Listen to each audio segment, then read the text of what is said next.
Hunting Hollywood. Welcome back, brave explorers of impossible worlds. We are excited to have you here to continue this odyssey together.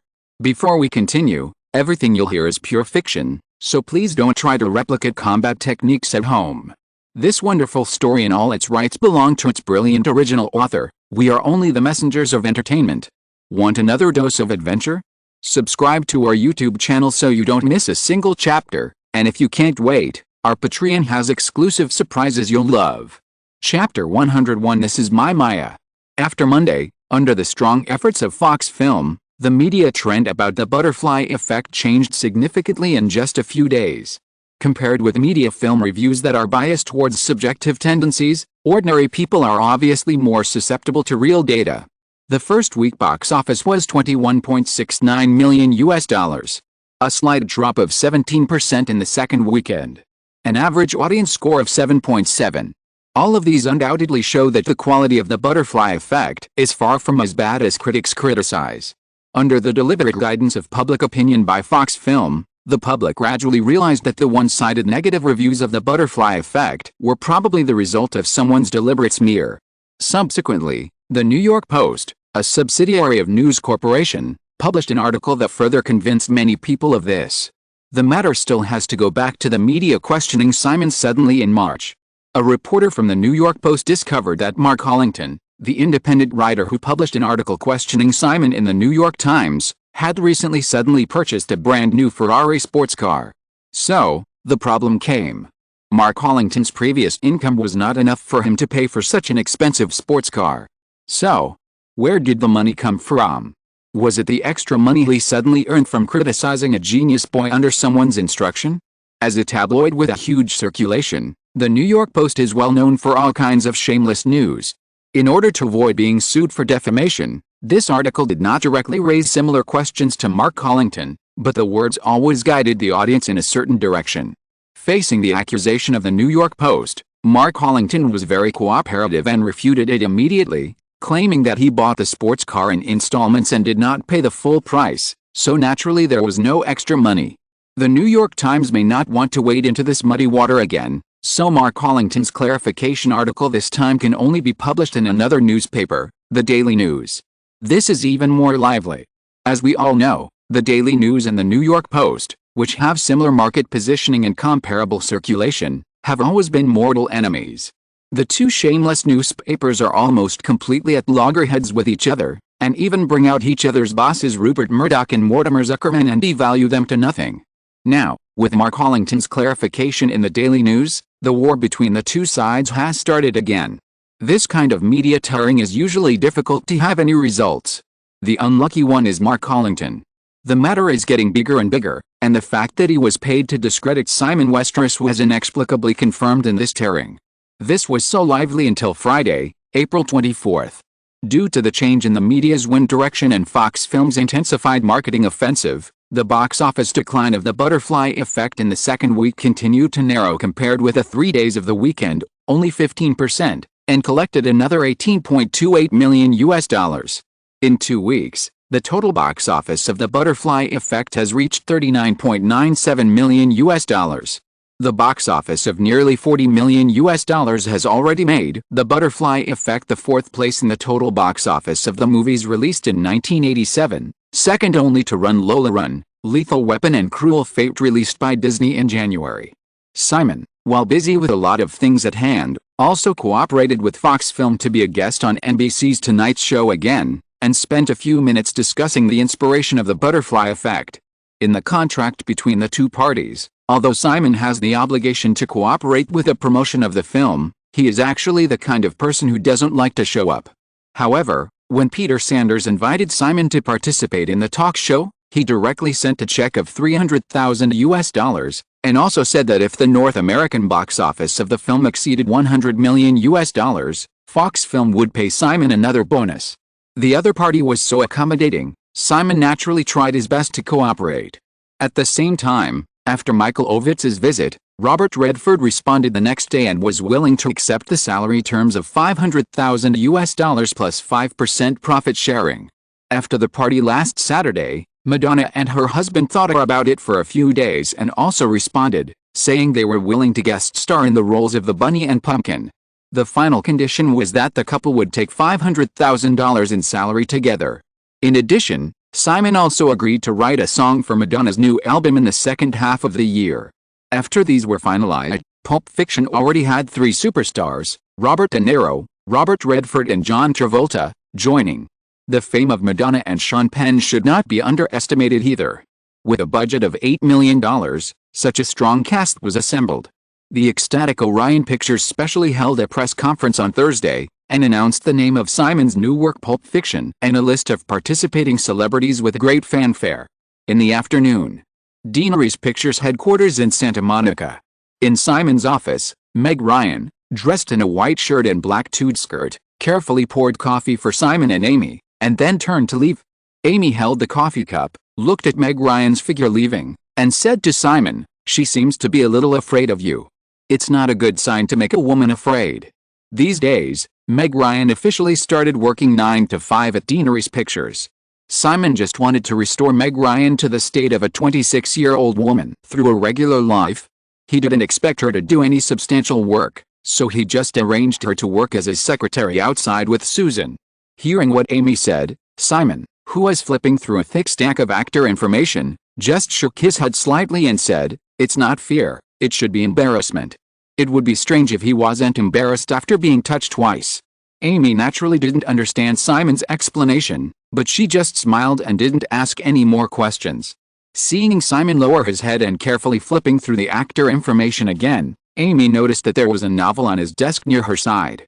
Amy put the coffee cup back on the table and curiously took the book. These days, Simon always has 1 or 2 portable reading materials at hand. Amy thinks this is a good habit of her boss and doesn't think much about it. At such a young age, he has made achievements that many people cannot achieve in their lifetime. It is completely natural for him to keep the habit of reading all the time. Amy even thought that she should take some time to recharge herself. Thinking in her heart, Amy glanced at the name of the book in her hand, Forrest Gump, and the author was Winston Groom. Although she didn't know the name, she thought the novel selected by the young man opposite would not be too bad, so she opened it with interest. Simon noticed Amy's actions and explained while looking at the information, "Amy, I will ask Jonathan to help me negotiate some scripts, novels and remake rights these days, but they will be placed with Westeros Company for the time being. You know, there's more money on the books there, and we will definitely produce these in the future." Now that he has a certain amount of capital, Simon has recently begun to implement what he has always wanted to do since returning to this era, and has grabbed many movie copyrights that are destined to be popular in the future in advance. Looking at the goldmine that can be picked up almost at will, it would be a shame not to do so. Amy smiled and nodded, saying, "I understand. Any movie company with a little ambition will try to hoard as many copyrights as possible, and Simon's doing this did not surprise Amy at all. Deaneries Pictures only had the operating funds that Simon had borrowed and the production budgets of the 2 movies, Final Destination and Pulp Fiction, on its books. It was definitely beyond its ability to do this, so it had to be done by Westeros. Chatting casually, Simon quickly picked out a profile of an actress, pressed the call button on the desktop, and called Susan Landis in. Noticing Amy's curious expression, he handed over the profile and said, "Here, this is my Maya." Amy took the profile and glanced at the name. Nicole Kidman. Who is this? The first thought that flashed through her mind was that Amy glanced at the photo again and said to Simon, "There's a videotape. You should at least watch her performance, right?" Simon shook his head and said, "No need to waste time." As she said that, Susan came in. Simon pointed to the information in Amy's hand and said, "Send this actor's information to Jonathan and tell them that they have 2 days to recruit her to WMA. In addition, I am not satisfied with a black actor who played Jules, who is recommended by several companies. Let them select another batch and send it over. Fame does not matter. Also, the same goes for the female taxi driver. She is charming, seductive, and has an accent. I think I have made it very clear. There is no need to recommend local actors. Choose someone from Europe." Amy handed the information to Susan, listened to Simon's series of instructions, smiled helplessly and shook her head, and found that it was always difficult for her to guess the mind of her young boss. Simon was actually helpless. After finalizing a group of big names, he only had $1 million left to select other actors, But there were still a large number of roles that had not been settled in the film. Simon still hopes that Jules, the more important role played by Samuel Jackson in the original film, can be played by Simon. But now, Samuel Jackson is still unknown. In this era without the internet, it is extremely difficult to find an unknown person. Even Maya has a lot of twists and turns. Simon originally wanted to let Michelle Pfeiffer try, and it didn't matter if it was a little more expensive. However, after a simple audition, Simon found a very serious problem. John Travolta is nearly 1.9 meters tall, while Michelle Pfeiffer is only a little over 1.7 meters. With such a height difference between the two, when they stand on the stage, the composition is directly distorted. How can they perform the classic swing dance? After Michelle Pfeiffer, Simon added a high restriction of more than 180 centimeters to the casting conditions. Pulp Fiction is scheduled to start shooting in July, and Simon still has too much work to do. Just now, after a simple selection, he chose the once familiar Nicole Kidman very straightforwardly. After Susan left the office, Simon looked at his watch and asked Amy across from him, "Didn't you say it was 3 o'clock?" Amy also looked at the time and said, "How about I ask someone to call and ask?" As they were talking, the office door was knocked again, and Meg Ryan poked her head in and said, "Mr. Westeros, Miss Pascal, and Mr. O'Brien are here." Hearing this, the two stood up and greeted them. At the door of the office, a white middle-aged man with a round face in his 40s also walked in at this time, and apologetically stretched out his hand to Simon and Amy, saying, "I'm so sorry, Mr. Westeros and Ms. Pascal, we encountered some minor problems on the way." Simon listened to the middle-aged man's typical British accent, walked over and shook hands with the other party with a smile, and said, "It's okay, Denny, just call me Simon." Amy also shook hands with the other party and exchanged simple greetings. Simon motioned Meg Ryan to bring in more coffee, and the three of them sat down in the reception area together, looking at each other. The middle-aged man is Dennis O'Brien, a film producer. He and George Harrison, the former guitarist of the Beatles, run a film company called Kraft Pictures. George Harrison founded this film company in 1978 to help a friend of his. Later, the film produced by Harrison's friend won a box office of $20 million in North America with a cost of $4 million. Kraft Pictures became unstoppable and subsequently launched popular films such as Time Bandit starring Sean Connery. In recent years, it has gradually become a famous independent production company in the UK. However, Kraft Pictures just fell into a big fall last year, which was The Magic City starring Madonna and Sean Penn. With a budget of $17 million, the final North American box office of $2.31 million may not be enough to pay the publicity and distribution expenses of the distributor, MGM Pictures.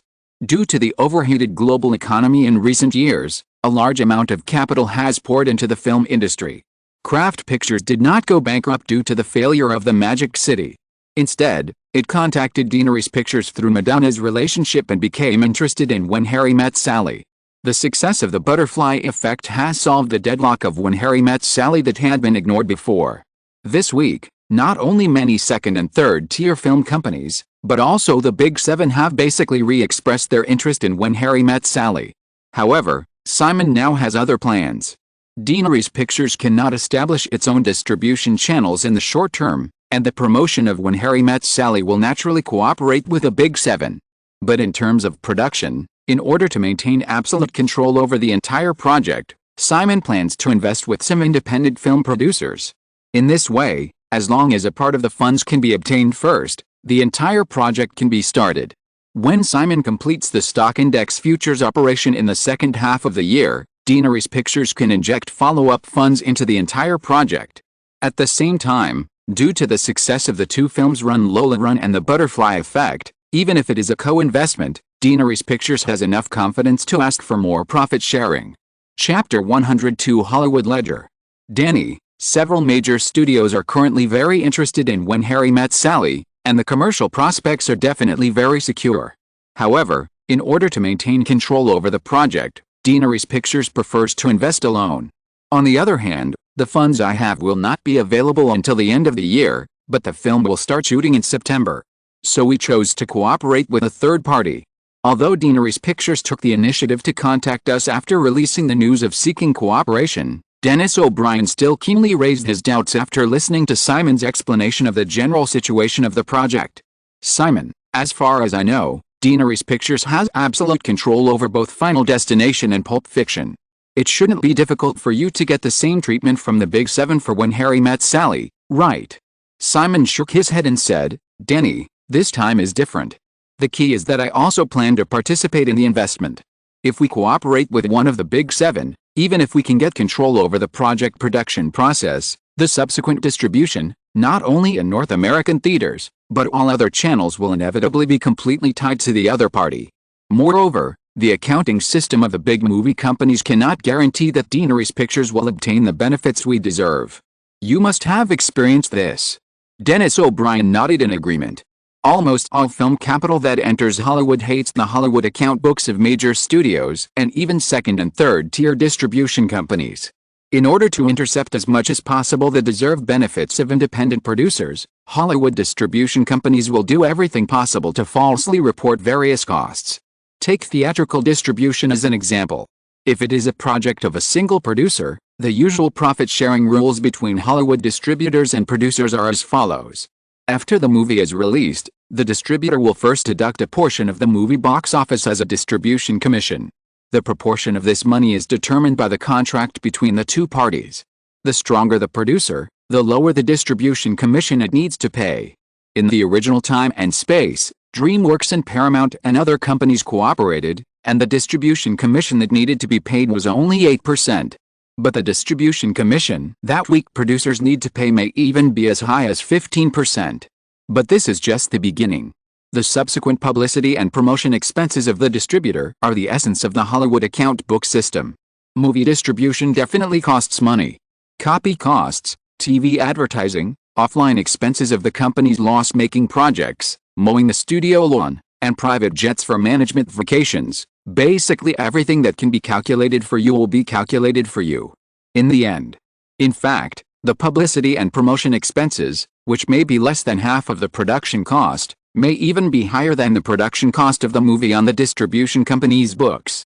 So, can the Hollywood account book be avoided? No. This is already a clear rule for Hollywood film companies. Even the Harry Potter series, which once had a global box office of $1 billion, is actually losing money on paper. Even if the producer is strong enough to send accountants to follow up on the distribution, the result will only be an inflated publicity and distribution budget. Of course, this is where the problem comes in. No one is stupid. Why are there so many investors flocking to Hollywood if it does this? It's obvious. The Hollywood account book must still have a response strategy. For strong capital, they usually invest at the level of the entire large studio, and then calculate the total account and share the profits and losses. No matter how the film company plays tricks on a single project, the overall financial statements must be clear. Otherwise, the IRS will not agree. As for small and medium-sized film investors, they either choose to sell the copyright directly or set up a film company to distribute it themselves. At present, Simon's distribution plan for When Harry Met Sally is basically similar to that of Run Lola Run. Retain the copyright of various channels as much as possible, first push the film to North American theaters, and then gradually operate subsequent distribution based on local box office results. Of course, the main thing is to sell out. In the office, Simon and Amy spent more than an hour explaining to Dennis O'Brien the main cast, shooting schedule, distribution strategy and other details of When Harry Met Sally. Finally, Simon talked about the investment ratio and profit distribution. Danny, if Kraft Pictures is interested in investing in When Harry Met Sally, my requirement is that the $15 million budget will be borne by both parties in half, which is $7.5 million each. However, as the producer leading the entire project, after deducting the budget cost, Deaneries Pictures needs to take 60% of the project's net profit, and the remaining 40% will belong to Kraft Pictures. Upon hearing this, Dennis O'Brien immediately shook his head and said, Simon, it's too high. Simon insisted, not high at all, Denny, you have to understand that this is under the premise that the project is profitable. Deaneries Pictures undertakes all the production work, but actually only asks for 20% of the net profit as commission, which is fair. Dennis O'Brien hesitated for a moment and asked, Simon, what about the future profit settlement process? If we participate in the investment, when can we get the money back? You can discuss the details with Amy later. However, Daenerys Pictures intends to stay in Hollywood for a long time, and we will never deliberately default on our partners' accounts. To show our sincerity, after the cooperation is reached, Handicraft Pictures can send an accountant to follow up the entire project. Dennis O'Brien thought about it, and finally said, "Simon, I still need to discuss this matter with George, and maybe I will give you an answer next Monday." Simon nodded and said, "Of course, no problem." However, Handicraft Pictures is not the only one that has contacted us for this project. Daenerys Pictures has given everyone the same cooperation conditions, and we will never bargain. So, if someone gives a reply tomorrow, or even tonight, we can only say that we regret it. After saying this, seeing Dennis O'Brien stand up, Simon and Amy also stood up. After seeing O'Brien off, Simon and Amy returned to the company's office building. Simon returned to his office and Amy followed him in. Seeing Simon turn around and sit comfortably on the leather chair behind his desk, she went to the reception area to tidy up the pile of documents and said, "Simon, you shouldn't have promised O'Brien that he could send an accountant." Simon took the copy of Forrest Gump, turned to the bookmark, leaned back in the leather chair with a book in his hands, and said, "Amy, I'm very sincere. I hope Daenerys Pictures can go far, and there's no need to play tricks on these details." Amy picked up the stack of documents and put them back in the filing cabinet by the wall, and continued, "Many founders of film companies have actually thought about this, but, Simon, reality often doesn't allow us to not play tricks." Simon smiled and said, "In that case, you can discuss the matter of regret with him." Amy rolled her eyes slightly, closed the cabinet door, turned around and sat down across from Simon's desk again, looked at the young man across from her, and said, "Ron, Wes, and I are going to New York tomorrow. The location scouting for Final Destination has been completed, and we are going to go through all the scenes, and we also need to discuss some issues with the Queensboro government and Kennedy Airport regarding filming. Speaking of which, you fought for this project from Fox, and now it seems that you don't care at all. Tomorrow is Saturday. However, the federal 40-hour work week is actually just to protect the lower-class working class. There is a special clause in the United States Labor Employment Act that corporate executives who manage more than 2 people are not protected by the 40-hour work system of the Labor Act. The boss does not have to pay overtime for these people to work overtime. In Simon's view, this is actually telling people a very simple truth: if you want to be a leader, don't expect to work only 8 hours a day. Simon listened to Amy's half-truthful complaints, turned a page in the book in his hand, and said, "I am the boss. It is my job to get the profit-sharing terms from Fox. As for the rest, this project is not worth my full follow-up."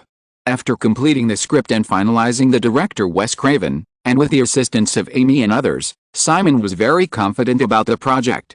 The Butterfly Effect was a great success again, and now no one thought that Final Destination would not cross the $20 million guaranteed threshold.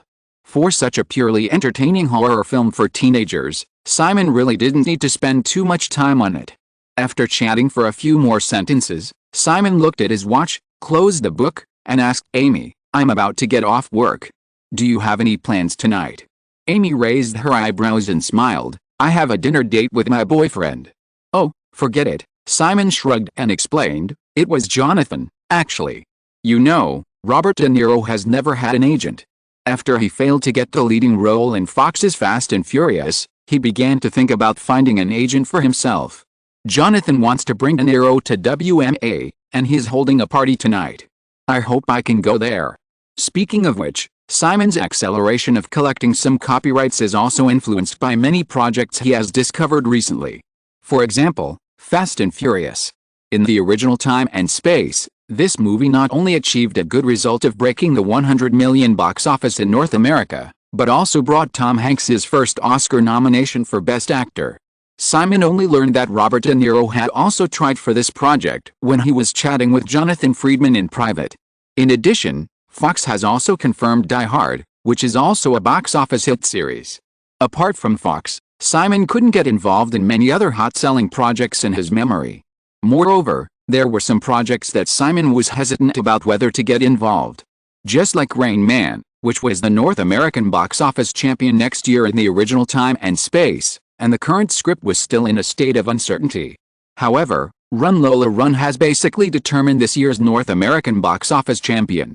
If the North American box office champion next year, the year after, or even the year after is related to Simon, this is not just conspicuous, it is a matter of whether others can survive.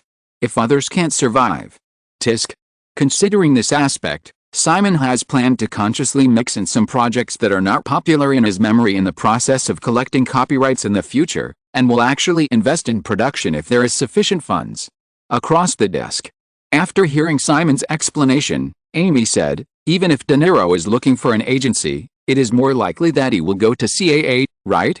By the way, what was the matter with you asking Susan to pass Nicole Kidman's information to Jonathan so that they could poach her? Simon thought of his meeting with Michael Ovitz on Monday, shrugged, and said, nothing, I just think that CAA is too powerful now, and we should use fewer CAA clients in the future. Chapter 103 You are so old-fashioned.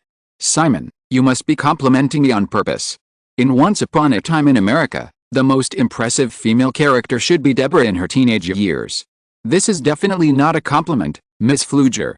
I can't explain why, but I am often attracted by the casual words of some women in the movie. Maybe it's a special tone of I'm sorry, or a please forgive me. Then, I feel that at that moment they are simply too charming.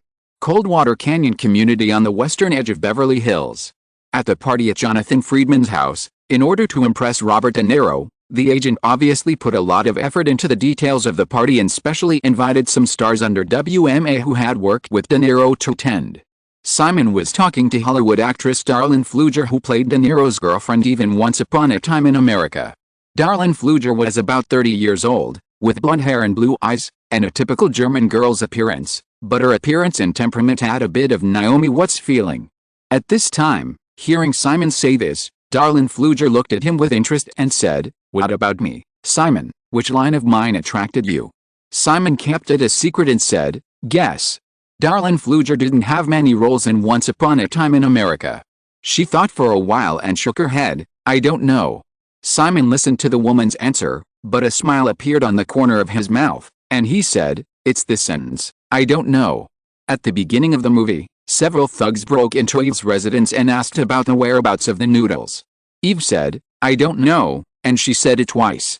Ever since I first watched Once Upon a Time in America and heard these two sentences of I don't know, I have always firmly believed that Eve is the most charming woman in this movie.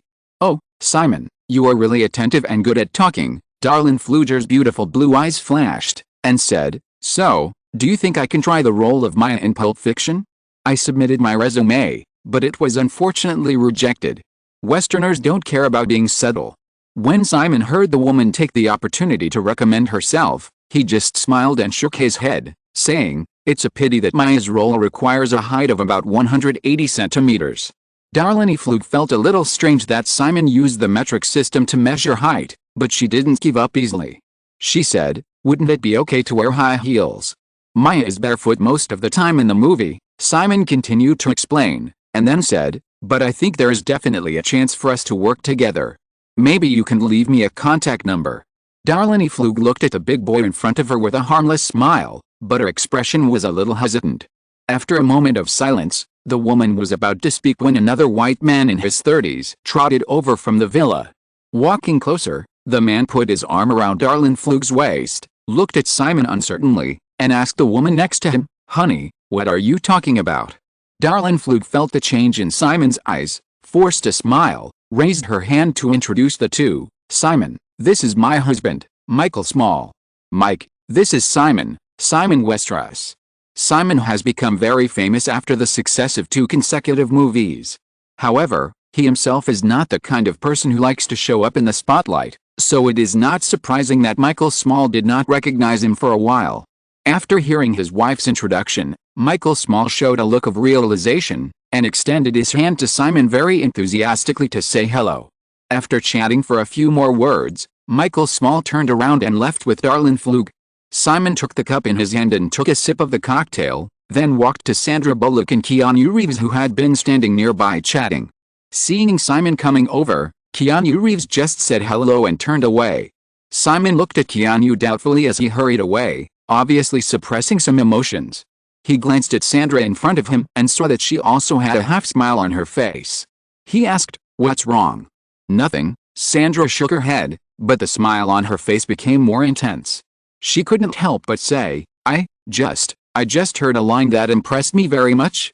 Simon made a helpless expression and said, I didn't expect you to have the hobby of eavesdropping on other people's conversations.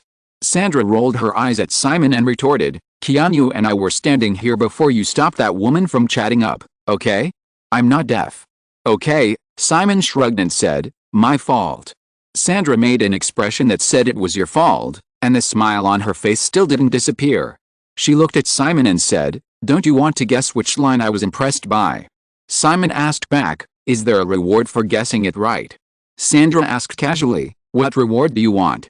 Simon didn't answer, but deliberately narrowed his eyes and looked Sandra up and down. The theme of today's party is relatively relaxed, and formal attire is not required. Sandra was wearing a black sweater and white casual pants. The high collar showed off her round shoulders, which made her look a little sexy. Noticing Simon's eyes looking at her shoulder, Sandra suddenly felt guilty. She quickly put away her smile and deliberately stared at Simon with a fierce look, saying, what are you looking at? After saying that, Sandra regretted it. It was really unladylike. It's just that I suddenly thought of a joke. Simon pointed at Sandra's shoulder-bearing sweater and said, then I had the urge to sew up the shoulders of your clothes. Sew up? Sandra was puzzled for a moment, raised her hand and drew a square in front of her, and said, you are so old-fashioned. Simon looked at Sandra's action and laughed. Have you read the script of Pulp Fiction? Sandra's gesture just now was exactly the same as the one Maya made in Pulp Fiction when she laughed at Vincent, who refused to go to the bunny restaurant. In old cartoons, characters often use squares to laugh at someone's old-fashionedness. Yes, Sandra nodded, with a little resentment in her eyes, and said, although you didn't invite me, I still want to see if there is a role suitable for me in the script. I originally wanted to give you the role of the bunny. However, after thinking about it carefully, this role will not be good for your future career development. On the contrary, it will destroy the screen image you established from Run Lola Run, so forget it. Simon also felt a little regretful, and said, by the way, I heard that the project of Back to the Future 2 has also been suspended. How did you audition for the heroine? Sandra actually thought of the role of the bunny. If she could participate in Simon's new movie, she didn't care about the impact. However, when she heard that Simon had the same idea as her and gave up this idea for her sake, Sandra's little resentment suddenly dissipated. Hearing Simon's last question, Sandra nodded and said, Universal is very anxious and has provided several production plans, but Robert Zemeckis found that he was too busy between Who Framed Roger Rabbit and Back to the Future 2. So, this matter can only be postponed to next year. However, Universal has proposed to sign a contract with me as the female lead. They plan to shoot 2 sequels at once, and Jonathan is still negotiating with them about the salary. Simon listened to Sandra and smiled and said, congratulations. After Run Lola Run, if there are 2 more Back to the Future series that are destined to be hot-selling, Sandra's position in Hollywood will be completely consolidated. In the future, as long as there are no consecutive mistakes in film selection, it will not be a problem to maintain her status as a first-line actress for 10 or 20 years. Sandra obviously understood the connection between the two. She was also very happy and smiled. However, she suddenly remembered what happened just now. She stared at Simon with dissatisfaction and said, you almost got around it. Do you want to guess the line just now? Simon said helplessly, this is my husband. Are you satisfied? Looking at Simon's depressed expression and recalling what happened just now, Sandra couldn't help laughing again. She covered her mouth and whimpered for a while, and tears came out. After a while, Sandra asked Simon with a gloating look, how do you feel now? Simon reached out from his trousers pocket and took out a business card and shook it in front of Sandra, smiling and saying, not very good. Someone secretly stuffed a business card in front of me. I am still very hesitant now. Sandra stared at the business card in Simon's hand for 2 seconds, and suddenly reached out her hand. Simon dodged Sandra's hand easily, and slowly put the card back into his pocket, saying, I can't give it to you. If a woman steals another woman, we men will lose face. Sandra's eyes followed a business card disappearing into Simon's pocket, and then she said, you're not really going to call, are you? Didn't you just hear that? If there's a suitable movie, I still hope to work with Eve, a serious one. Sandra listened to Simon's righteous tone and said contemptuously, do you think I will believe it? So, There's no need to explain this kind of thing to you women. Anyway, you don't believe it? Simon smiled, noticing that Jonathan and De Niro came out of the villa together and looked at him, so he said to Sandra, I'll go talk to them for a while. By the way, do you want me to take you home later? Simon said, pointing to the wine glass in Sandra's hand. Sandra wanted to say no, her assistant Gina was at the party and would take her home later. However, after a pause, Sandra said, okay. That's it. Simon didn't think much about it, nodded, and went to greet Jonathan and the other man who were already walking over. Chapter 104 You are not as famous as me. The three of them came closer, Simon greeted them, and looked at Jonathan and De Niro's expressions inconspicuously. Jonathan was still gentle and humble as usual, but De Niro's expression was obviously hesitant. Seeing this, Simon realized that Jonathan should have a very good talk with De Niro. However, Robert De Niro obviously has not made up his mind yet. After several changes last year, WMA, with its rigid operating mechanism and fierce internal struggles, has obviously begun to decline. On the other hand, CAA's packaging strategy has continuously strived for higher and higher pay for Hollywood stars. It is completely self-evident that Robert De Niro wants to choose an agency, which side he prefers. However, Simon is very reluctant to see this happen. With the transformation of his identity from screenwriter and director to producer and investor, Simon realized that if CAA becomes the only one like in the original time and space, Hollywood film companies will definitely become more and more passive. To break this situation, the method is simple, which is to keep the competition between the major Hollywood agencies as evenly matched as possible. Deanery's Pictures is just a small yellow fish that has just stirred up a few waves in Hollywood. It is definitely impossible to change the general trend of the industry by its own strength. However, Simon will not give up this effort easily. Therefore, after a few words, Simon said bluntly, Bob, in my opinion, joining WMA is a better choice for you. Since the first meeting, Robert De Niro has had a very good impression of Simon. Hearing this, he glanced at Jonathan Friedman, thought about it and said frankly, Simon, and Joe, in fact, Mr. Ovitz has personally talked to me several times. To be fair, CAA is more attractive to me. Simon glanced at Jonathan, who looked a little uncomfortable, and continued to Robert De Niro, Bob, you must know that Sean Connery is in the CAA office, right? Robert De Niro nodded in confusion. Sean Connery is the first Hollywood star to be recruited by CAA. In order to show the importance of this client, Michael Ovitz once said that CAA would always keep a separate office for Sean Connery. For most stars, this seems to reflect the importance CAA attaches to its clients. Simon has a completely different view on this, Bob. Since CAA signed Sean Connery in 1979, there have been basically few movies he has starred in over the years that have been box office hits. Even the 007 spin-off cruiser missile 4 years ago was not a box office success. But CAA continues to get high-budget projects for Sean Connery. Bob, do you know what this means? De Niro just shook his head, but Jonathan's eyes were a little more understanding, but he didn't interrupt, smiling and waiting for Simon to continue. Simon continued, this means that CAA is also a company that attaches great importance to seniority. Moreover, the collaborative mechanism within CAA is destined to make them involuntarily tilt more resources towards certain people. Sean Connery is the beneficiary of this mechanism. Moreover, it is not just Sean Connery. CAA now also has Dustin Hoffman, Warren Beatty, Robert Redford, Al Pacino, and other superstars who are as famous as you. They all became CAA clients earlier than you. So, Bob, do you think you can still get enough attention if you join CAA now? In fact, Simon's words are definitely not just an excuse to stop De Niro from joining CAA. If Simon had not appeared, Robert De Niro would indeed become another big-name client of CAA. But what is the result? Since the 1990s, Robert De Niro, who is expected to be on par with Meryl Streep in acting achievements, has gradually become a comedy star. CAA secured a whopping $20 million salary for Sean Connery through entrapment when he was nearly 70 years old. But Robert De Niro, who is now in his 70s, can only star in a vulgar comedy like Dirty Grandfather. This has to be said to be a great regret in the history of Hollywood movies. Robert De Niro fell silent after hearing Simon's words. Simon and Jonathan did not interrupt. After a while, Robert said to Jonathan, Joe, I need to think about it again. Jonathan realized that there would be no major changes in this matter, and nodded. Of course, Bob, I look forward to hearing good news from you.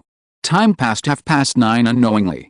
After saying this, Robert De Niro said goodbye.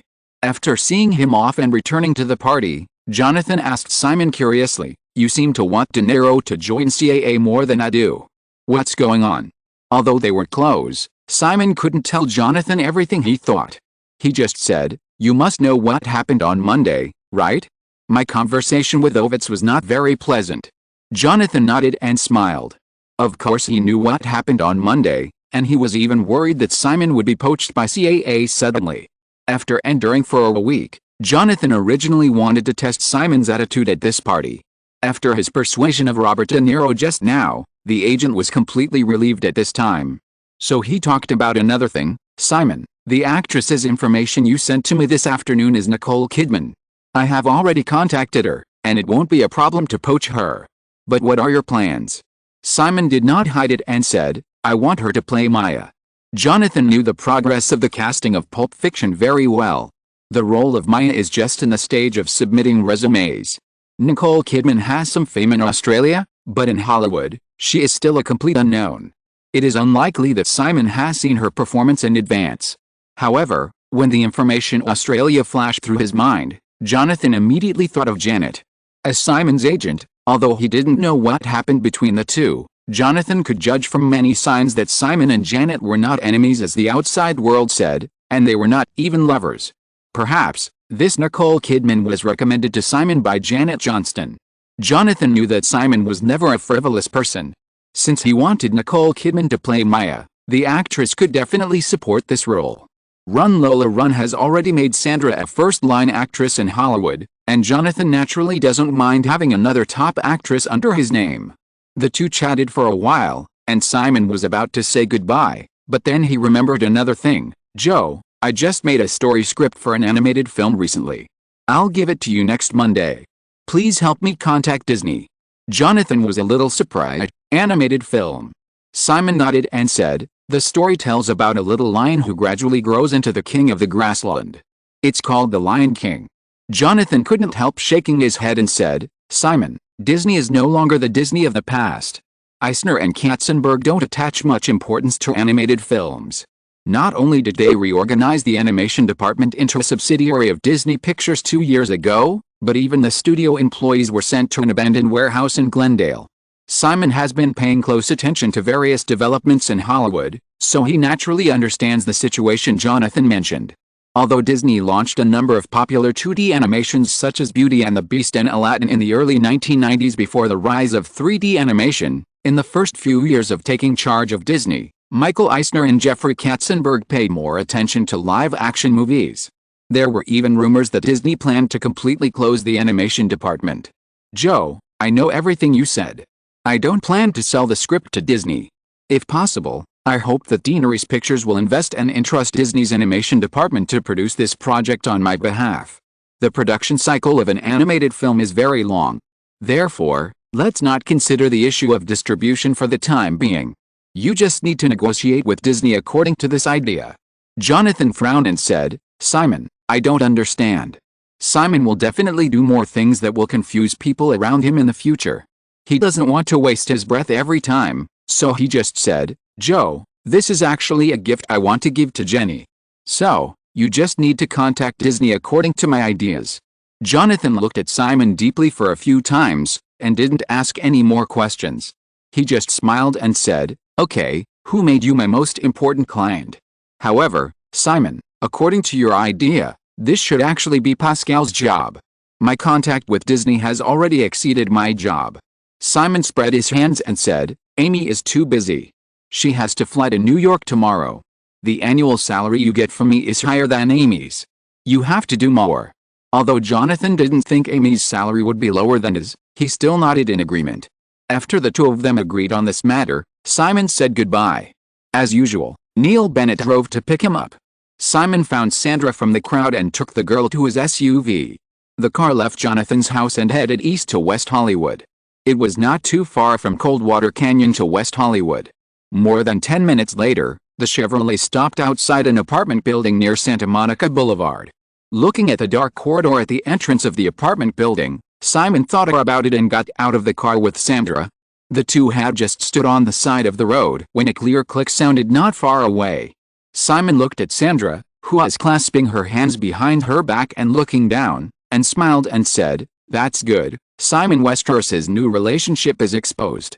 Sandra heard the shutter sound of the camera not far away, and someone turned on the flash, but she was inexplicably happy. However, listening to Simon's nonchalant tone as if he was reading a tabloid headline, she realized that he didn't care about it at all. He really didn't care about it. Suddenly, she became a little dissatisfied and retorted, "Why not Sandra Bullock's new relationship exposed?" Simon shrugged and said, "You are not as famous as me." Arrogant, Sandra rolled her eyes, rubbing her toes on the ground. After hesitating for a while, she finally said, Do you want to go up and sit?" Simon looked up at the apartment building in front of him and said, "Your assistant, Gina, right? Doesn't she live with you?" Sandra's assistant Gina Kloss usually lives with her. However, after agreeing to let Simon take her home, Sandra quickly sent Gina Kloss away from the party and specifically told her not to come back tonight. Thinking of some of the thoughts in her heart at that time, Sandra felt her cheeks slightly hot. But this time he lied calmly, and said, "No, she has a boyfriend and she lives out on weekends." Simon nodded, "Oh." Sandra waited, and seeing that Simon didn't move, she also uttered a single syllable, "Huh?" Simon smiled and said, "I won't go up. You have to know that things between Jenny and I haven't been sorted out yet." Didn't you break up with her?" Sandra said, and couldn't help glancing at the driver's seat of the SUV on the side of the road. Even she didn't quite believe it. Simon shook his head and said, "No, I just encountered a little setback. Things like love are always difficult to go smoothly." Sandra's eyes flashed with disappointment, and suddenly raised her head and said, "Then, at the party, that woman, will you sleep with her?" Simon thought about it and said, "Maybe, maybe not." "Huh? It depends on my mood." Sandra opened her eyes wide, thinking of a certain name Janet would occasionally use, and couldn't help but said, "Jenny is right, Simon, you are really a little bastard." Simon pretended to be uneasy and said, "You won't break up with me, will you?" Sandra imitated Simon's tone just now and said, "It depends on my mood." Simon smiled and said, "Let's go upstairs, it's late." Sandra didn't move, her hands were still behind her back. She mustered up the courage to stare at Simon, and said, "You know I like you, right?" "Yes, that's why I can't go upstairs with you." Sandra was a little relentless and asked, "Why?" Simon looked at the girl in front of him and said, "Because we are good friends, Sandy. There are not many people in this world that I care about. I already have Jenny, so I can't go any further with you." Sandra still stared at Simon and said, "But you want to sleep with, a woman you don't care about?" Simon nodded, "Yes." Sandra felt a little confused, so she took back her hands that were twisted behind her back, gestured randomly, and said, "Then, aren't you afraid that Jenny will know?" Simon shook his head, "No." Sandra asked again, "Why?" Simon thought for a while and said, "Jenny and I, probably, are both people with a special outlook on life. She won't care about these things." Sandra said dissatisfiedly, "How do you know she doesn't care? Women all care a lot." "I used to think so," Simon nodded, and said, "But after this breakup, I realized that she doesn't care. Jenny is the kind of person who advocates absolute freedom. She believes that a person should do whatever he wants and not do what he doesn't want to do." Sandra subconsciously said, "This kind of freedom does not exist in this world at all." Simon smiled and said, "So, this is probably why Jenny likes me." Sandra gave Simon a contemptuous look, but waited for Simon to explain. "In this world, the higher you are on the top of the pyramid, the more freedom you have. Jenny thinks I will be the one standing on the top of the world pyramid," Simon explained, but added with a smile, "Actually, I think so too." Sandra rolled her eyes at Simon and said, "I suddenly don't want to listen to your nonsense." Simon opened his arms, "Well, good night." Sandra looked at the handsome face of the man in front of her, thinking a little indignantly in her heart, "God is really unfair. He is so handsome. He is so talented. He is so arrogant. He is not her boyfriend. How abominable." Then she was very angry. So she took a step forward, suddenly hugged the man's neck, and kissed him directly. Simon did not expect Sandra to react like this, and he only had time to turn his head, but was still kissed on the cheek by the girl. Hearing the rapid shutter sound of the camera nearby again, in order to avoid embarrassing Sandra, Simon just raised his hand to hold the girl's waist, slightly exerting force, trying to push her away without leaving a trace. Sandra, however, held Simon's neck tightly, adjusted the angle, and kissed him accurately with her soft lips. After a brief struggle, she bit Simon's lips gently before letting him go. Her face was flushed under the street lights, and she ignored the paparazzi who had come over, gave him a smug look, and turned around and fled into the corridor. Chapter 105: The Monopoly of the Seven. Without any suspense, the next morning, the newspapers were full of headlines like Simon Westeros's new relationship exposed. In the apartment of Century Tower, Simon woke up to the ringing of the phone, and then he held the phone almost all the way until breakfast. Jonathan Friedman and Pat Kingsley called immediately to ask Simon and Sandra what was going on, and how to deal with the media next. Simon's answer was just to make them vague. Sandra took the initiative to kiss him last night. If he immediately declared that they had no relationship the next day, it would definitely embarrass the girl. Janet naturally called, and accused Simon of being a playboy and a bastard in a resentful tone, and then went off topic to the profound issue of kissing skills. Simon patiently accompanied the woman to talk about this and that, and finally tried to test whether they could start dating again after breaking up for 2 weeks, but was rejected again because of a serious face problem. In a series of calls, Dennis O'Brien, the head of Kraft Pictures, also called. Kraft Pictures agreed to participate in the production of When Harry Met Sally, and Dennis O'Brien wanted to discuss the contract details with Simon formally. This kind of thing would have been more suitable for Amy to come forward. However, Amy had to rush to New York, and Simon didn't have any important work on the weekend, so he took it on himself. After 2 days of intensive negotiations, Deaneries Pictures and Kraft Pictures officially signed a cooperation agreement on Monday. After Amy Pascal returned from New York, she began to discuss distribution cooperation with several major film companies. Subsequently, the strong monopoly of major film companies on Hollywood film distribution channels and the disadvantage of Deaneries Pictures' shallow foundation were once again revealed. Deaneries Pictures headquarters. Simon and Amy sat together on the sofa in the reception area of his office, whispering about the results of Amy's recent contacts with several major film companies, and the atmosphere was inevitably a little heavy. Due to the continuous success of Lola Run and the Butterfly Effect, the studios had originally expressed interest in investing in When Harry Met Sally. However, when Deaneries Pictures decided to produce the film on its own and was only willing to cooperate with the 7 majors in the domestic cinema distribution, the attitudes of all parties immediately changed significantly. Among the 7 majors, Paramount and Universal directly rejected Deaneries Pictures' invitation to cooperate on the grounds that their filming schedules were full. 5 companies were left. Since Deaneries Pictures only wanted to authorize North American cinema distribution alone, Columbia asked for a buyout, but the price offered was only $3 million. If it is a split distribution, Hollywood independent producers usually get about 20% of the box office share from the distributor. According to this ratio, Columbia's offer of $3 million is only equivalent to an estimate of $15 million for the North American box office of When Harry Met Sally. A box office of $15 million is not too bad in this era. A movie with the same production cost of $15 million can basically make a profit through subsequent distribution channels if it gets such a North American box office. However, this figure is far lower than the box office of When Harry Met Sally in Simon's memory, so he naturally couldn't agree. The other 4 companies are willing to share the distribution. However, the distribution commissions offered by MGM and Disney are as high as 15%, and the publicity and promotion costs are naturally calculated separately.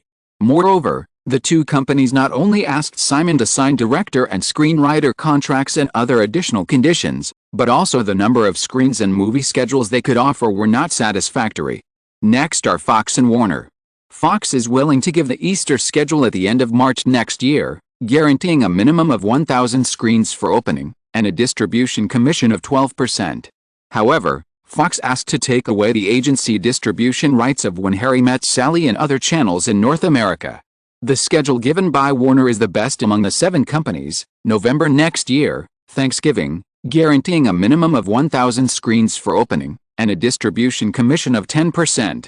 The additional condition is the agency distribution rights of When Harry Met Sally in all other channels outside the North American theaters. The biggest difference between agency distribution and buyout presale is the payment date.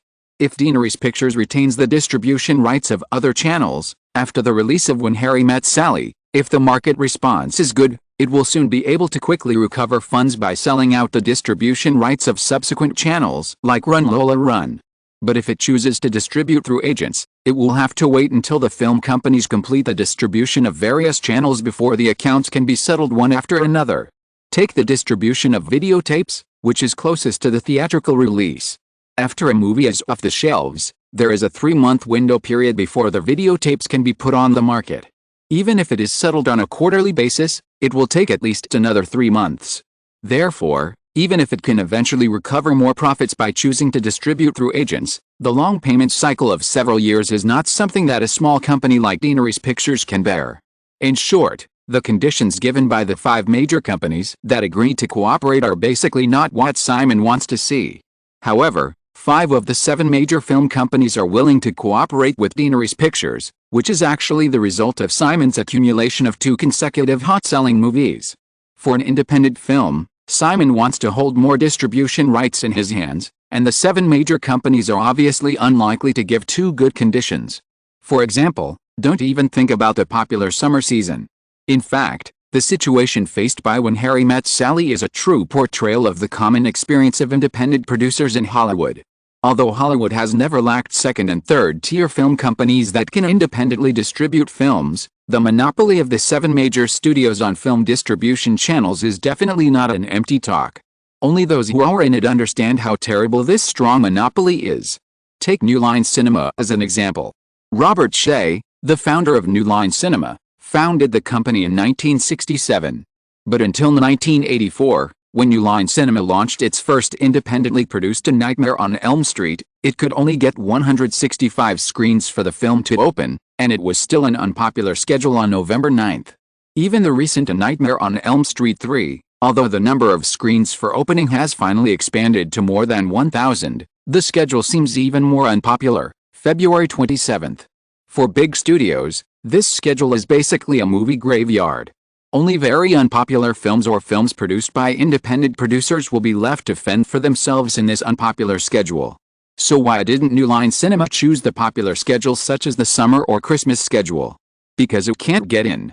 Even after the Paramount Act that forced the terminal theaters to separate from the film companies, the intricate interest relationship between the big movie companies and the North American theaters has not been broken.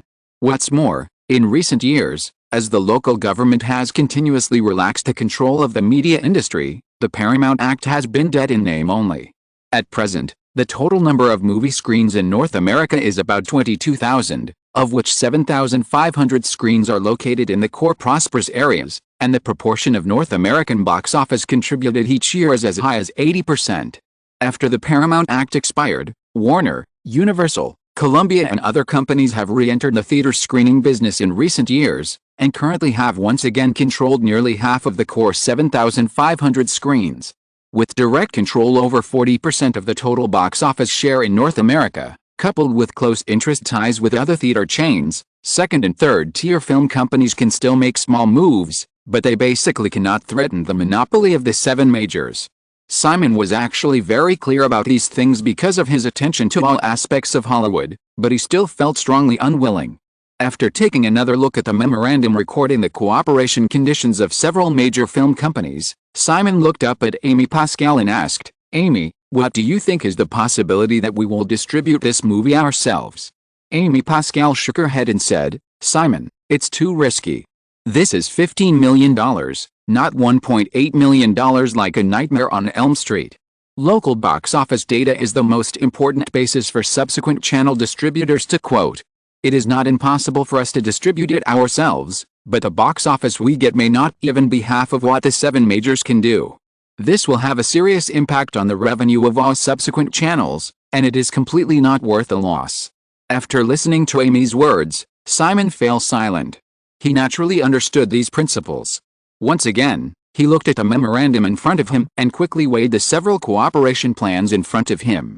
Columbia's $3 million buyout is definitely not considered. Fox and Warner, even if the North American box office of When Harry Met Sally can still reach $90 million, Deanery's Pictures' share of the box office may be difficult to exceed $20 million. Just like Run Lola Run, Simon is more concerned about the revenue from subsequent distribution channels. These two companies are also excluded. In the end, only MGM and Disney are left. However, the schedules given by MGM and Disney are early October and late February, respectively, both of which are graveyard-level schedules. Moreover, Simon really doesn't want to sign another director's contract. Today is already Thursday. Simon handed the story script of The Lion King to Jonathan on Monday. Although he hopes to cooperate with Disney, he has to pass the Fox Film Corporation first. Because of the original contract, after The Butterfly Effect and Final Destination, he still owed Fox's script. Although Fox Films is not making animated films now, the lawyers of both sides still spent a whole day to sign a formal agreement of understanding, so that Jonathan could promote this project to Disney. Thinking of this, Simon sighed secretly, knowing that he still had to face reality. At present, the only sign of Deanery's films that can attract the hearts of major film companies is himself. If he wants to reach a cooperation, he can only sign another film contract with MGM or Disney. Picking up the pen and drawing a circle on the names of MGM and Disney, Simon handed the memo to Amy and said, "Continue to contact these two companies. During the Easter period in March, 1,000 screens are guaranteed. This is our bottom line. Everything else can be discussed." Amy nodded. She actually preferred these two companies. As for Simon's signing of a supplementary contract again, it was no big deal in Amy's opinion. The fundamental reason why Spielberg could only direct movies for Universal, Warner and Paramount in recent years was also due to contract restrictions. After the success of Jaws, Universal changed Spielberg's 7-year sale contract into a 4-film contract. Until now, Spielberg still owes 2 films. Therefore, although he publicly expressed his dislike for Frank Price, the president of Universal Pictures, and even wrote a clause in the contract that he would not work with him, Spielberg had to continue working for Universal Pictures. After confirming this, the two chatted for a few more words, and then there was a knock on the office door. After Simon agreed, Susan pushed open the door and said, "Mr. Westeros, Miss Kidman's hair is dyed." As Susan said, a tall, fair-skinned girl with black hair walked in. It was Nicole Kidman, who was just 20 years old at the time. Nicole Kidman with black hair. Chapter 106 Accent Control. Nicole Kidman and another stylist who behaved a little bit like a girl stood in the office. Simon sent Amy away and returned to the office to look at the girl in front of him. Similar to the original Uma Thurman, Nicole Kidman at this time also wore a long hem shirt and black casual pants, but the hairstyles of the two were very different. Uma Thurman's hairstyle in the film was a bob with bangs, but Nicole Kidman's hairstyle at this time was black shoulder-length hair and long bangs covering her eyebrows. This was the result of Simon's repeated adjustments. Nicole Kidman is only 20 years old now. Compared with blonde hair, black hair can make her look more mature. Moreover, as we all know, Nicole's eyebrow shape makes her look quite aggressive, which is definitely not the temperament that Maya should have. At this time, under the thin long bangs half covered, Nicole's original aggressiveness in her temperament disappeared, and she even looked like another person, delicate, wild, and full of temptation. Although it is completely different from Uma Thurman's style, it also conforms to Simon's aesthetics. No matter how much meaning has been interpreted by the audience, Pulp Fiction is ultimately just an exercise in technique and style. Simon naturally sets these details that do not affect the overall situation according to his own preferences. After all, if the director has no feelings for the characters in his lens, it is destined to be difficult to pour too much emotion into a movie. Tony, her hair is still a little long. I hope that her hair can float freely when she dances, so it must not touch her shoulders. Simon looked at her for a while, and gave a few instructions to the stylist standing behind Nicole. After the other party nodded, he took a step back and said to the woman, "Take off your shoes, let me see." In just a few days, she changed jobs, auditioned, signed a contract. Unknowingly, she has become the heroine of one of the most anticipated new films in Hollywood. Nicole Kidman still feels a little incredible at this time. Hearing the instructions of the young man in front of her, Nicole Kidman did not hesitate, and obediently took off her high heels and stepped barefoot on the slightly cool floor. Simon looked down and nodded, "Very beautiful." Although he didn't have a foot fetish as obvious as Quentin, Simon also thought that women with beautiful feet were very sexy. Although Nicole Kidman felt a little strange, she still politely said, "Thank you, Mr. Westeros." As he said this, Simon looked at Nicole's chest again. Just as he was about to say something, the phone on his desk rang. He walked over and picked up the phone. Simon leaned on the desk and turned around. While answering the words on the other side, he gestured to Nicole. Nicole Kidman found that she easily understood the meaning of Simon's gesture. However, seeing that he looked as if it was a matter of course, she had the urge to make a grinning expression at the man. Of course, she only dared to think about it, and she still raised her hand to unbutton her shirt. Simon listened to his accountant Charles Payton on the other side of the microphone telling him that the 2 funds from the sale of the distribution rights of Lola Run had all arrived. He chatted with the other party with a smile on his face and casually glanced at Nicole, who was unbuttoning her shirt on the other side. According to the plot where Vincent and Lance injected Maya with adrenaline, the heroine must have breasts, but Nicole in her natural state is definitely a princess. At this time, seeing the good effect of Nicole after squeezing and patting, Simon nodded with satisfaction and casually motioned the woman to put on her clothes. Is it really so unattractive? Nicole saw the careless gesture of the young man in front of her, and thought a little depressedly, and buttoned up again. Simon briefly chatted with a person on the other end for a while, put down the phone, and said to Nicole, "Very good, let's stop here today. Come back tomorrow, trim your hair a little, and then take the final makeup photos. The film schedule is very tight, and we will notify you in time for other things." After listening to Simon, Nicole glanced at the stylist who was still beside her, hesitated a little, and said, "Mr. Westeros, can I treat you to dinner? I haven't thanked you for giving me this role yet." Simon smiled and looked Nicole up and down, and said, "Just call me Simon. Forget about dinner, it's been a mess recently." The rumors about Simon and Sandra's love affair have been hyped for a whole week, and recently the paparazzi are still trying to take photos of the two dating. Simon doesn't want any more messy things to spread. After sending Nicole Kidman away, it was almost 5 o'clock in the afternoon. Simon was not in a hurry to get off work. After returning to his desk, he re-examined the preparation progress of Daenerys Pictures' 3 movies. Final Destination, Pulp Fiction and When Harry Met Sally have their filming dates set for May, July and September respectively, and the filming cycle is basically about 2 months. Final Destination has been finalized in all aspects, and it is only waiting to start filming next month, and the release date is also set for October 23rd in the second half of the year. After Handicraft Pictures confirmed its participation, with the arrival of funds, the main creators of When Harry Met Sally also signed formal contracts this week.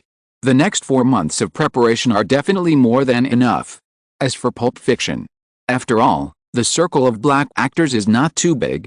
After the major brokerage companies sent a bunch of information again, Simon successfully found Samuel Jackson.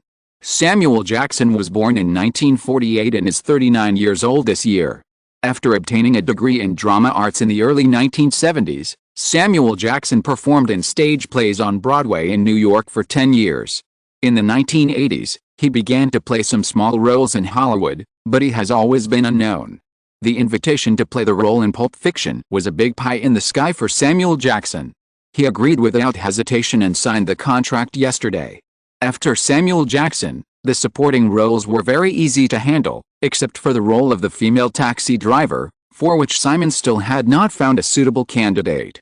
Not knowing whether he had a tendency to be obsessed with accents, Simon found that out of all the female characters in Pulp Fiction, the one that impressed him the most was the female taxi driver. Therefore, he was very strict in selecting this role. After all the recommended candidates last week were rejected by Simon, the agency indeed sent a list of European actresses. Simon also formally conducted an audition on Tuesday. As a result, he found that he had made a mistake. In addition to appearance and temperament, Simon hoped to get an actor with an accent who was not very standard in English.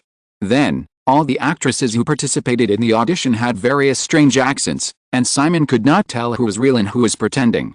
In addition, Simon always felt that the actors who participated in the audition seemed to be missing something, so he simply rejected this list. Now, Simon no longer expects to find a female taxi driver with a natural accent. He only expects an actress who can fully meet his requirements in appearance and temperament. As for the accent, it can naturally be adjusted during the filming process. Chapter 107 Children. an open-air restaurant halfway up the hill in Beverly Hills. In the rising sun, two Hollywood bigwigs, Barry Diller and Michael Eisner, sat leisurely on the terrace overlooking the entire Los Angeles. After ordering, Michael Eisner said to Barry Diller, "You shouldn't have seen last week's box office report yet? $13.88 million, a total of $53.85 million in 3 weeks. Goldberg will finally not be so embarrassed this year." Today is Friday, May 1st. Michael Eisner did not mention the name of the movie, but Barry Diller knew that the only movie that could achieve a single-week box office of more than $10 million in this unpopular period was The Butterfly Effect under Fox, which was still in theaters. Because he was focused on the operation of Fox TV network, Barry Diller did not pay much attention to the film business and asked, "What about Run Lola Run?"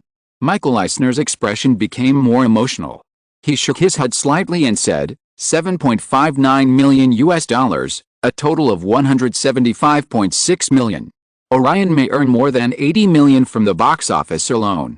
In addition to Platoon, from February to now, Orion's stock price has tripled, and its current market value is close to $1 billion. I heard that Summer Redstone and John Kruger are planning to seize control of Orion.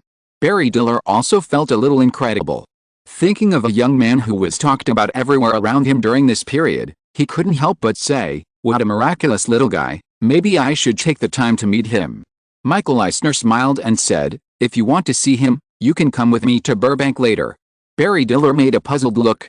The waiter brought the breakfast for the two of them. The conversation paused for a moment. When the waiter left, Michael Eisner picked up the cutlery and ate his breakfast. He then said, "That little guy opened a production company. Have you heard about it?"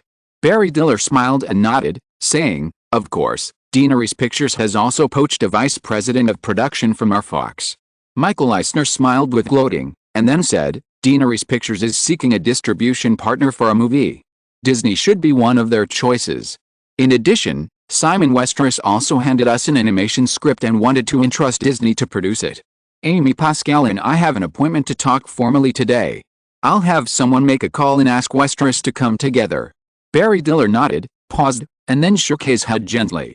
The two were colleagues during the ABC period, and Michael Eisner knew Barry Diller very well.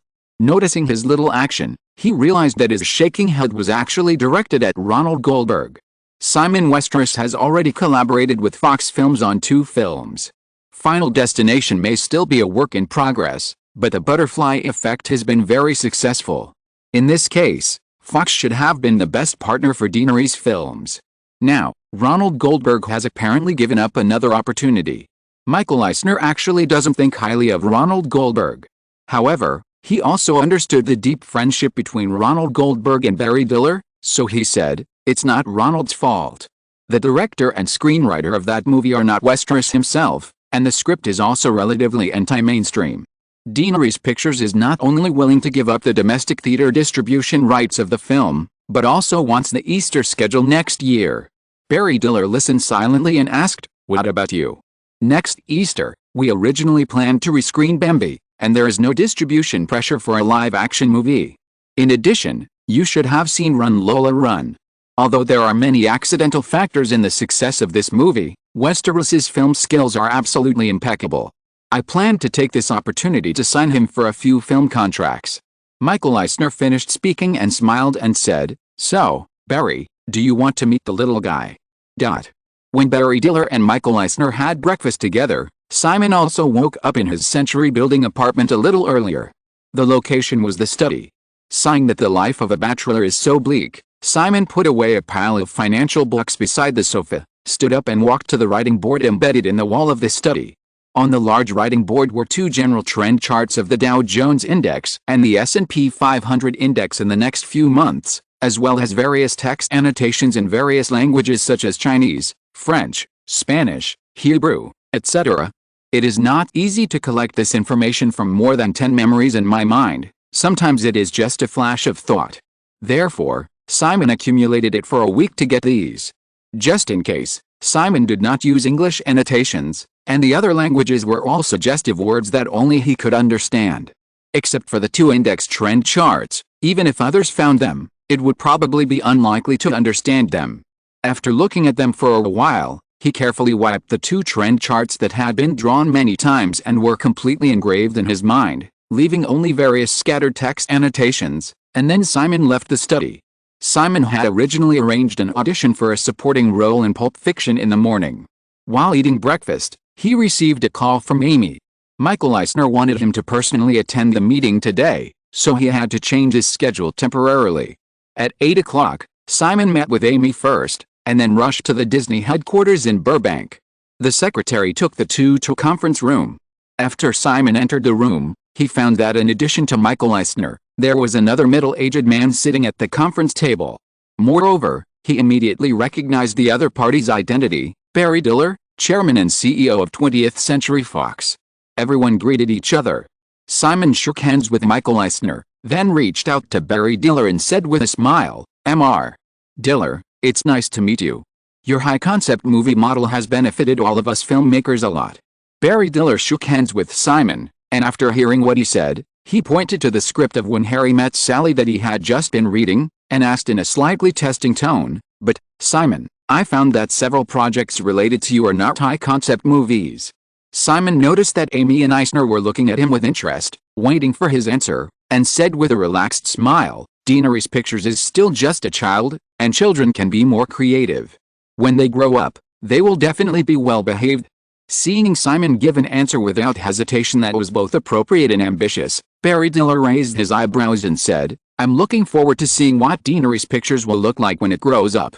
After saying this, everyone sat down at the conference table. Simon saw that Michael Eisner did not intend to talk about business right away, and he also understood that the two big guys called him here today just to see him. In this case, Simon did not miss the opportunity and continued to say to Barry Diller, "Mr. Diller, I heard that you are helping Mr. Murdoch to improve the Fox TV network. Perhaps we can cooperate next year." Barry Diller looked at the young man sitting opposite him and asked, "Why not this year?" "Simon, this month is the promotion season. If you have a good idea, you can go to New York soon. North American TV networks will determine the TV programs for the new year in May every year. Therefore, in this month every year, program producers in North America and even around the world will gather in New York to promote their TV programs to TV networks through various promotion meetings." Simon shook his head and said, "Daenerys Pictures definitely has no chance this year, we are still too weak. But next year may not be the case." Barry Diller said, "Simon, do you mean that Daenerys Pictures only needs 1 year to grow up?" "Of course not." Simon shook his head and said, "I mean, the WGA may go on strike next year. At that time, Daenerys Pictures may be able to get some opportunities. If Daenerys Pictures wants to cooperate with TV networks now, even if they have good ideas, the best result is to buy the ideas and then be commissioned by the TV network to produce them. The most important copyright must belong to the TV network." Simon expects that, like powerful program producers such as Warner and Universal, they only sell the first-round broadcast rights to the TV network, and still hold the distribution of other channels in their hands. Only in this way can Daenerys Pictures get a maximum profit. However, in order to achieve this goal in the short term, Daenerys Pictures can only seize the opportunity that the major TV networks will be unable to produce enough TV programs due to the screenwriters' strike next year. Barry Diller heard the explanation of the young man in front of him, but said, "Simon, you should also be a member of the Writers Guild, right? If the WGA announces a strike next year, don't you plan to participate?" Simon shook his head and said, "Barry, I am not a member of the WGA, and I have no plans to join the WGA." Hearing this, Barry Diller looked at Simon again for a moment, then smiled, took out a business card from his suit pocket and handed it over, saying, "It's really nice to meet you, Simon. If you have anything, you can call me." "Of course." Simon agreed, took Barry Diller's business card, and also took out a business card and handed it over. Barry Diller put Simon's business card away, then stood up and said goodbye to everyone. After seeing Barry Diller off, the three returned to the conference room and sat down again. Michael Eisner flipped open the memo in front of him, almost subconsciously not paying attention to Amy Pascal, who had contacted him several times, and directly said to Simon, regarding the cooperation of When Harry Met Sally, "Simon, Disney can give you the Easter schedule, and guarantee 1,000 screens. However, our requirement is that you need to sign 2 director contracts with Disney. The scripts can be written by you yourself or provided by Disney. The remuneration depends on the specific situation when the project is confirmed. As for The Lion King, Disney's animation department will not OEM projects for others. So, we hope to buy this script, $300,000. What do you think? Before this meeting, Michael Eisner originally planned to stick to the above conditions. However, with a conversation between Simon and Barry Diller just now lingering in his mind, and recalling the deeds of the young man in front of him in the past year, Michael Eisner almost instinctively felt that Disney should negotiate this cooperation, so there was a final sentence to discuss. Chapter 108 by. After listening to Eisner, Simon did not rush to discuss the release conditions of When Harry Met Sally. Instead, he said, "Michael, as far as I know, Disney does not attach importance to the animation department. There was even a rumor that you were going to cancel the production of animated films. In this case, why can't you produce The Lion King for Deaneries Pictures? Rumors are just rumors, Simon." Michael Eisner shook his head and said, "To be honest, I did consider closing the animation department. However, if I really did that, you wouldn't be sitting here talking to me now. Our animation department is in charge of Roy Disney. So, do you understand?" Simon thought for a while and nodded helplessly. Roy Disney is the nephew of Walt Disney, the founder of Disney. At present, the Disney family still holds a large number of shares in Disney Pictures. After Walt Disney's death, the overall quality of Disney's animated films has been far inferior to before. In recent years, Disney's brand image can only be maintained by rescreening classic animations more frequently. However, animation films are the foundation of Disney's success. Obviously, Disney's top management cannot rashly close the animation department based on pure commercial interests. They must also take into account the feelings of the Disney family. Moving Disney's animation department to an abandoned warehouse in Glendale to save costs may be the limit that the Disney family can tolerate. If Michael Eisner continues to push Disney's animation department to become an OEM factory, it is hard to say whether the Disney family will rebound. After thinking it through, Simon had no choice but to say, "In that case, Michael, let's forget about The Lion King. I'll find another way. I definitely can't sell the script to you." Michael Eisner said, "Simon, you have to understand that you have no other choice besides Disney. I remember Universal just released an American Rat Tale last year, with a box office of over $50 million, which is twice as high as Disney's The Great and Powerful.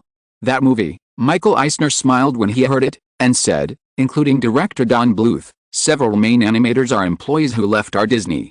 And, Simon, if you want our team to help you make The Lion King, that's even more impossible." Simon didn't quite understand the connection, but he just shrugged and said, "There will always be other ways." Michael Eisner tapped his fingers on his memo and said indifferently, "Then, good luck to you."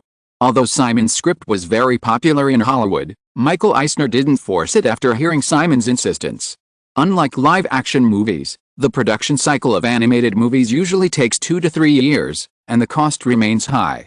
Who knows what will happen in 3 years? Seeing that the situation of The Lion King could not be reversed, Simon also turned the topic back to When Harry Met Sally and said, "Michael, regarding the 2 directorial contracts you just mentioned, I'm sorry, I can't agree. At most one, and maybe this will be the last contract I sign. After this, I will only make movies for my own company." Michael Eisner couldn't help shaking his head and laughing when he heard Simon say this, and said, "Simon, Coppola probably thought so after The Godfather. But after the huge loss of the Cotton Club, he could only honestly shit Peggy Sue Goes to Get Married for TriStar Pictures. Francis Ford Coppola's The Cotton Club released 3 years ago was a complete disaster. Due to the discord between the director and the leading actor during the filming process, repeated revisions of the script and other changes, the budget soared from $25 million to $58 million, but the film only recovered $25.92 million in North American box office in the end. Zoetrope Pictures, which Coppola ambitiously founded after the success of the Godfather series, is on the verge of bankruptcy. The distributor of The Cotton Club happens to be Orion Pictures.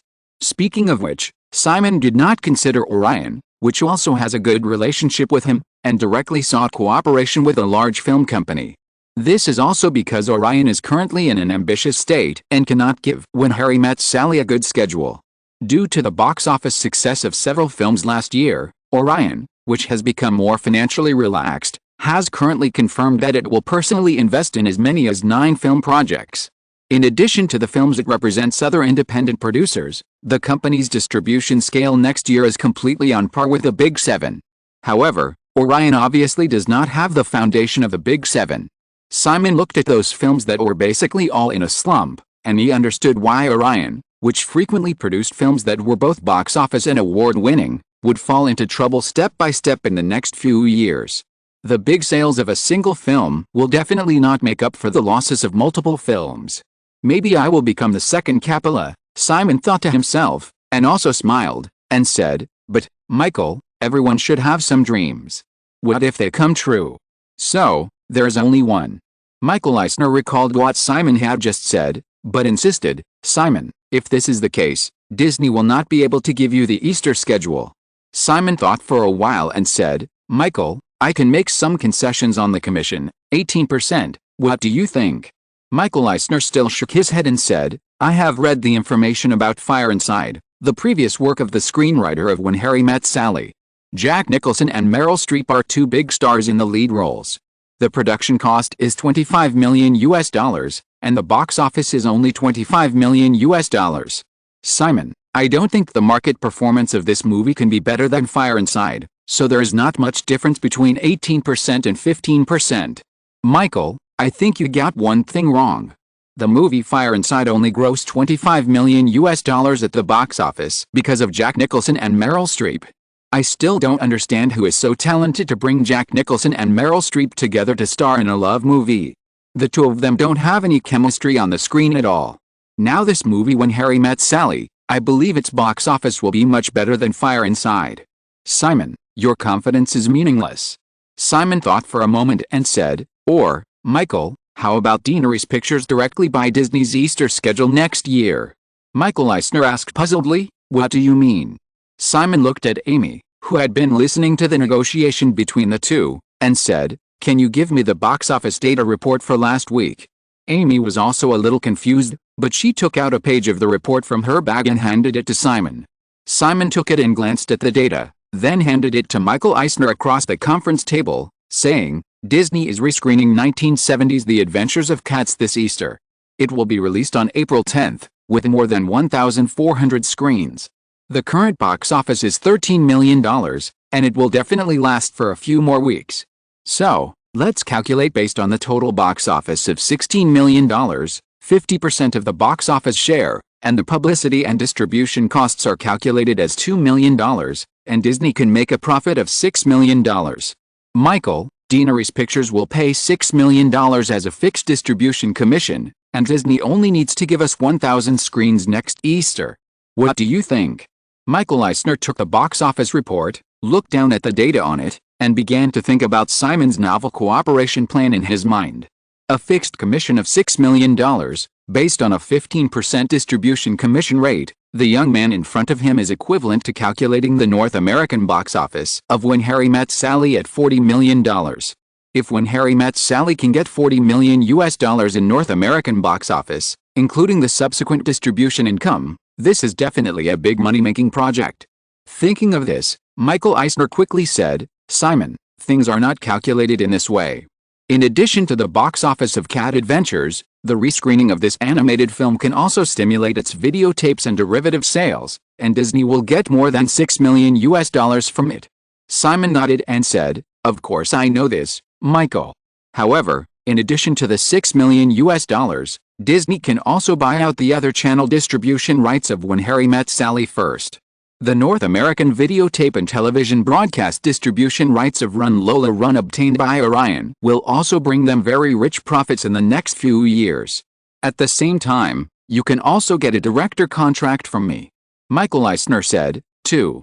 Simon shook his head, "Only one, Michael, if you insist on two, then I can only say it's a pity." Michael Eisner stroked the box office report in his hand, weighed it again for a moment, and said, "Simon, if the North American box office of When Harry Met Sally is less than $40 million, Daenerys Pictures will pay a fixed commission of $6 million. If it exceeds $40 million, Disney will take 18% of the commission. If you agree to this, I agree to your other conditions." Amy couldn't help but look at Simon when she heard Michael Eisner say this, and was very worried that he would agree. Deaneries Pictures has already taken enough risks to calculate a fixed commission of $6 million for less than $40 million. There is no reason that the better the box office, the higher the distribution commission Disney should take. To Amy's disappointment, Simon stood up and stretched out his hand to Michael Eisner and said, "Deal." Michael Eisner didn't expect Simon to be so straightforward. Seeing the young man opposite him stretching out his hand to him with a smile, he had to stand up and shake hands with the other party, but he felt that he might have been bypassed. Yes. 2 film contracts. Before this meeting, he was more concerned about signing Simon's next 2 directorial contracts. Compared to When Harry Met Sally, which was not very good, the 2 contracts of the young man in front of him seemed more valuable to him. After all, the profound film skills shown by the other party in Lola Run were difficult for many famous Hollywood directors to achieve. Now, there's only one left. It must be said that Michael Eisner did guess Simon's mind. Although he did not intend to make any concessions on the number of film contracts, Simon did use some tricks to divert Michael Eisner's attention. Signing an additional film contract was already the limit that Simon could bear. He did not want to be tied to several major studios like Spielberg. In fact, if the buyout price of Columbia Pictures, which did not put forward additional conditions, could be higher and the schedule could be negotiated, Simon would even be more inclined to cooperate with the other party. However, the buyout price of $3 million was too far from Simon's psychological expectations. As for the cooperation with Disney, Simon's original psychological limit was to raise the distribution commission to 20%. Now, although $6 million is required for less than $40 million, the commission ratio is only 18% for more than $40 million, which does not exceed Simon's upper limit. In any case, if the box office of When Harry Met Sally does not reach the previous level, then it will fail, and Simon can afford a failure. But if this movie is as successful as the original, although the distribution commission is a little higher, it is only the North American box office, and Deaneries Pictures still has a good chance of recovering the production cost of $15 million. As the head of a large film company, Michael Eisner would not go back on his word to a young man since he had said it. However, after shaking hands with Simon, he still added, "In this case, Simon, Deaneries Pictures must pay a commission of $6 million in advance after signing the contract. Cash is very scarce for any film company. According to convention, the distributor usually settles the distribution commission after the movie is off the shelves, but if Disney can get $6 million in advance, it can even make an extra movie." However, Simon shook his head and said, "Sorry, Michael, Deaneries Pictures has no money." Michael Eisner heard the young man, who was just decisive and shrewd, suddenly started to act like a rogue, and reminded him helplessly, "Simon, if I remember correctly, you should have received the sale proceeds of Lola Run recently, which is a large sum." Simon shook his head again and said, "Michael, you must know that because of the uneven distribution of benefits, I am preparing a lawsuit with my girlfriend, and the money cannot be moved for the time being." Although Amy was a little depressed about Simon's decision just now, she almost laughed out loud when she heard him talk nonsense. Michael Eisner looked even more helpless, and said, "Simon, didn't you realize that you revealed a big flaw? You just used the term girlfriend." Simon calmly corrected, "Oh, sorry, it's the ex-girlfriend." Michael Eisner finally laughed, shook his head and said, "Okay, for the sake of this not-so-funny joke." After the basic contract framework was determined, the three continued to discuss some details. Although he always heard many people around him talking about it, Michael Eisner was really impressed by Simon's shrewdness and decisiveness far beyond his age when they met for the first time. He even kept the two of them for lunch at noon. After reaching an agreement with Disney, Simon naturally would not consider MGM again. Compared with the aggressive Disney under the leadership of Michael Eisner and Jeffrey Katzenberg, MGM had almost become a real estate and hotel company after being bought by Las Vegas tycoon Kirk Kerkorian in the 1970s. Over the years, the studio was transferred, a hotel was built, and a large number of precious props preserved from the golden age of MGM were auctioned. Perhaps because he felt that the company's profits had been squeezed dry, Kerkorian sold MGM to CNN's owner Ted Turner in March this year. Ted Turner is currently raising funds to pay the $1.5 billion offer made by Kerkorian. However, in Simon's memory, Ted Turner did not finally take out the money. The media tycoon actually only valued the thousands of film copyrights accumulated by MGM for more than half a century. Turner Broadcasting is preparing to establish a new basic cable station, which requires a lot of content resources. In the end, the most precious batch of films in MGM's film library were successfully retained. After some tossing, MGM returned to Kerkorian's hands again.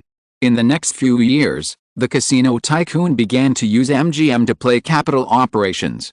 In short, the most powerful film company in Hollywood, which was once the most powerful, is now least interested in movies. If you are listening to this novel on a channel other than Fanfic World, it means it was downloaded and re-uploaded without effort. We warmly invite you to visit our channel, Fanfic World. There you will find the original version of this story and many other novels of various genres. We look forward to seeing you dive into a world of incredible novels. Chapter 109 If You Win. While Lola Run and the Butterfly Effect were still hot, Disney announced the next day that it would cooperate with Deanery's Pictures on the distribution of When Harry Met Sally. Deanery's Pictures. Although they were dissatisfied with Simon's promise of a guaranteed commission of $6 million to Disney, Dennis O'Brien, the head of Kraft Pictures, could only complain because of the agreement in the original contract that the distribution of the project was completely led by Deanery's Pictures. After several days of negotiations, on May 5, Deanery's Pictures officially signed a distribution contract for When Harry Met Sally with Disney. After finalizing the distribution of When Harry Met Sally, Deanery's Pictures only needed to complete the production of 3 films without distraction, and Simon also began to turn some of his energy to his other plan. May 6, Wednesday. In the apartment of Century Building, Simon did not go out this morning. For the sake of confidentiality, 2 managers from Lehman Brothers personally went to his home to handle the futures account opening procedures for him. Near 11 o'clock, Jeff Robertson, senior vice president of Lehman Brothers, rechecked the various formalities and carefully put some documents into his briefcase. Then he stood up and said to Simon, "Mr. Westeros, you can contact Noah directly for the next matter. Of course, if you need any help, you can also call me at any time." Simon politely shook hands with Jeff Robertson and sent him out the door. Then he looked at the white man in his 30s who stayed beside him. The man was about the same height as Simon, with brown hair, a clean face, and a meticulous white shirt and black trousers. This was the classmate Janet introduced to Simon, named Noah Scott. He was currently serving as vice president of Lehman Brothers' Chicago branch, mainly responsible for futures brokerage business. In order to sign Simon, a big customer, Noah Scott came all the way from Chicago. The two sat down on the sofa in the living room again.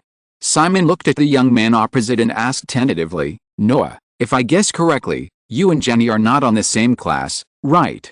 Noah Scott shook his head and looked at Simon in the same way, saying, "Unfortunately, Simon, Jenny and I are in the same class." Simon raised his eyebrows slightly and said, "Then you should be more capable than I thought." If he was in the same class as Janet, Noah Scott might only be 27 years old this year. It was a bit beyond Simon's expectation that he became the vice president of Lehman Brothers at the age of 27. The position system of investment banks is different from that of other companies. In the early days of investment banking, in order to maintain an equal status with corporate executives during business negotiations, investment banks gave their employees titles such as managing director, executive general manager, senior vice president, assistant vice president, etc., and these titles were later retained. Therefore, on Wall Street, a slightly larger investment bank usually has hundreds of vice presidents. However, this does not mean that it is easy to become a vice president of an old investment bank like Lehman Brothers. For an outstanding business school graduate to join an investment bank, it is basically impossible to go from the lowest level analyst to assistant vice president and then vice president without working for 7 or 8 years. Facing Simon's surprise, Noah Scott was very calm and said, "Actually, Simon, my father is a senior executive of American Express. Of course, I am confident that I can handle the current position. Your funds are very safe with me. So, what are you going to do next?" Simon vaguely remembered that American Express seemed to have acquired Lehman Brothers a few years ago, but his memory of this aspect was not very detailed. However, Simon also knew that although there were elites everywhere in large investment banks, they were also full of various relatives. Out of trust in Janet, Simon did not dwell on this. However, after hearing the other party's question, Simon did not intend to tell Noah Scott all his plans. The two of them had not yet reached that level of trust. There were too many cases of Wall Street turning against its own clients. Noah, $75 million will be deposited into Westeros account this afternoon. When you return to Chicago, all you need to do is buy 1,000 September long contracts of the S&P 500 index futures in the last 2 days of this week. Noah Scott nodded slightly and asked, "Then what?"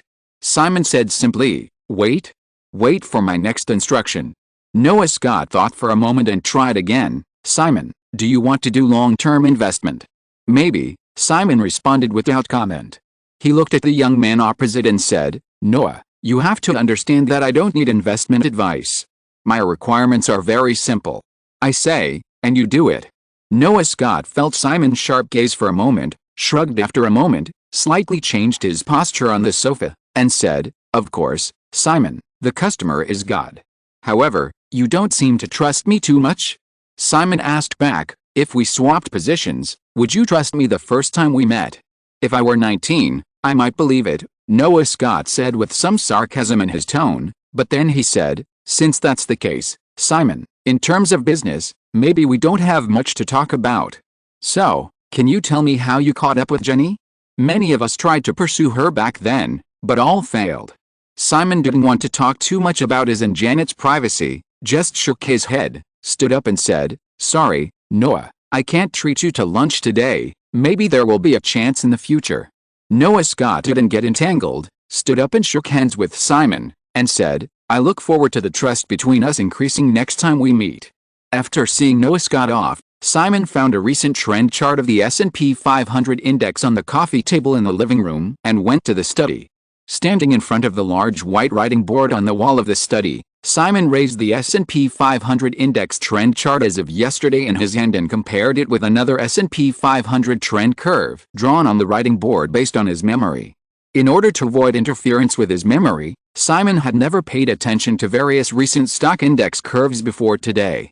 But at this time, the S&P 500 curve before May 6, 1987 in his hand basically matched another curve before the relevant time note on the writing board. So, the memory was obviously not wrong. Simon was basically relieved. Although his butterfly appeared, he did not think that the S&P 500 index futures market with a daily trading volume of more than $1 billion would be seriously disturbed. According to the information accumulated during this period, Simon found that 1987 was completely a wild era for stock index futures trading. This era is full of opportunities, but there are also countless traps. It can make people rich overnight, but it is also enough to make people go bankrupt in an instant. Unlike commodity futures that have been developed for more than a century, the world's first stock index futures were born in the United States in 1982, which was 5 years ago. 1982 happened to be the beginning of a new round of stock bull market in the United States. Since 1982, the Dow Jones Index, the most important measure of the U.S. stock market, has risen from 800 points to the recent 2,300 points. Simon also knows that in the next few months, the Dow Jones Index will reach a maximum of more than 2,700 points. The booming stock market easily concealed the various drawbacks in stock index futures trading. Anyone who knows a little about futures probably knows that stock index futures have daily price limit rules, circuit breakers, debt-free settlement, position limits and other trading rules to protect the market.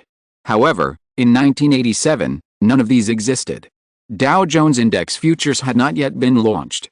Take the mainstream S&P 500 index futures on the market as an example. The trading process of stock index futures is actually very simple. The recent S&P 500 index is around 270 points. Simon remembers that the S&P 500 index reached a peak of more than 330 points at the end of August. So, taking the integer of 300 points of the S&P 500 index as an example, each stock index futures has a contract multiplier. The later S&P 500 index futures contract multiplier was $250, but now it is $500. Therefore, the actual value of each S&P 500 index futures contract is index points multiplied by contract multiplier, which is $150,000. However, futures speculators only need to pay 10% of the margin to buy a contract, which is $15,000. Then, every 1 point increase or decrease in the S&P 500 index means a profit or loss of $500 for a contract. $500 may not seem like much, but if multiplied by 10,000 contracts, the profit or loss represented by each 1-point change in the index will expand to $5 million. Calculated based on a $15,000 margin for each contract, 10,000 contracts require a $150 million margin. Therefore, compared with a huge $150 million margin, the profit or loss of $5 million is still nothing. From 1982 to the present, the North American stock market has been showing a very stable upward trend, with few violent fluctuations. Because of this relatively flat market, the minimum change price of the S&P 500 index contract is actually 0.1 points. Since there have been no major changes, federal regulators have not imposed various restrictions on the stock index futures market for 5 years. There are no price limit rules, no circuit breakers, no daily debt-free settlement, no position limits. So, when the crash occurred on October 19, 1987, the disaster came. In Simon's memory, on October 19, the S&P 500 index jumped down from 281 points at the previous Friday's close to below 200 points. A drop of 80 points. What does this mean? Still calculated based on 10,000 contracts. If someone mistakenly established 10,000 long contracts at 281 points on October 16, the total margin would be about $140 million. On October 19, his loss for each contract would be $500 multiplied by 80 points, which is $40,000. 10,000 long contracts, each contract loses $40,000, and the overall loss will reach $400 million. Relative to the $140 million margin, the loss ratio is close to 300%. In fact, in the stock market crash of 1987, there was indeed such an unlucky guy who mistakenly bet on a huge number of long contracts. That person was named George Soros. The later financial tycoon lost $800 million because of this battle. As a result, the Quantum Fund, whose net asset value had just exceeded $3 billion that year, shrunk by more than a quarter in just a few days. Now, in the apartment of Century Building, Simon looked at the S&P 500 index on the writing board in the study, which had been rising all the way until the end of August. His fingertips felt slightly numb because of the plans to be implemented in the next few months. In the curve in front of him, from 270 points in early May to 330 points at the end of August, the overall rise of 60 points, the fluctuation range is no less than a stock market crash. With a 60-point increase, each long contract can make a profit of $30,000. The profit rate is enough to exceed 200%. The volatile September. Avoid. October 19th. From 281 points to 200 points, a drop of 80 points, a real stock market crash. Soros has a famous reflexivity theory. Simply put, market participants and the market are constantly generating unpredictable mutual influences. Simon naturally considered that the addition of his butterfly would change the original market trend. However, counting all the expected chips, he only has more than $100 million now. If he really loses, then he loses. Just start all over again. But if he wins, in the journey to the top of the pyramid, Simon will climb too many steps at once. Chapter 110. How can it be normal? Beverly Hills. In a cafe near the WMA headquarters on Camino Street, Simon and Jonathan sat down again after seeing off the other two. After flipping through the novel Dances with Wolves, which had just been adapted, Simon glanced at the paparazzi swaying outside the glass window and said to Jonathan with a smile, "ICM must be nervous.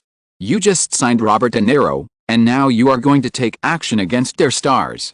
ICM, Innovative International Management, is the talent agency in Hollywood second only to WMA and CAA. It has big stars such as Arnold Schwarzenegger and Eddie Murphy, and its strength should not be underestimated. The two people who just left were Michael Blake, the author of Dances with Wolves in Simon's Hands, and Kevin Costner. Before Simon was reborn, most people's impression of Kevin Costner might only be the role of Jonathan Kent, Superman's adoptive father in Man of Steel. But in fact, with a series of hits such as Dances with Wolves and The Bodyguard, Kevin Costner can be said to be one of the hottest superstars in Hollywood in the 1990s. Kevin Costner is now a client of ICM. Although he is not as big as he was later, he is also well known. Jonathan Friedman successfully signed a contract with Robert De Niro last week. Hearing Simon say this, he shook his head and smiled. Kevin and Bob are both actors with a restrained style. I am not as greedy as CAA. Signing one is enough. Speaking of which, Simon, including Dances with Wolves, you have bought the copyrights of 8 films during this period. Do you want to continue? Simon felt a dissuasion in Jonathan's tone, but said, if there are any good ones, of course I will continue. Although he said this, Simon felt a little helpless. Among the 8 novels, remakes or original scripts that Simon has already obtained, he actually only has 2 of them, Dances with Wolves and Forrest Gump. The others were just randomly collected as smokescreens. Due to technical limitations, Forrest Gump, which once won the Oscar for Best Special Effects, will definitely not be able to start filming in the short term. Forrest Gump was only published last year, and the author of the novel, Winston Groom, is also well known in the industry. However, compared with the author's other works, the sales of Forrest Gump can only be described as a failure. From last year to now, Forrest Gump has sold less than 10,000 copies in total. After Jonathan contacted the other party, Winston Groom initially proposed various additional conditions. But when Simon raised the price to $200,000, Westeros Company successfully won the film and television adaptation rights of the novel within 10 years. As for Dances with Wolves, in the original time and space, this movie not only achieved a huge box office of more than $400 million worldwide with a production cost of $22 million, but also won a series of heavyweight awards such as the Oscar for Best Picture and Best Director. Dances with Wolves does not have the technical threshold of Forrest Gump. However, Simon also cannot start this project in a hurry. Daenerys Pictures does not have the operational strength to support a global $400 million box office blockbuster, and Simon cannot transfer the various distribution rights of this project to other film companies. During this period, Jonathan was mainly negotiating the copyright term with Michael Blake, the author of Dances with Wolves. Michael Blake was encouraged by his friend Kevin Costner to write this novel. For this reason, the other party insisted that Kevin Costner play the leading role and even emphasized that this clause should be written into the contract. In addition, if the copyright is sold to Westeros Company, Michael Blake and Kevin Costner naturally hope that Dances with Wolves can be filmed as soon as possible. This is not something Simon can agree to. After several weeks of negotiations, the two sides reluctantly reached an agreement, and Daenerys Pictures bought a 3-year adaptation rights of Dances with Wolves for $100,000. Michael Blake did not ask for a high price for the copyright. However, if Daenerys Pictures cannot start the project according to the terms agreed by both parties within 3 years, it will need to compensate Michael Blake $500,000 after the contract expires. In addition to Forrest Gump and Dances with Wolves, Simon either cannot get or cannot find the copyrights of many other movies in his memory.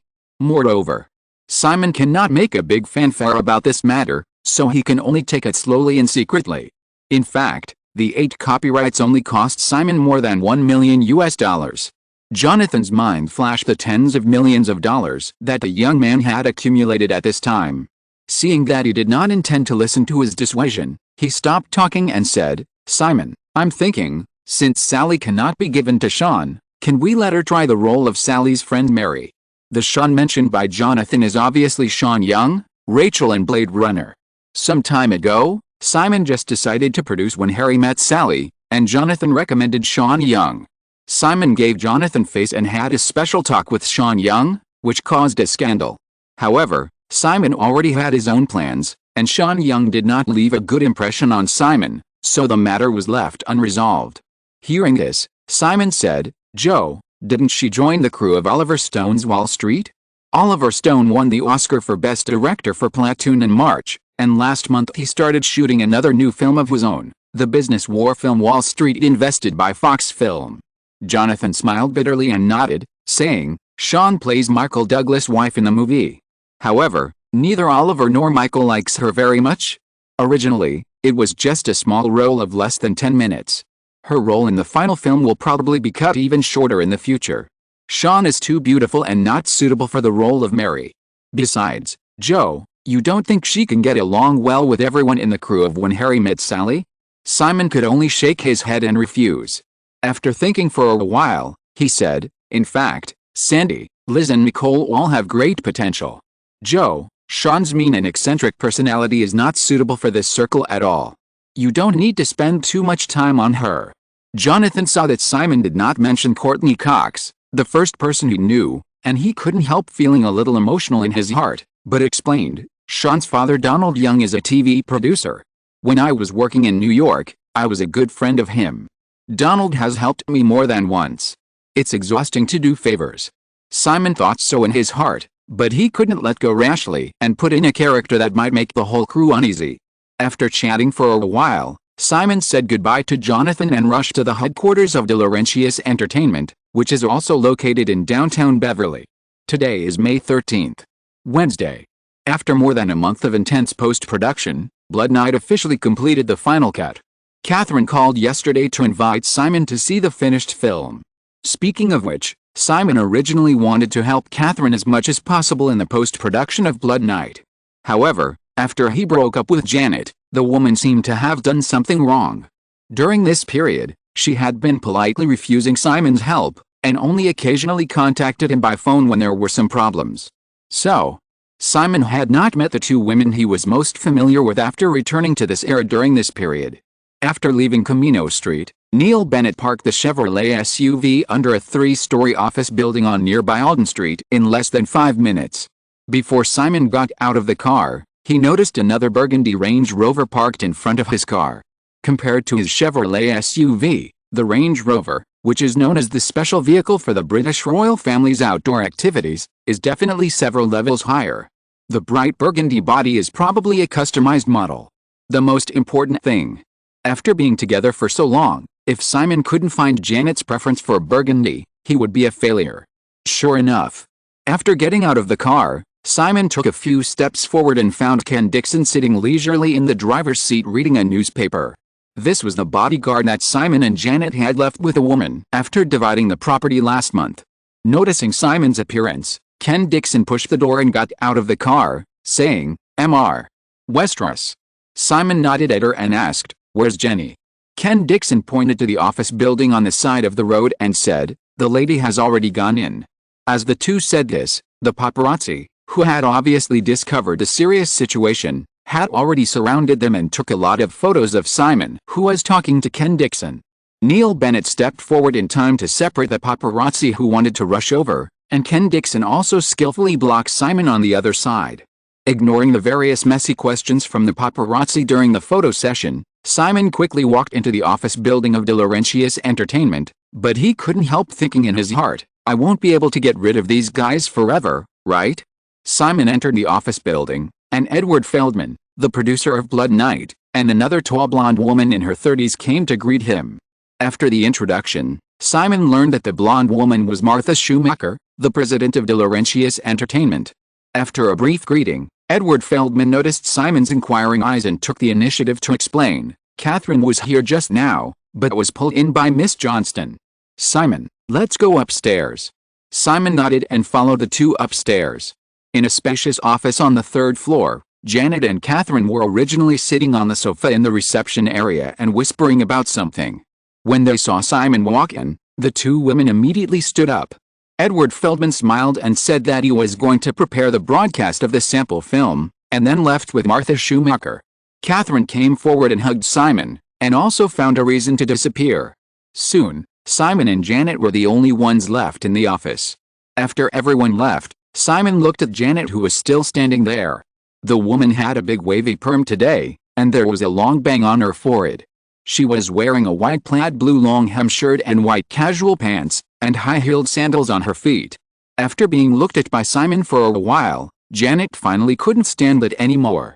She took 2 steps forward, raised her chin slightly and stretched out her hand to Simon, saying, "Hello." Simon glanced at the pretty little hand stretched out, raised his hand to take it, but it was directly held on Janet's fair wrist. Suddenly being caught by Simon's wrist, although the man did not use any force, a feeling that was almost engraved deep into the bone marrow instantly surged into her heart. Janet's whole body became a little weak, her face turned red, and her watery eyes stared at Simon without any killing power, and said in a soft voice, "Little bastard, you bully me."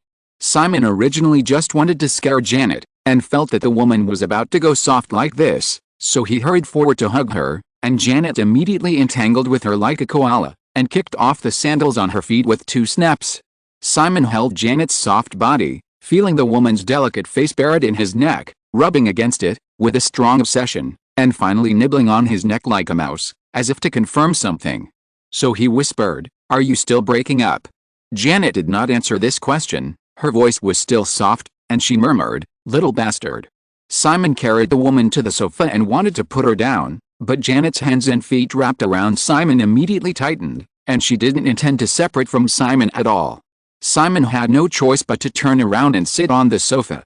He put his arms around the woman's waist, tried the feel, and said with a smile, "You've gained weight. It seems that you haven't missed me at all during this period." Janet changed her posture and stuck to Simon, with some dissatisfaction. "I don't want to miss you, a little bastard who does bad things all day long." Simon argued, "I didn't do anything, really." Janet's little head drilled into Simon's neck again and said venomously, "You're useless." Simon could only smile, smelling the pleasant fragrance on the woman's body, and said, "Come to my place tonight." Janet twisted her body slightly, and then said, "No, let's go to Palisade." Simon nodded, "Okay." After hugging each other quietly for a while, Janet took the initiative to find a topic. "What do you think of Noah?" Simon shook his head honestly, "Not familiar." "How about him?" Janet said, "You met last week, and he called me and said that you were very difficult to get along with." Simon turned his head and pressed against Janet's side face, saying, "I don't know what's going on. Anyway, I just feel that I can't get along with him." Janet paused, then suddenly laughed out loud. She scratched Simon with her little hands and said, "Lion." Simon was puzzled. "Huh?" Janet raised her face from Simon's neck, looked at him with sparkling eyes, with a big smile on her face, but her voice was still soft, and said, "A lion king can accept many females around him, but he will never tolerate another adult male lion that threatens his status in the territory." Simon said helplessly, "Is that the case?" Janet leaned over, opened her mouth and gently bit Simon's lips, and said, "Didn't you notice? You don't even have a same-sex friend of the same age, and you obviously prefer to get along with girls." Simon knew that Janet had just bit to his lips, obviously hinting at Sandra's affairs. In the last scandal, the paparazzi happened to capture the details of Sandra biting Simon, which was exaggerated. Simon showed his teeth at the woman in his arms, and then said, "I think this has nothing to do with lions. Instead, it's very similar to a guy in an Oriental novel." Janet asked curiously, "Who?" Simon smiled and said, "You wouldn't know even if I told you. But that guy's theory is that women are made of water and men are made of mud. He feels very happy when he's with women, but he feels uncomfortable when he sees men." Janet's eyelashes flickered, and she said, "Really? Haha, it's just like you. I must find time to read that novel. You find it for me." Simon nodded, "Okay." Janet pecked Simon on the lips again, then buried her face back in Simon's neck, enjoying the feeling of ears rubbing against each other, and changed the subject after a moment, saying, "Noah called me again this morning. Little bastard, have you really bought 3,700 S&P long contracts?" Simon nodded, "Yes." Janet obviously laughed again, and said, "Noah said you're crazy. Since last week, the S&P 500 index has basically remained between 270 and 275 points. Simon has been instructing Noah Scott to continue buying long contracts for the September S&P 500 futures in recent days. Now, with a total of 3,700 contracts, Simon has consumed more than $50 million in funds, based on a margin of about $13,600 per contract. If the $20 million loan still reserved in his personal account is not counted, Simon's current position ratio has reached 67%. The stock index futures contracts are divided into March, June, September and December. Simon did not buy the most recent June contract, but the September contract 4 months later, just for long-term investment. Noah Scott obviously saw this. Most stock index futures speculators tend to keep their long-term position ratio within 30% cautiously. Simon directly increased his position to 67%. With such a high position ratio, even with the current loose futures trading rules, it is easy to lose all the money. No wonder he was regarded as a madman. With these thoughts flashing through his mind, Simon gently stroked Janet's soft body and said, "Then do you think I'm crazy?" Janet nodded, "Yes." Simon said in self-abandonment, "Okay, it seems that I really am crazy." Haha. Janet chuckled, wrapped her arms tightly around Simon, and said with undisguised certainty, "You are my boyfriend, little bastard." How can Janet Johnston's boyfriend be normal? Chapter 111 The Blockbuster Era. It was 5 o'clock in the morning. Simon woke up on time without the alarm. He had been getting up at this time since he started to build a position with that sum of money. The woman on his body and the sweet fragrance in the bedroom instantly made Simon realize that this was not his apartment in Century Tower. Being hugged by Janet like a pillow, Simon did not get up immediately. He turned his head to look at the woman who was still sleeping. A few strands of blonde hair slanted on her rosy white face. Her lips were slightly pursed, her eyelashes were long, and she was lazy and satisfied in her sleep. After staring for a while, Simon also felt a sense of peace inexplicably. Perhaps this is his place of peace of mind. So he leaned over and kissed Janet gently on the lips, and then Simon carefully broke away from the woman's arms. The layout of the villa had not changed since the last time he left. After washing up, Simon went to the gym to jog for half an hour. After taking a shower, it was already 6 o'clock. There are not many types of futures in North America at present. This time, Simon completely bet on the S&P 500 index futures that he could predict and which had the largest market trading volume. The S&P 500 index futures were launched by the Chicago Mercantile Exchange in 1982. The current daily contract volume is between 80,000 and 100,000 contracts, and occasionally exceeds 100,000. Therefore, Simon's butterfly will not be too conspicuous, which is actually the source of Simon's confidence in confirming that the S&P 500 curve in the next few months will not deviate too much from the data in his memory. Since electronic trading systems have not yet appeared, stock index futures are still mainly very old-fashioned on-site manual trading, from Monday to Friday, from 8:30 a.m. to 3:15 p.m. Chicago belongs to the Central Time Zone of the United States, 2 hours ahead of Los Angeles. At 6 o'clock in the morning on Simon's side, the Chicago Mercantile Exchange was about to open. After making himself a pot of coffee, Simon came to the study, sat down behind his large desk, and dialed Noah Scott's phone with a cup of coffee. The two were talking in low voices about their trading plans after the market opened today. Janet came in lazily from outside the door in her pajamas. When she saw Simon, she came straight over. Her soft body curled up in Simon's arms like a kitten, and then she narrowed her eyes. Simon lowered his voice and continued to chat with Noah Scott for a while before hanging up the phone. He smiled and patted Janet on the body, and asked, "Would you like some coffee?" Janet shook her head. "I haven't brushed my teeth yet." Simon said, "Then I'll carry you back to the bedroom and let you sleep for a while." "No." Janet shook her head again, and then she perked up a little and raised her face to ask, "Did you just let Noah buy another 800 contracts?" Simon nodded and said, "Yes. That's 4,500 contracts." Janet squinted her eyes and did a little mental calculation, and said, 4,500 contracts, a position opening range of 270 to 275 points, requires about $60 million in margin, and the position holding ratio exceeds 80%, leaving only $15 million in available funds. Well, now Noah is going to treat you as a lunatic even more. Little bastard, you're not going to continue to increase your position, are you? Simon hugged the woman's soft body and said, "No more, that's it." Janet rubbed Simon's chest with her hands, looking at him with sparkling eyes, and said, "But, little bastard, you can still lose money easily. Is it really okay?" Simon's current position means that every 1-point fluctuation of the S&P 500 index means a profit or loss of $2.25 million. Although the current futures trading is not settled daily without liabilities, if the accumulated book losses in Westeros account exceed the remaining $15 million of available funds, Simon will need to add margin, otherwise the broker will force him to sell some contracts to ensure sufficient funds in the account. Based on this calculation, Westeros 4,500 long contracts, in addition to the $60 million fixed margin, Simon's chips in his hands, even if the $20 million loan is included, can only withstand a 15-point decline in the S&P 500 index, which is equivalent to 5% of the index market. However, from the beginning of the year to now, in just 4 months, the S&P 500 index has experienced two major ups and downs between 250 points and 300 points, with the largest increase or decrease close to 20% of the market. With this fluctuation range, Simon's current position is completely unbearable. After all, if the S&P 500 market falls by about 20% again, more than 50 points, the theoretical loss of each contract at the lowest point will exceed $25,000. For 4,500 contracts, the loss will be $112.5 million, which is far more than the $75 million principal in Westeros account.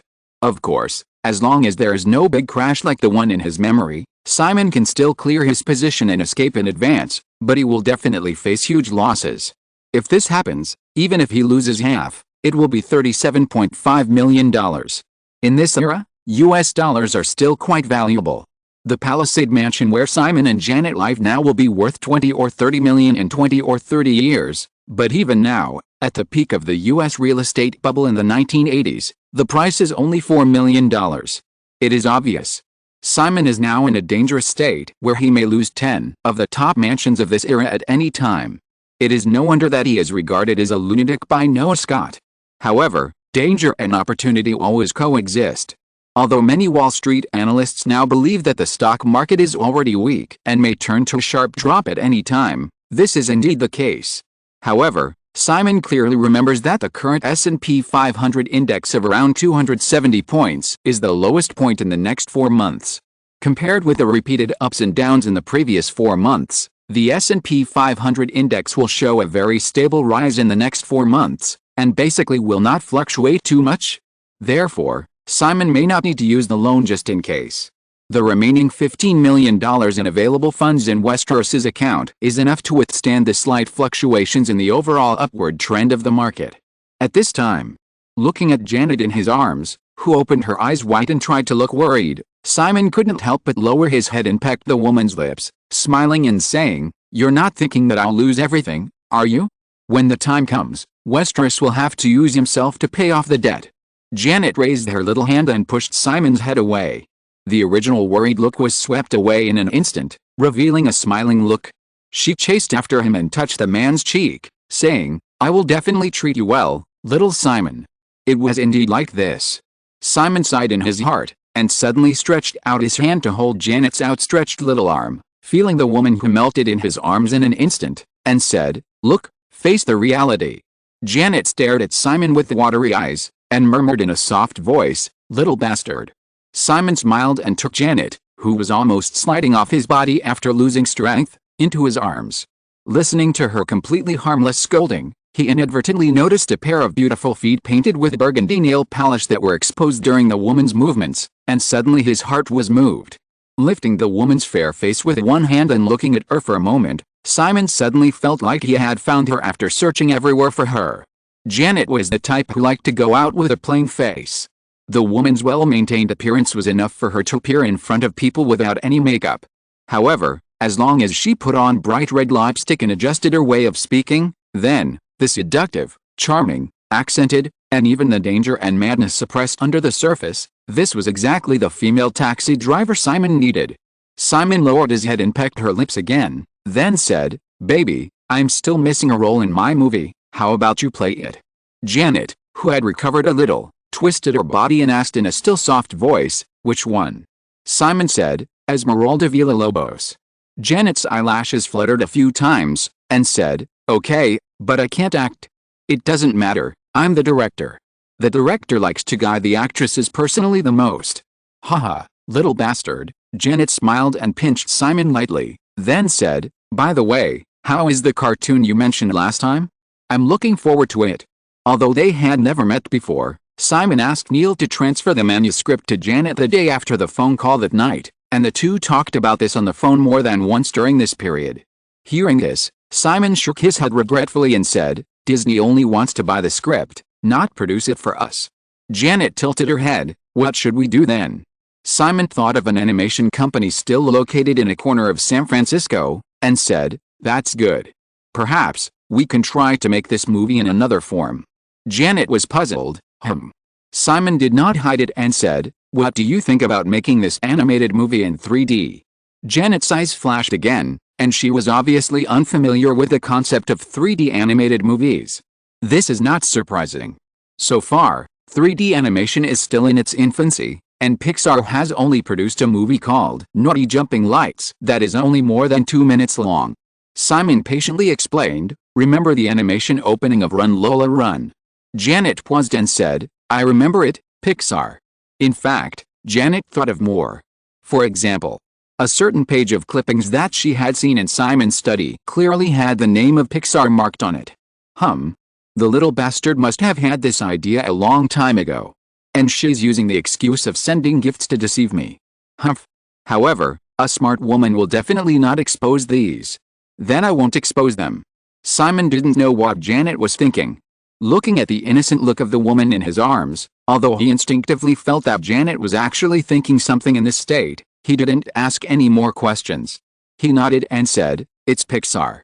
If possible, we will buy it and make a 3D animated version of The Lion King. The former The Lion King has a global box office of more than $900 million and has maintained the throne of the best-selling animated film for more than 10 years before being surpassed by Toy Story 3 and Frozen. Now, unless you are willing to give up the script, it is unlikely that you want the original Disney team to help you OEM The Lion King. Michael Eisner was right at the time. It is basically impossible for Simon to find another excellent 2D animation film team outside of Disney. So, these days, Simon gradually came up with another bold idea. Make a 3D animated version of The Lion King. Although it is not easy to achieve the smooth effect of 2D animation based on Simon's understanding of the current 3D animation technology, Simon is not in a hurry. At most, it will take a few more years. As long as the technical problems can be solved, they are not a problem.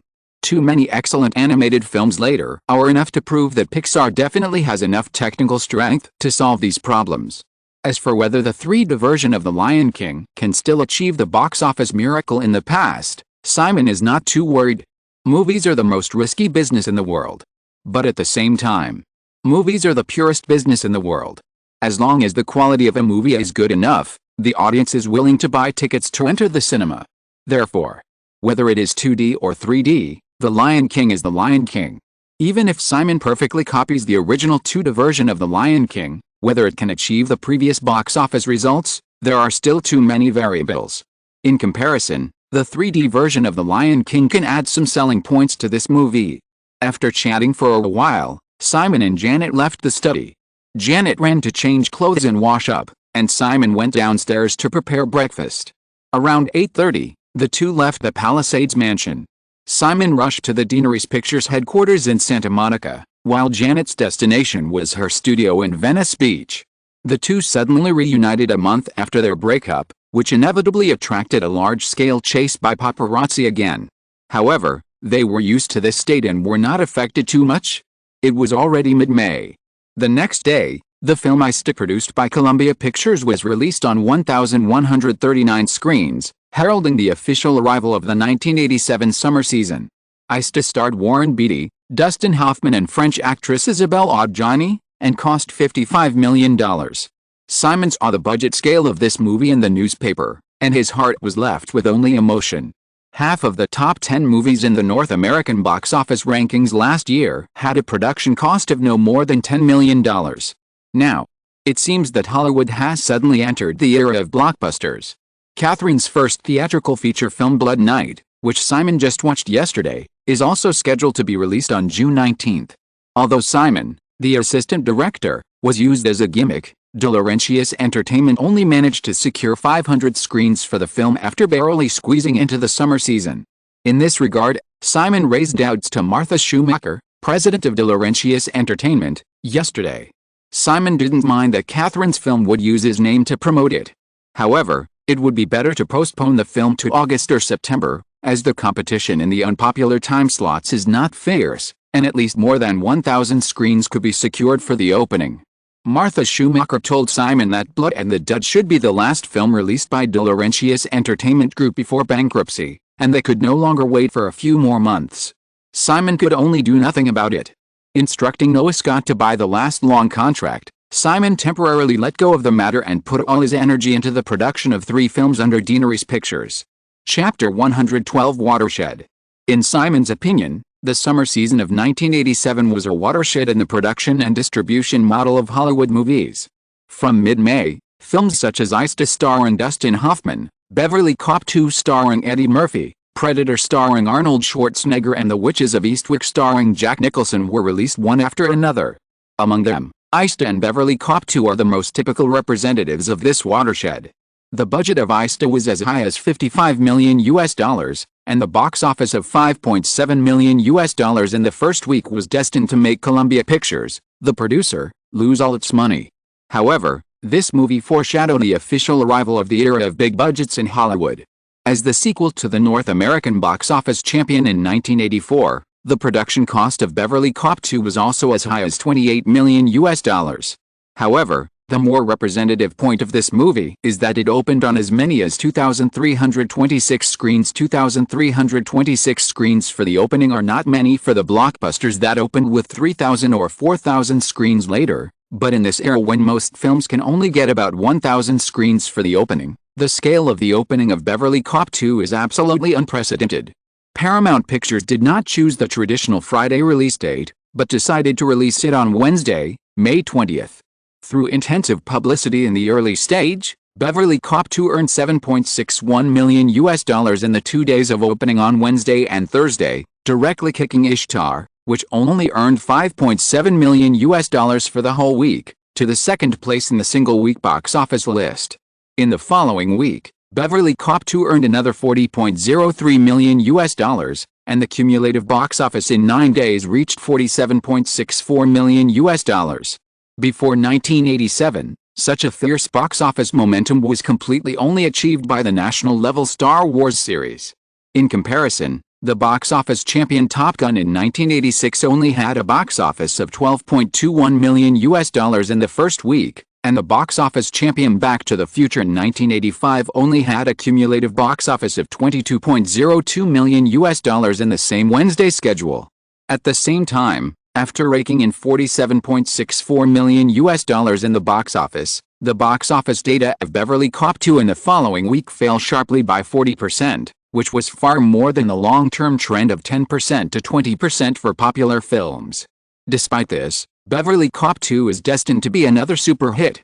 While many film companies are studying the distribution strategy of Paramount Pictures, Simon understands that in addition to the era of big budgets, the era of full distribution of Hollywood movies, which accumulates popularity through large-scale publicity in the early stage and then rolls out thousands of screens at a time to recover box office revenue in a short period of time, has also arrived. Simon has completed the layout of Stock Index Futures, and Final Destination produced by Deaneries Pictures officially started shooting on May 18th. The main filming location of Final Destination is in Queens, New York. Simon flew to New York in person after the filming started and stayed in the crew for 3 days before returning to Los Angeles. In the following time, Simon was basically busy with the casting, location scouting and actor rehearsal of Pulp Fiction. The filming cycle of Final Destination is 8 weeks. If everything goes well, the film will be completed around July 10th.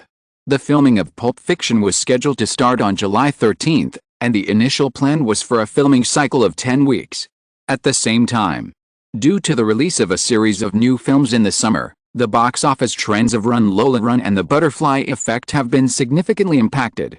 However, on June 15th, the 18th week of its release, Run Lola Run officially broke through the $200 million mark with a box office of $1.36 million in 3 days of the weekend, reaching $201.07 million. Immediately afterwards, from June 19th to June 25th, The Butterfly Effect was released for 12 weeks, and the box office received another $1.82 million. The cumulative box office also exceeded the $100 million mark, reaching $100 million. Although everyone knew the box office potential of Run Lola Run and The Butterfly Effect, when the two films really broke through the expected box office figures, the entire North American media was still boiling again. For a time, various newspapers and media once again spread countless news about Simon. Kathryn's The Night of Blood and the Dead happened to be released on June 19th. Due to Simon's previous participation, The Night of Blood and the Dead became the most direct beneficiary under the influence of this media heat. The film opened on 513 screens in the first week. Under the media's heated discussion, The Night of Blood and the Dead earned $7.86 million in the first 3 days of the first weekend, with an average of more than $15,000 per theater, which completely reached the level of a hot-selling blockbuster. Simon and Janet originally planned to hold some parties in March and April to thank those who helped Simon over the past year. Taking advantage of this opportunity, the two of them brought up the matter again. Saturday, June 27th. A grand party was held in the Palisade Mansion on this day. It was a bad day, and I really didn't want to stop updating, so I just posted a short chapter. Chapter 113. Is there still a way to survive? Feeling the car slow down, Courteney Cox looked forward through the car window. Outside the mansion not far ahead on the mountain road, a black Mercedes-Benz looked a little chaotic because it was surrounded by paparazzi. After a while, the Mercedes-Benz finally drove into the mansion, and the driver in the front row stepped on the brakes, but only parked the car on the side of the road. The invitation specifically reminded that the scale of this party was large and there were not enough parking spaces, so Courteney booked a luxury car for pickup. The paparazzi on the roadside saw the Cadillac stop steadily, and they all raised their cameras and came over again. A strong sense of uneasiness suddenly arose in my heart. I even had the urge to tell the driver to drive away. Due to the little chaos just now, two waiters in the mansion took the initiative to come out to maintain the situation, and the driver in the front row also got out of the car. The car door was opened, and she had no room to retreat. So she slowly exhaled, and Courteney Cox got out of the car holding the skirt of her black dress. When the paparazzi who were ready to go saw her, some were disappointed, some were confused, and some just symbolically pressed the shutter, and then turned their attention to another car that was coming. In Hollywood, after a movie is a big hit, there are usually media outlets that are curious about which stars have been invited to play roles in related movies but miss the opportunity to become famous. Run Lola Run is no exception. However, Simon was too unknown before Run Lola Run, and the media only dug up scattered information that he originally wanted to invite another girl he had pursued to play the role of Lola, but they didn't even find the girl's name. Courteney Cox knew very well that the girl was herself.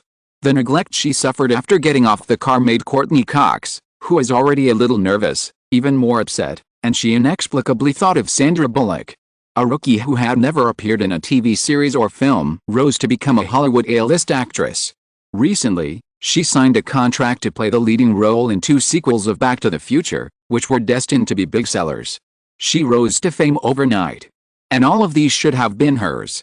Following the waiter, she looked at a Mediterranean-style mansion shaded by green trees.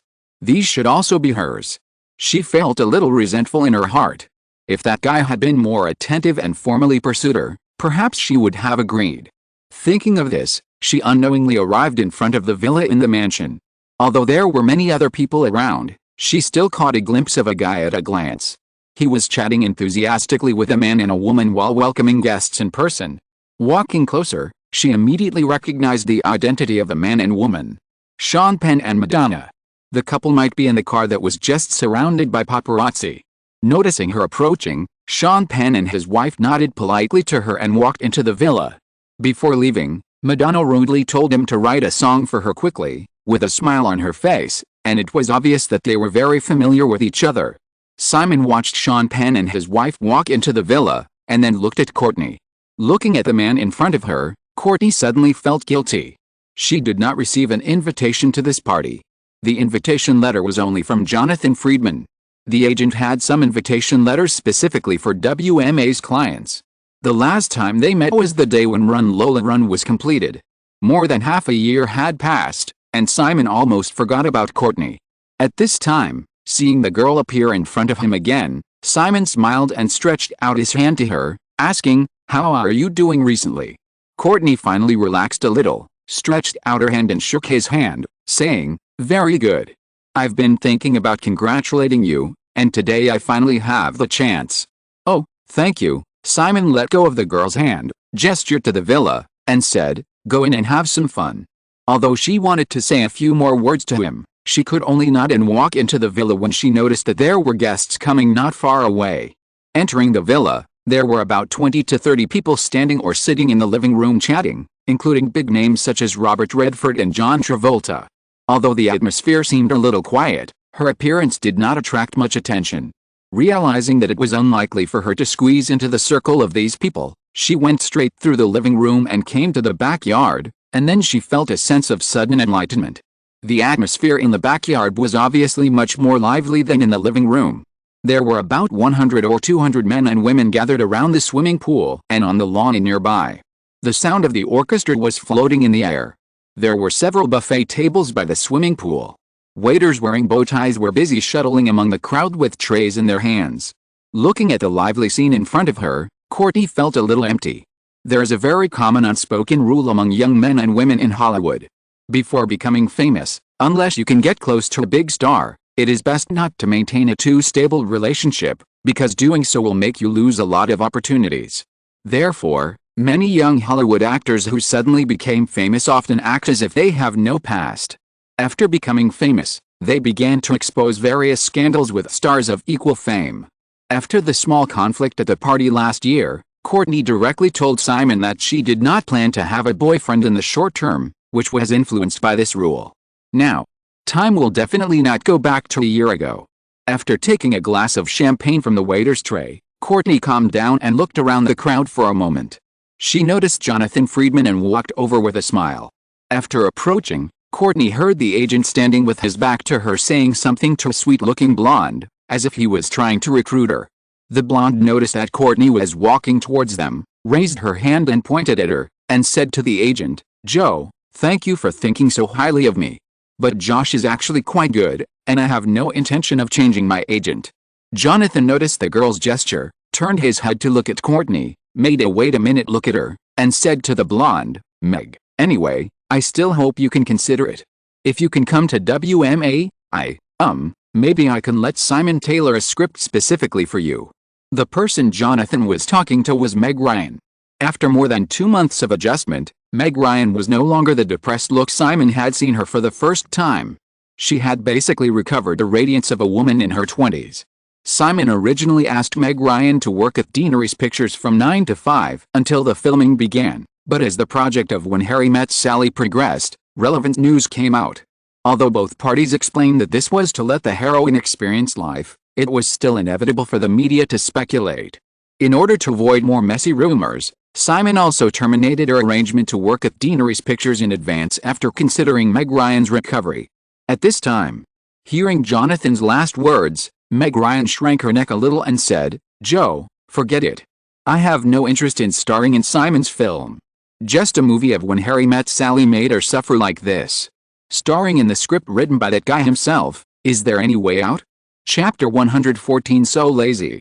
During this period, I always pay attention to many things related to Simon unconsciously. When Courteney Cox heard Meg Ryan claim that she was not interested in Simon's movie, she quickly remembered her identity, the established heroine of When Harry Met Sally. So she looked down on him. If she was not interested in his movie, why did she still participate in When Harry Met Sally? Although he did not direct and write this movie, he would definitely serve as the most powerful producer. Jonathan Friedman watched Meg Ryan leave, then turned to Courtney and asked, "Have you met Simon?" Courtney nodded with regret on her face, and said, "He is a little busy now." Jonathan looked at the girl in front of him, paused, and said with his usual gentle tone, "Then, find more opportunities to talk to him later. You were the first to know each other." Having worked in this circle for more than 20 years, Jonathan has seen too many actors miss opportunities. However, he still felt a little sad about the ups and downs of his life. If Courtney had been able to seize the opportunity, the current situation would have been different. Now, among Jonathan's clients, Sandra Bullock became a blockbuster with Lola Run, and Elizabeth Shue also rose to the top with The Butterfly Effect. The age and positioning of the two women are not much different from Courteney Cox. In addition, Nicole Kidman, who Simon just recommended, is obviously impossible for him to spend too much time on Courtney. The two chatted for a few more words. Dusk had unconsciously enveloped the surroundings. The lights came on, and it really set off a flashy world of feasting and revelry. The crisp sound of ding ding ding came from the direction of the villa, and everyone at the scene quickly quieted down. Jonathan and Courtney looked over together in the direction of the sound. Simon was standing under the eaves of the villa leading to the backyard, holding a glass of champagne.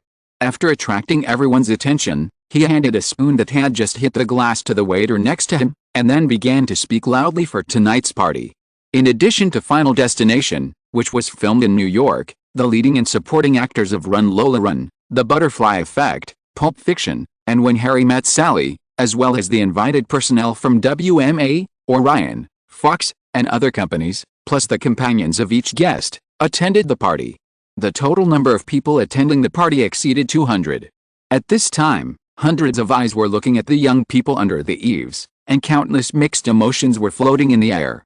Although Run Lola Run and The Butterfly Effect have achieved unexpected box office successes, strictly speaking, Simon's influence in Hollywood is still limited compared to his fame. The three films produced ambitiously by Daenerys Pictures also seem uncertain in the eyes of many people. Perhaps only next year, the young people at the center of everyone's attention will realize the reality that no one in Hollywood can succeed forever. However, no one can ignore the fact that Simon Westeros is only 19 years old this year.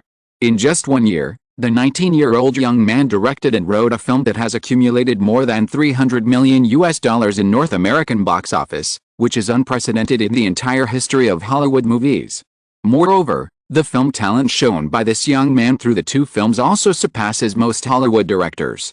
No one will doubt that in the long time to come, Simon will have too many opportunities to create box office miracles similar to Run Lola Run. In addition, the most important point. With the Run Lola Run, Simon has accumulated tens of millions of dollars in wealth when many of his peers have not yet considered the future, which is also enough to arouse the envy and admiration of too many people. The trend of high pay in Hollywood has only increased significantly in recent years with the overall expansion of the industry and the promotion of brokerage companies. Therefore, the more than $40 million Simon earned from Run Lola Run is enough to surpass the total assets accumulated by most Hollywood first-line stars over the years, even after deducting high taxes and fees. In the world of fame and fortune in Hollywood, everyone pursues nothing more than the words fame and profit. At the age of 19, a young man has achieved two things that many people may spend their entire lives seeking but cannot get. After Simon's brief thank you speech, the night's carnival officially began. The open space on the other side of the villa, opposite the swimming pool, was turned into a dance floor. The music in the air soon became more lively. People were moving around in the villa and the yard, making it very lively. Simon and Janet were just socializing with the crowd, and before they knew it, more than half an hour had passed. Back in the villa, sitting on the sofa chatting with Sandra, Nicole and others, and taking a break, Kathryn came over with two other people. They were Dino De Laurentiis, the owner of De Laurentiis Entertainment, and Martha Schumacher, the president. After greeting, Dino De Laurentiis said, "Simon, can we talk alone?" Simon looked at the other person's expression, probably guessed something, and nodded, saying, "Okay, Dino, let's go to the study." Janet saw that Simon had something important to do, so she stood up and said to the others, "Well, everyone go to my studio. I've been inspired recently and have completed several new paintings." Dino De Laurentiis saw that Janet was going to take the others away, and said, "Miss Johnston, maybe you can come too." Janet blinked, but just smiled and said, "Simon is fine, his decision is my decision." With that, Janet stood up with Sandra, Nicole and others, and finally took Kathryn with her, and walked towards her studio in the villa. Simon also took Dino De Laurentiis and Martha Schumacher to the study room that was usually used for entertaining guests. Dino De Laurentiis's purpose was just as Simon expected. He was attracted by the huge profits that Simon and Janet had made from Run Lola Run.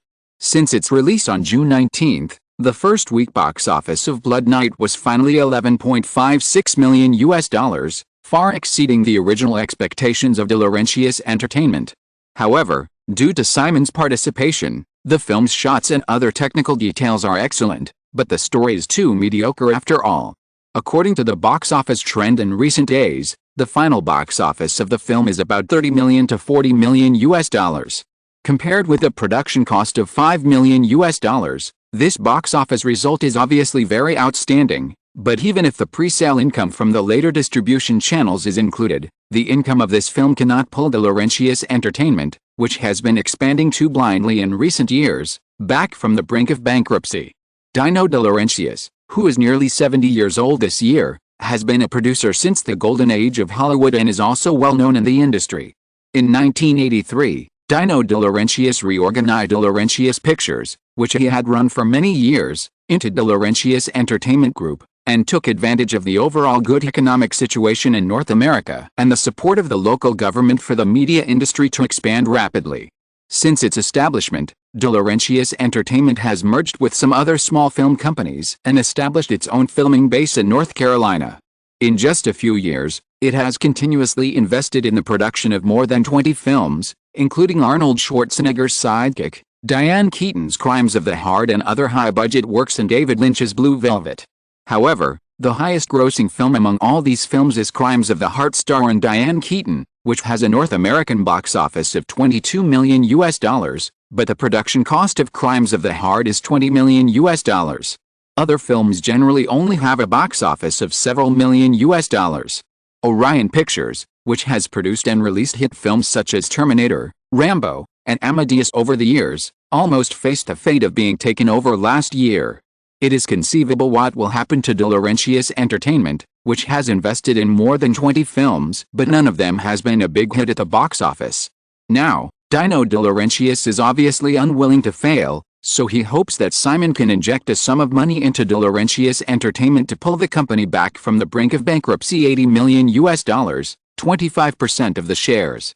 This is the condition of Dino De Laurentiis, and the other party also promised to help distribute the films produced by Denaries Pictures.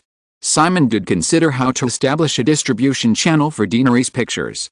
It is obviously the best choice to directly obtain a complete distribution team by merging other film companies. However, Simon doesn't like any of the second and third tier film companies in Hollywood at the moment. Since De Laurentiis Entertainment was able to push Blood and Blood into the popular summer season, its distribution capabilities must be much stronger than those of companies such as New Line and Miramax, which have just emerged. However, Simon could not afford to pay $80 million to buy only 25% of the shares. As for the Big Seven, even the dilapidated MGM can sell for $1.5 billion, and Simon can't afford any of them. Therefore, during this period, Simon was more concerned about the issue of self-reliance. Although North American cinema resources are monopolized by the Big Seven, as long as the films produced by Denaries Pictures can sell well frequently, Simon wants to open up the cinema channels in North America. As for overseas, it must be done step by step. Therefore, Simon could only refuse Dino De Laurentiis' invitation to cooperate. After chatting for more than 20 minutes, Dino De Laurentiis and Martha Schumacher could only leave disappointed when they saw that they could not convince Simon. After leaving the study with Dino De Laurentiis, Simon came to the exit of the corridor near the living room and stopped. Simon waved and took a glass of wine from the waiter's tray. He leaned against the wall quietly and felt the situation in front of him. Most of the lights in the living room were turned off at this time. The old-fashioned phonograph played soothing music. There were some guests standing or sitting around. In the middle of the living room, there were pairs of men and women dancing slowly. I didn't like the hustle and bustle of the backyard, so I hid here. After rejecting several attempts to chat up, I became completely quiet.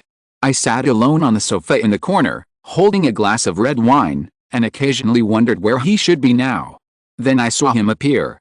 Leaning against the entrance of the corridor, hiding myself in the shadows, holding a glass of champagne, looking thoughtful. Obviously, he didn't notice me. Yes, I am such an inconspicuous girl. I thought a little lonely.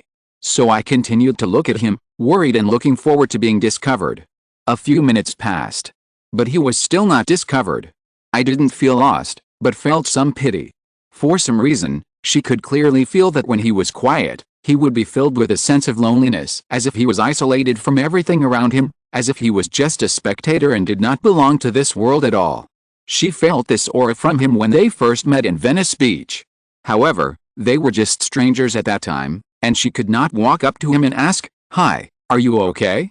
Now, she stood up unconsciously, walked to his side with some restraint, and whispered, "Hi, do you want to dance?"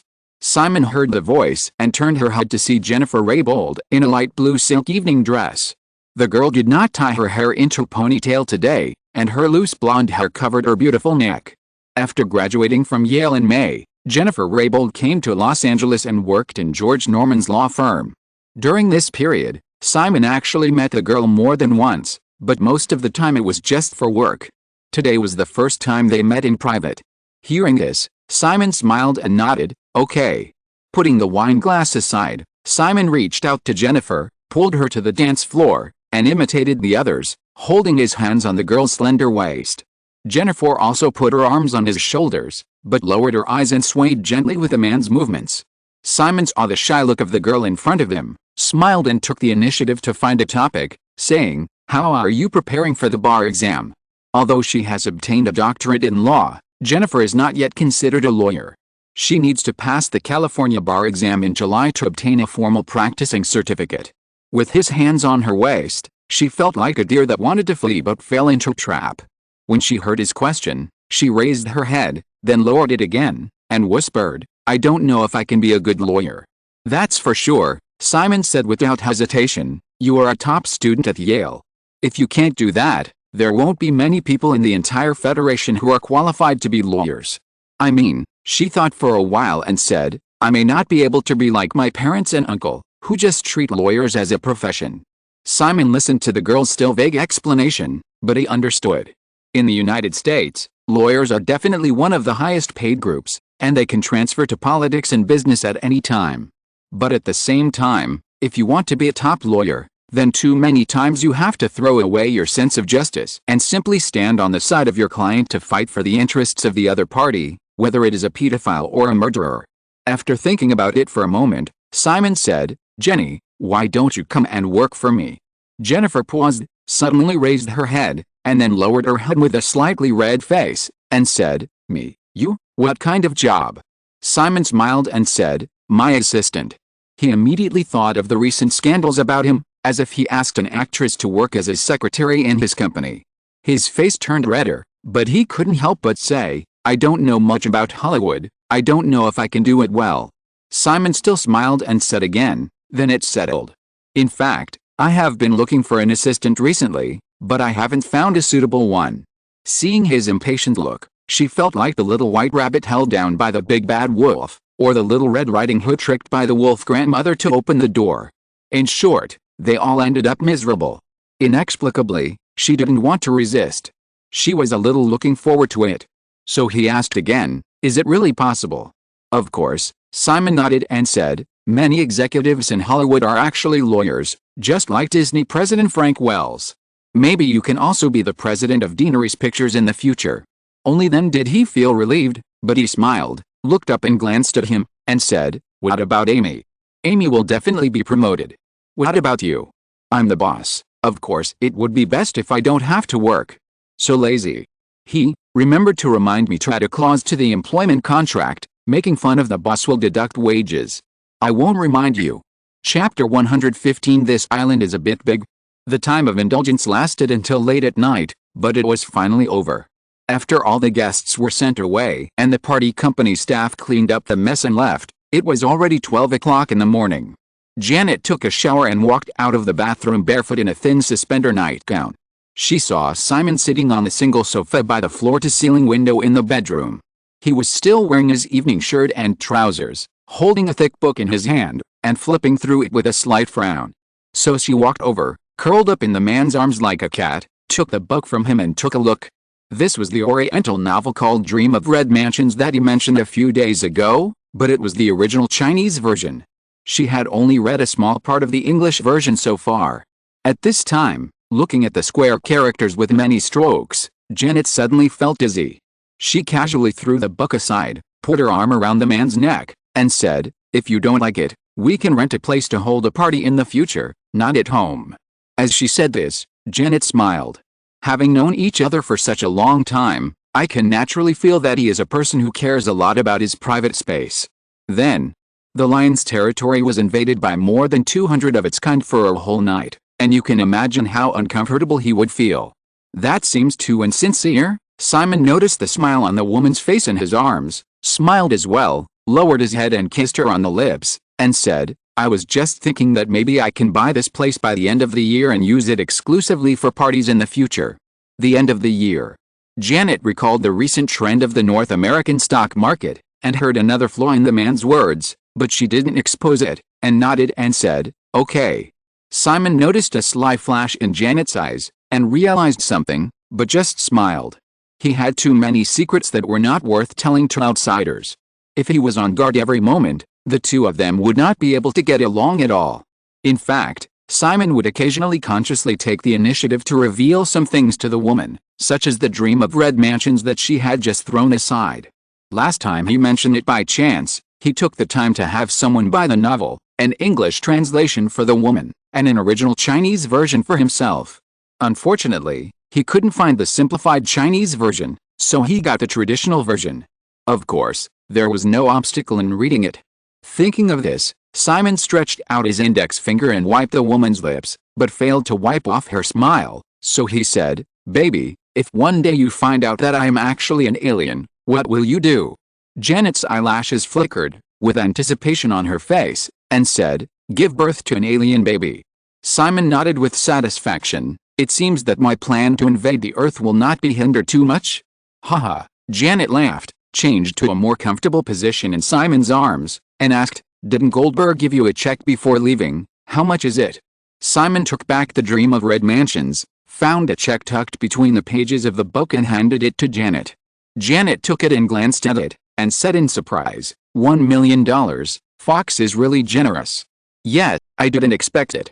When the second weekend box office of The Butterfly Effect came out, in order to get Simon to cooperate with the subsequent publicity, Fox not only gave him $300,000, but also promised to pay Simon another bonus after the film's North American box office exceeded $100 million.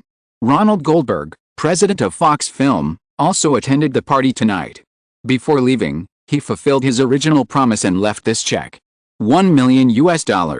It was indeed beyond Simon's expectations. Ronald Goldberg's contract expires next year. In Simon's view, the possibility of News Corporation renewing the contract with the other party is almost zero. Therefore, this check is more likely to be due to Barry Diller's intervention. After Ronald Goldberg left, Barry Diller would definitely personally intervene in the operation of Fox Film. This check was obviously to establish a good relationship with Simon in advance. Of course, compared with the profits that Fox Film can earn from the Butterfly Effect project, the bonus Simon received is actually not exaggerated. Fox Films invested only about $20 million in the production and promotion of the Butterfly Effect. The North American box office of more than $100 million was enough to bring the company a net profit of no less than $30 million. Janet played with the check in her hand, but laughed again after a moment and said, "If Fox knew that you had earned more than $30 million from the stock index futures market in just over a month, it might not have taken out the $1 million. Anyway, you wouldn't care too much?" Since Simon bought 4,500 S&P 500 index futures long contracts in mid-May, the S&P 500 index has risen from the initial 270 points to 287 points at the close of last Friday. The long contract positions held by Westeros Company are between 270 and 275 points, with an average of about 272 points. So, in more than a month, the average index of all 4,500 contracts rose by 15 points. Each point of index increase means a profit of $2.25 million. The book profit of the S&P 500 long contracts held by Westeros has reached $33.75 million. $33.75 million is just the beginning. Despite this, Simon held Janet's little hand and felt the unique texture of the check paper, and said, "Of course I care. This is $1 million. Many people can't make so much money in their lifetime." Janet raised her face and looked at Simon, saying, "You already have so much money, so what are you going to do?" Simon thought for a moment, but shook his head. Janet was puzzled and said, "What? Or, are you going to make money without spending it like that stingy old man Warren Buffett?" According to recent public data, Warren Buffett's net worth is only about $2 billion, which is equivalent to the wealth of Janet's family. However, Buffett has accumulated such a huge fortune almost from scratch by relying entirely on value investment. His rise to fame is legendary, and his reputation in North America has been well known over the years. Simon laughed when he heard Janet calling Buffett a stingy old man. He pinched the woman's delicate face and said, "It's not good to call someone like that in private. Besides, I won't be like him. It's just that the money I have now is too little." I didn't call him that in private. I also called him that to his face, "Stingy old man," Janet said proudly, opening Simon's hand, and then said, "Too little? You're only 19 years old, little bastard, tens of millions of dollars, is it still not enough?" Of course, Simon nodded, saying, "Basically, you can't do anything. What do you want to do?" "A lot of things." Simon looked at the woman in his arms and said, "Of course, the ultimate goal is to conquer the world." Janet nodded and insisted, "Then, tell me something that can be bought with money." "This is easier to achieve, right? Money can buy it. First of all, you must have a good house. However, I hope to have a house in Westeros in every city I might go to in this world. Los Angeles, New York, Chicago, San Francisco, Miami, Las Vegas, London, Paris, Berlin, Rome, Venice, Amsterdam, etc., etc. Simon listed them casually. Seeing that the woman in his arms had widened her eyes, he smiled and added, "Of course, Melbourne, Canberra, Brisbane and the like in Australia must also be there." Janet heard Simon mention Australia, her long eyelashes flickered a few times, thinking that it was really very small. Not to mention the cost of buying countless luxury houses in major cities around the world, just the annual maintenance costs of these properties, I guess few people in the world can afford it. However, this should be Janet Johnston's boyfriend.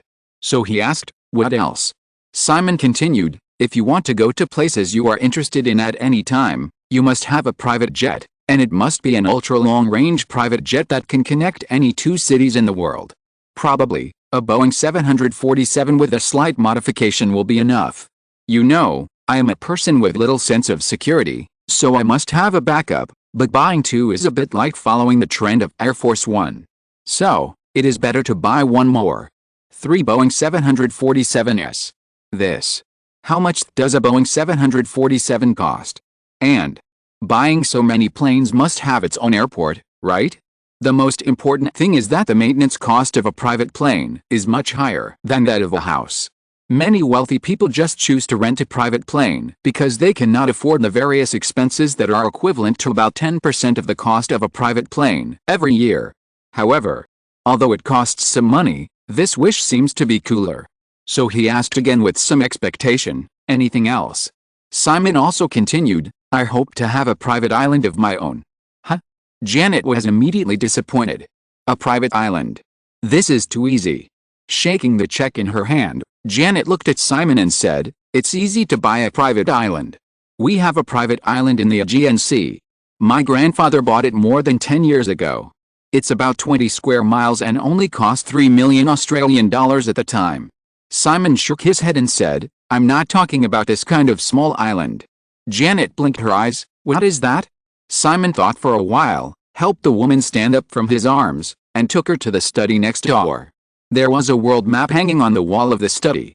Simon picked up the black fountain pen next to the writing board on the other side and circled a small island on the world map under Janet's curious eyes, saying, "I think this place is good, the end of the world, and the area is large enough. I don't want to buy the kind of small island that can be crossed in a few minutes. Here, we can walk for a month. Tasmania Island." Janet looked at the island Simon circled and was finally a little surprised. Tasmania is located in the southeast corner of the Australian continent. From the map, it looks like an earring of the continent. The island also grows the only egg-laying mammal in the world, the platypus. Janet is very familiar with Tasmania because the island is just across the sea from Melbourne, where she grew up. However, Tasmania is by no means comparable to a small island of only more than 20 square miles in the Aegean Sea, because the total area of this island is more than 20,000 square miles, which is completely different from those private islands that can be traded. Super farmers in North America who like to buy land, such as CNN boss Ted Turner, only have 1 or 2 million acres of private land at most. The total area of Tasmania, which is more than 20,000 square miles, is more than 10 million acres. If Simon can really buy the entire island, he will immediately become one of the people with the most private land in the world.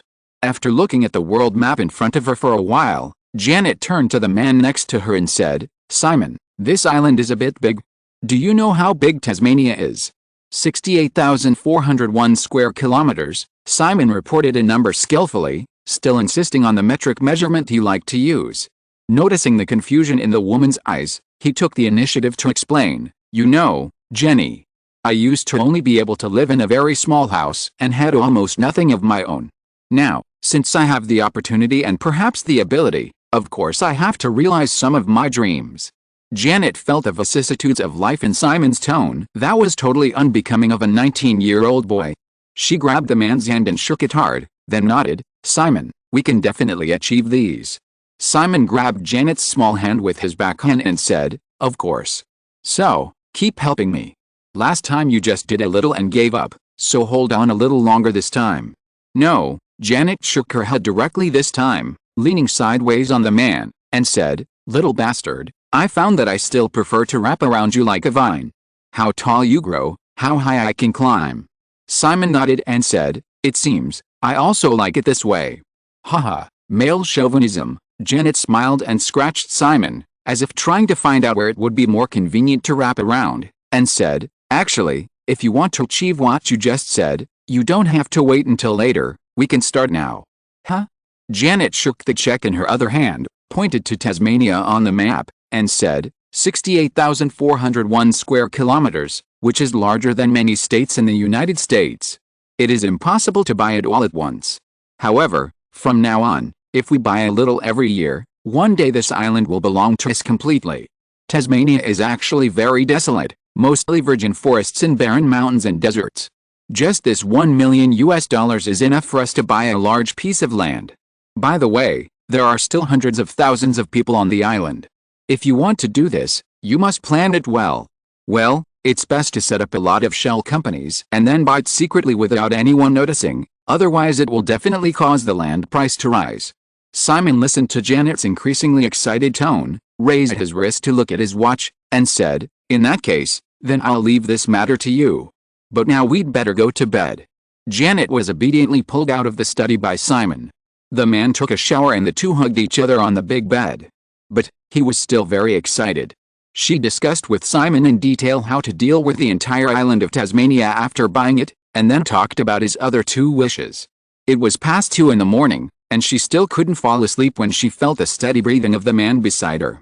She repeatedly recalled every bit of her dream in the middle of the night. At a certain moment, she suddenly understood. In many moments of getting along, she could clearly feel that he was bound by too many things in his heart. Perhaps all he really wanted was freedom after all. If you are listening to this novel on a channel other than Fanfic World, it means it was downloaded and re-uploaded without effort. We warmly invite you to visit our channel, Fanfic World. There you will find the original version of this story and many other novels of various genres. We look forward to seeing you dive into a world of incredible novels. Chapter 116 Excessive Exertion. Entering July, the 1987 summer season has unknowingly passed halfway. Apart from Beverly Hills Cop 2, there are no other blockbusters expected to exceed 100 million yuan in the local box office this summer. The Witches of Eastwick led by Jack Nicholson, Predator starring Arnold Schwarzenegger, Dragnet starring Tom Hanks and Dan Aykroyd, and other movies that are expected to have a total North American box office of 50 to 60 million US can only be considered small profits, basically not meeting the expectations of major film companies. Among them, Project X, starring Matthew Broderick, who had a conflict with Simon, was scheduled to be released on June 5 by Fox Film. The opening scale of 1,022 screens, the box office in the first week was $4.57 million, and the cumulative box office in June was only more than $12 million. Compared with a production cost of $15 million, Fox Film did not lose money through post-operation, but this film was completely unworthy of the high-quality schedule and publicity resources it obtained. Simon noticed the film before Project X was released, but he didn't feel much about it. The original matter had been settled long ago. As long as Matthew Broderick didn't provoke him again, Simon would never have any intersection with him again. On the other hand, on July 2nd, the S&P 500 index broke through the 290-point mark. After a month and a half of silence, Simon began to issue trading instructions to Noah Scott again, gradually clearing the 4,500 contracts originally held in the Westeros company account, and at the same time began to build positions again. In this era when stock index futures trading did not have a daily zero liability settlement system, there were naturally many benefits for futures speculators, but the disadvantage was that Simon could not directly use the book profits of the original 4,500 contracts for buying operations. If he wanted to increase his position, he had to complete a liquidation turnover. Simon originally expected to complete the turnover when the S&P 500 index was between 290 and 295 points. However, after the June stock index futures delivery month with more frequent fluctuations, the rise of the S&P 500 index has accelerated significantly. Westeros account opened a position at an average of 272 points on the S&P 500 in mid-May, but it was finally liquidated at an average of 295 points. With an average increase of 23 points, The book profit of each contract reached about $11,500. After settlement, the 4,500 long contracts in Westeros account, excluding various transaction fees, accumulated a profit of $50.65 million in 1 month, and Simon's principal increased to $125 million. After the turnover operation, Westeros long positions increased to 6,800, and the position ratio still reached a very dangerous 80%. Fortunately, from July 2 to July 10, the second layout was completed, and the S&P 500 index had risen to 298 points at the close of July 10. In just a few days, the long contracts in Westeros account once again generated a very considerable book profit. Simon found that he might not need to use the loan from Wells Fargo anymore. In fact, he really didn't want to use the loan unless it was absolutely necessary. Violating the loan contract was secondary. The most important thing was that once the misappropriation of the loan was discovered, Simon's operation in the futures market would likely be exposed. Compared with the Chicago Mercantile Exchange's daily trading volume of more than 80,000 futures contracts, the thousands of contracts held by Westeros would not have had much impact on the market. However, if someone found out that a young man who had just created a box office miracle in Hollywood had also joined the game and made a lot of money without knowing it, then, according to Soros' famous reflexivity theory of mutual influence between market participants and the market, Simon's operation would also be amplified in the interference of the stock index futures market, and the original market trend in his memory would likely change. At the same time, in the last week of the filming plan, the crew of Final Destination returned to Los Angeles from New York and completed the plane crash scene at the beginning of the film in the studio of Fox Studios. The film was successfully completed on July 9. Simon spent several days discussing and confirming the detailed post-production plan of Final Destination with Wes Craven. On July 13, the filming of Pulp Fiction, which had been prepared for several months, officially started. In a bar in Venice Beach. On the third day of the start of filming, the crew was filming the plot in which the gangster Marcia Wallace persuaded Butch Coolidge to fight a fake fight. There was a soundtrack for this plot in the feature film, but at this time, the atmosphere in the bar was very quiet. The various departments of the crew were orderly surrounding the two actors who played Marcia Wallace and Butch Coolidge, and the only voice-over on the scene was the narration of Ving Rhames, the black actor who played Marcia Wallace. When all this is over, you will find that you are the one who has the last laugh. Butch, although you are still strong now, unfortunately, you will not be strong for long. Because it is a fixed camera shooting, Simon does not need to check the lens composition effect in real time through the monitor. Instead, he stands outside the photographer, lighting technician and other staff, folding his arms and watching Robert De Niro's performance without any lines. He can't help but compare it with the original Bruce Willis. Among a large group of tough actors such as Stallone and Schwarzenegger, Bruce Willis's acting skills can be said to be the best. However, in this shot of the original Pulp Fiction, watching old Bruce sitting in front of the camera and listening to the gangster boss's training, most people will still subconsciously have a thought, this is Bruce Willis, this is Bruce Willis, this is Bruce Willis.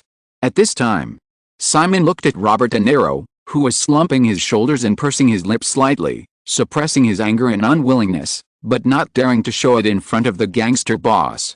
He felt that this was Butch Coolidge, a down-and-out boxer whose career was coming to an end and who still had some strength, but ultimately failed to make a name for himself. In Pulp Fiction, Butch Coolidge actually had no less room to play than Vincent, Jules and other characters. But in the original film, due to insufficient acting skills or no effort at all, this role was basically played as a real-life intrusion of Bruce Willis.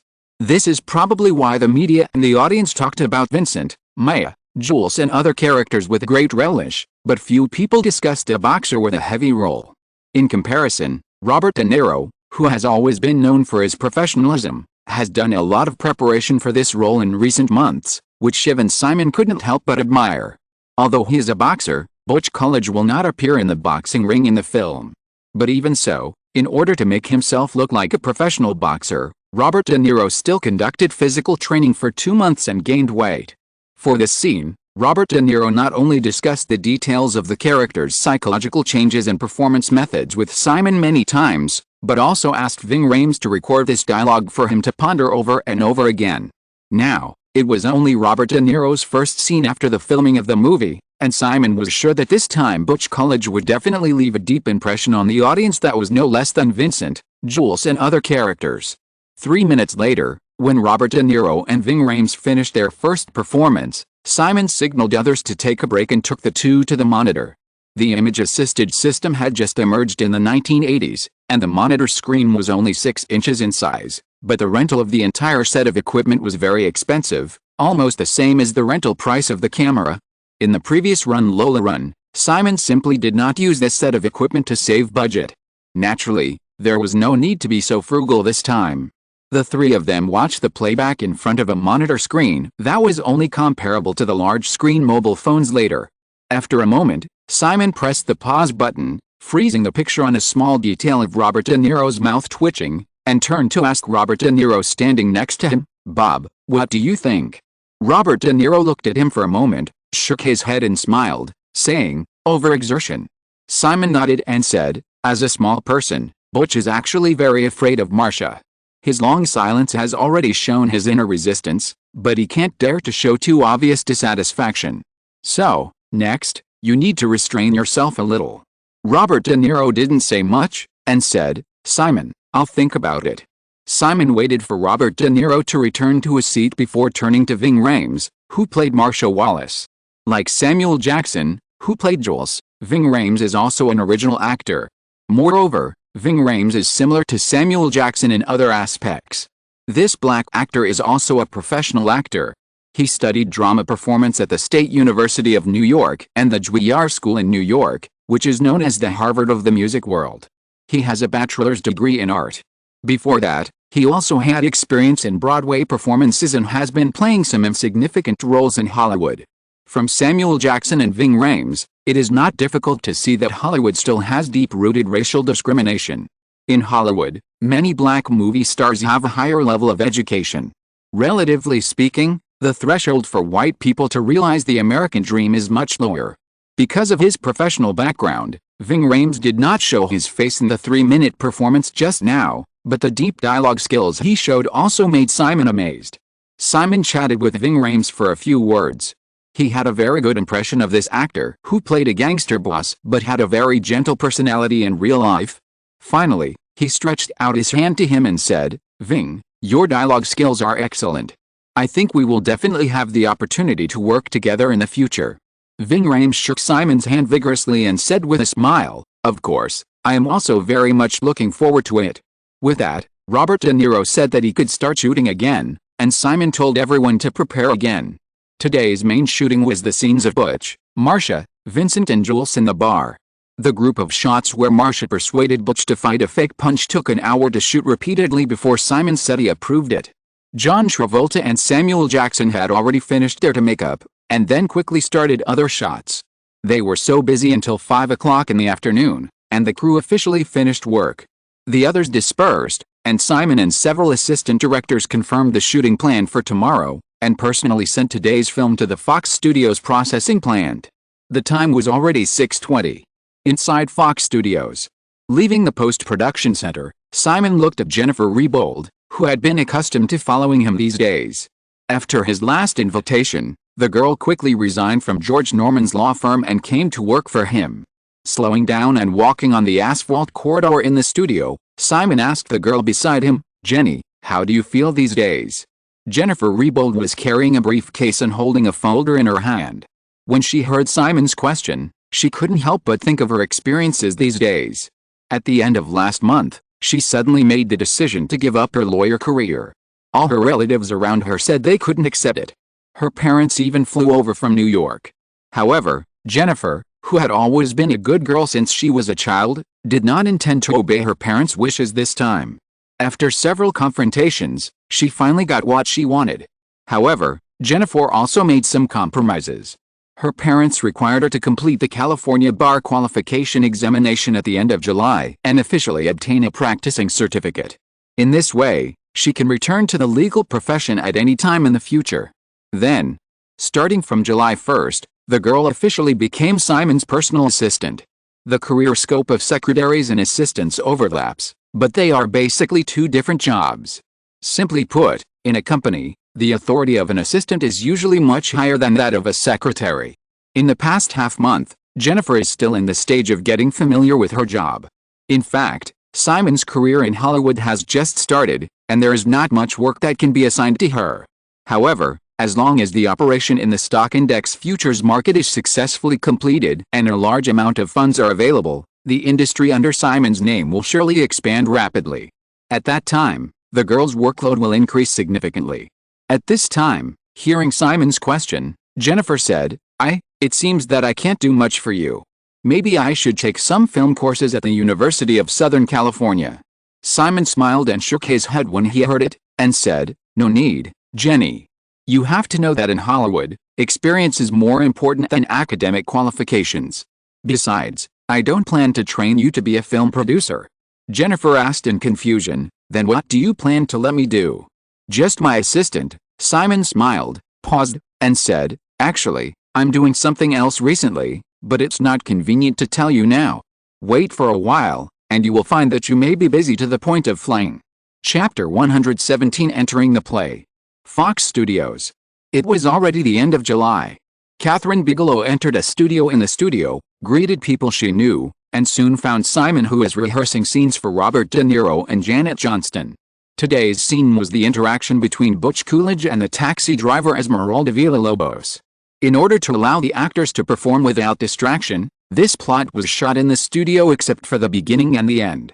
The street scene outside the car window in the original film was obviously a big screen projection. Simon gave Janet the role of the taxi driver that he liked very much. The woman also prepared very carefully these days. When Kathryn learned about this, she agreed to come to visit the set today and see how her best friend, who had never appeared in front of the camera, performed. Seeing that Simon and the others were busy, Kathryn did not go up to disturb them. She just nodded to Janet, who noticed her, and sat down in the lounge first, chatting casually with the producer of the film, Laura Zekins. Ron McMillan, the producer who worked with Simon in Lola Run, was sent to be the producer of Final Destination. For Pulp Fiction, Orion Pictures recommended Laura Zekins. Laura Zekins is a blonde woman in her 30s who had just helped Orion complete The Spy, who starred Kevin Costner and Sean Young, which will be released next month. The two chatted for a few words, and Simon and Janet came over together. After hugging Kathryn intimately, Janet raised her arms and swung them in front of her. "Kate, how is it?" Kathryn looked at Janet's loose red robe with flower and bird prints that looked like pajamas, as well as her fluffy and lazy brown hair, and said, "It feels a little weird."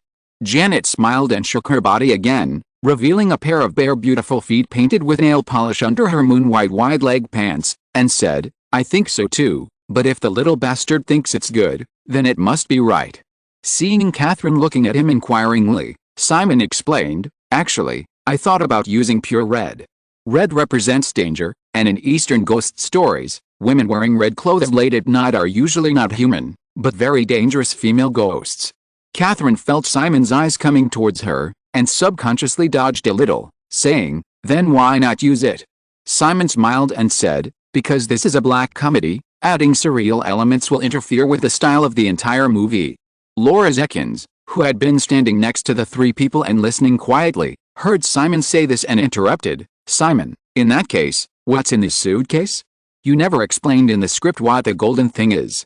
It feels like there's something in it that shouldn't exist in reality." "This is just an Easter egg for the audience to guess." Simon shook his head and said, "Since no one knows what's in the box, it won't affect the plot of the movie." As they were chatting, the assistant director came over and said they could start filming again. Everyone walked towards a car model in front of a projection screen not far away. De Niro and Janet got into the car and started to take their positions. Simon checked again, then made an OK gesture to the assistant director, and then operated the camera himself. This movie naturally hired a full-time photographer, but when it came to Janet's role, Simon decided to do it himself without much thought. When Simon was ready, the projection on the big screen and the car model started working at the same time, simulating the state of a taxi moving. "Everyone, get ready. Pulp Fiction, Scene 26, third shot. Action." The clapperboard was tapped.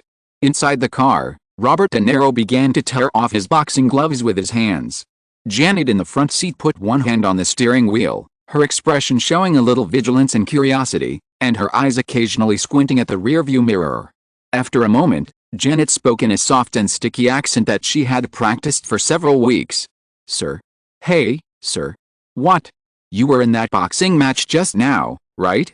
The boxing match that was mentioned on the radio. You were the boxer. Why do you think so?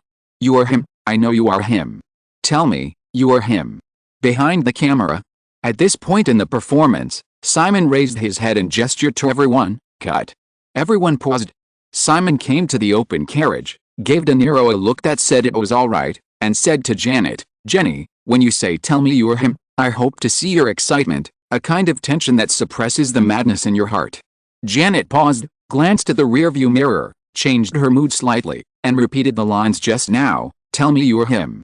Almost there, Simon shook his head, thought for a moment, and said, hold your breath when you say this. Janet took a breath, glanced at the rearview mirror again, and repeated once more, tell me you are him. Don't take a deep breath in advance, or your emotions will be incoherent. Be natural, don't treat this as a performance. Remember, you are Esmeralda, a crazy and dangerous female taxi driver. Then, you suddenly meet a boxer who just killed his opponent with his bare hands. The evil deep in your heart is aroused, and you have a strong curiosity about the feeling after killing someone, so you keep asking butch questions. Simon lowered his voice a little and described the moment in a bewitching way. Feeling Janet gradually integrate into certain emotions, he finally raised his finger and pointed at De Niro in the back seat, saying, look, he's the murderer. After saying this, Simon retreated behind the camera again. Get ready. Pulp Fiction, 26th scene, 4th time. Action. In the car, De Niro, who was sprayed with sweat again, began to tear off his gloves again. Behind the crowd, Kathryn watched the situation in the field quietly. The 4th time, she still failed. Simon stepped forward again and patiently instructed Janet on how to perform. Occasionally, he would imitate a woman's voice and demonstrate Esmeralda's way of speaking to Janet without hesitation. Then, the 5th time, the 6th time, the 7th time, the 8th time. Simon kept shouting cut and instructed Janet again and again without any impatience. He was completely free of the frenzy of other directors after many mistakes. Janet also adjusted according to Simon's requirements without resistance, appearing extremely obedient. However, this obedience unconsciously added a bit of madness. This went on for nearly 2 hours, and Kathryn also watched quietly for 2 hours. At a certain moment, Kathryn suddenly felt that these two people were about to go crazy. This set of shots started shooting at 1 o'clock in the afternoon, and it was still boringly repeated until the end of Get Off Work. Feeling the dedication of a certain couple, no one asked to leave work. Until 7 o'clock in the evening. The projection on the big screen lit up again, and the car model started to run at the same time. Inside the car, perhaps due to fatigue, the fluffy brown hair of the woman sitting in the driver's seat looked listless, and the soft hair added a bit of seductive laziness to the woman. Her eyes were still bright, with curiosity in her eyes, and she looked like a dangerous cat that might pounce on its prey at any time. At this time, everyone in the venue felt that this was Esmeralda, a taxi driver with the same name as the heroine of Notre Dame de Paris. Seductive, charming, with an accent, and a soft tone, but her whole body suppressed a kind of danger and madness that could erupt at any time, as if she would pull out a sharp blade in the blink of an eye and poke a few bloody holes in a living person. In the camera, the woman raised her chin slightly. Her eyes were not very smart, but she was completely immersed in the role, which made her gather a kind of mysterious attraction, even faintly overwhelmed the 2-time Oscar winner sitting in the back row. So, Esmeralda, what do you want to know? I want to know what it feels like to kill someone. I can't tell you. If you don't tell me, I don't even know he's dead, so how can I tell you how it feels? Anyway, I don't feel guilty at all. The 31st performance ended. The projection was still playing, the model was still running, and the two people in the car were all immersed in their roles. Although they fell silent, they each maintained their own state. After a moment, Simon finally looked up and said loudly, "Good." Everyone breathed a sigh of relief and could finally get off work. Everyone began to clean up the scene quickly. Robert De Niro got out of the car, took the towel handed by the staff and wiped his body, repeatedly spraying sweat. His boxer shorts were now soaked. Turning his head inadvertently, De Niro noticed that Janet was still sitting in the car, with no intention of moving at all. Soon, everyone noticed Janet's abnormality. and Simon immediately walked forward. Chapter 118 The Second Change of Hands. Feeling the car door being pulled open, Janet, who was leaning on the steering wheel, slowly turned her head. She had lost all the spirit she had just shown during the performance, and her tone of voice could not be corrected for a while. She looked at Simon with eyes full of smiles, and her voice was still soft and sticky. "Little bastard, you bully me." Simon looked at Janet's appearance and immediately regretted it. 6 hours of repeated shooting was obviously a very mentally exhausting thing. The woman had no acting experience, and the energy she put into the whole process was definitely far more than anyone else on the scene. Reaching out to take Janet out of the driver's seat, Simon didn't have time to say anything. The woman rubbed her cheek against his arm for a few times, and seemed to have found the right position, opened her little mouth and bit it. Simon was only wearing a short-sleeved t-shirt, and the touch of the woman's teeth really scared him. After a while, feeling that Janet was just holding a piece of his flesh, and obviously still retained her rationality and didn't bite it too hard, Simon relaxed. But the scene suddenly became a little awkward. The other crew members who had just thought something had happened had gathered around, and seeing the situation in front of them, most of them had half smiles on their faces. Simon felt the 2 rows of small teeth biting tightly on his biceps, but he continued to hold the woman in his arms, and directed everyone to finish work as if nothing had happened. He also told Jennifer to ask Neil Bennett to drive the car over. After all this, Simon finally left the studio with Janet in his arms and got into her Range Rover directly at the door. Neil Bennett helped the 2 get into the car. Kathryn also opened the door and got on the passenger seat. She turned her head to look at the 2 people in the back seat and said, "Simon, is it really okay?" Simon gently raised his right arm, and Janet's little head moved with it. She smiled bitterly and said to Kathryn, "Look, it's very hard." Then she lowered her head and coaxed, "Baby, it's not delicious when it's raw. Let's go home and cook it before biting it, okay?" Kathryn listened to Simon's words and rolled her eyes slightly. Seeing Janet humming and entangled with the man again, she felt relieved. Just as she was about to get out of the car, Neil Bennett had already started the car. Kathryn didn't plan to go back to Palisade with Simon and the others. She was about to ask Neil to stop the car, and Simon's voice came from the back seat, "Come to our place. It's been a long time since we got together. Let's have dinner together." It seems that since the filming of Blood Corpse Night was completed, she has not spent much time with him. Kathryn also missed the 3 of them cooking dinner together and going to the carnival together on Halloween last year. After hearing what Simon said, she didn't dare to look back. She glanced back through the rearview mirror and caught his eager eyes before she sat down steadily. The Land Rover Range Rover drove out of the north gate of Fox Studios and quickly turned onto Santa Monica Boulevard. As soon as Simon opened his mouth to keep Kathryn, Janet's little teeth in his arms tightened a little. He stretched out his hand and gently scratched the woman's waist a few times. After she twisted her body and loosened her teeth a little, Simon said to Kathryn again, "Speaking of which, how is the box office of Blood Night?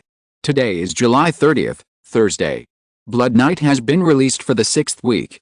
Thinking of Simon's character who is used to controlling everything, it is impossible for him not to know the box office of the film. Knowing that he was actively looking for a topic, Kathryn still said, "The cumulative box office last weekend was $32.19 million US. It should be able to reach $36 million US before it is closed."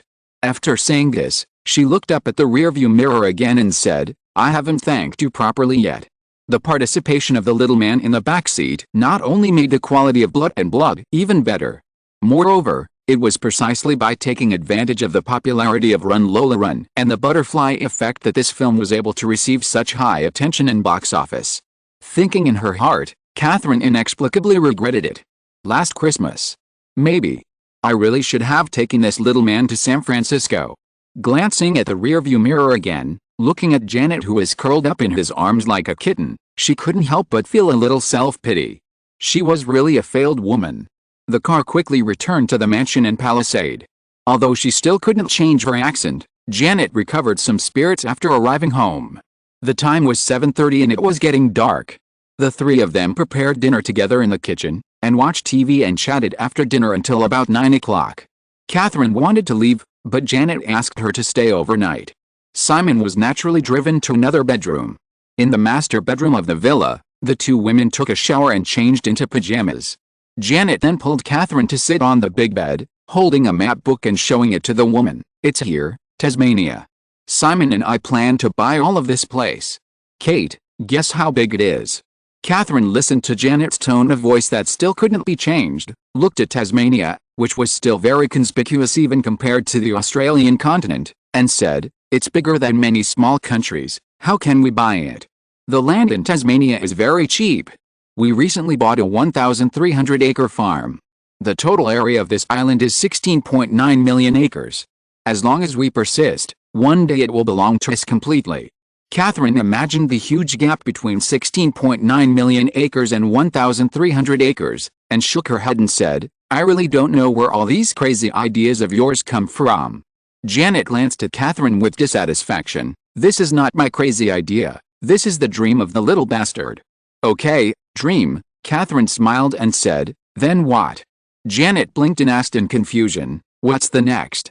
Kathryn pulled out the pillow from behind her and hugged it in her arms, saying, "I mean, even if we can buy this island, then what?"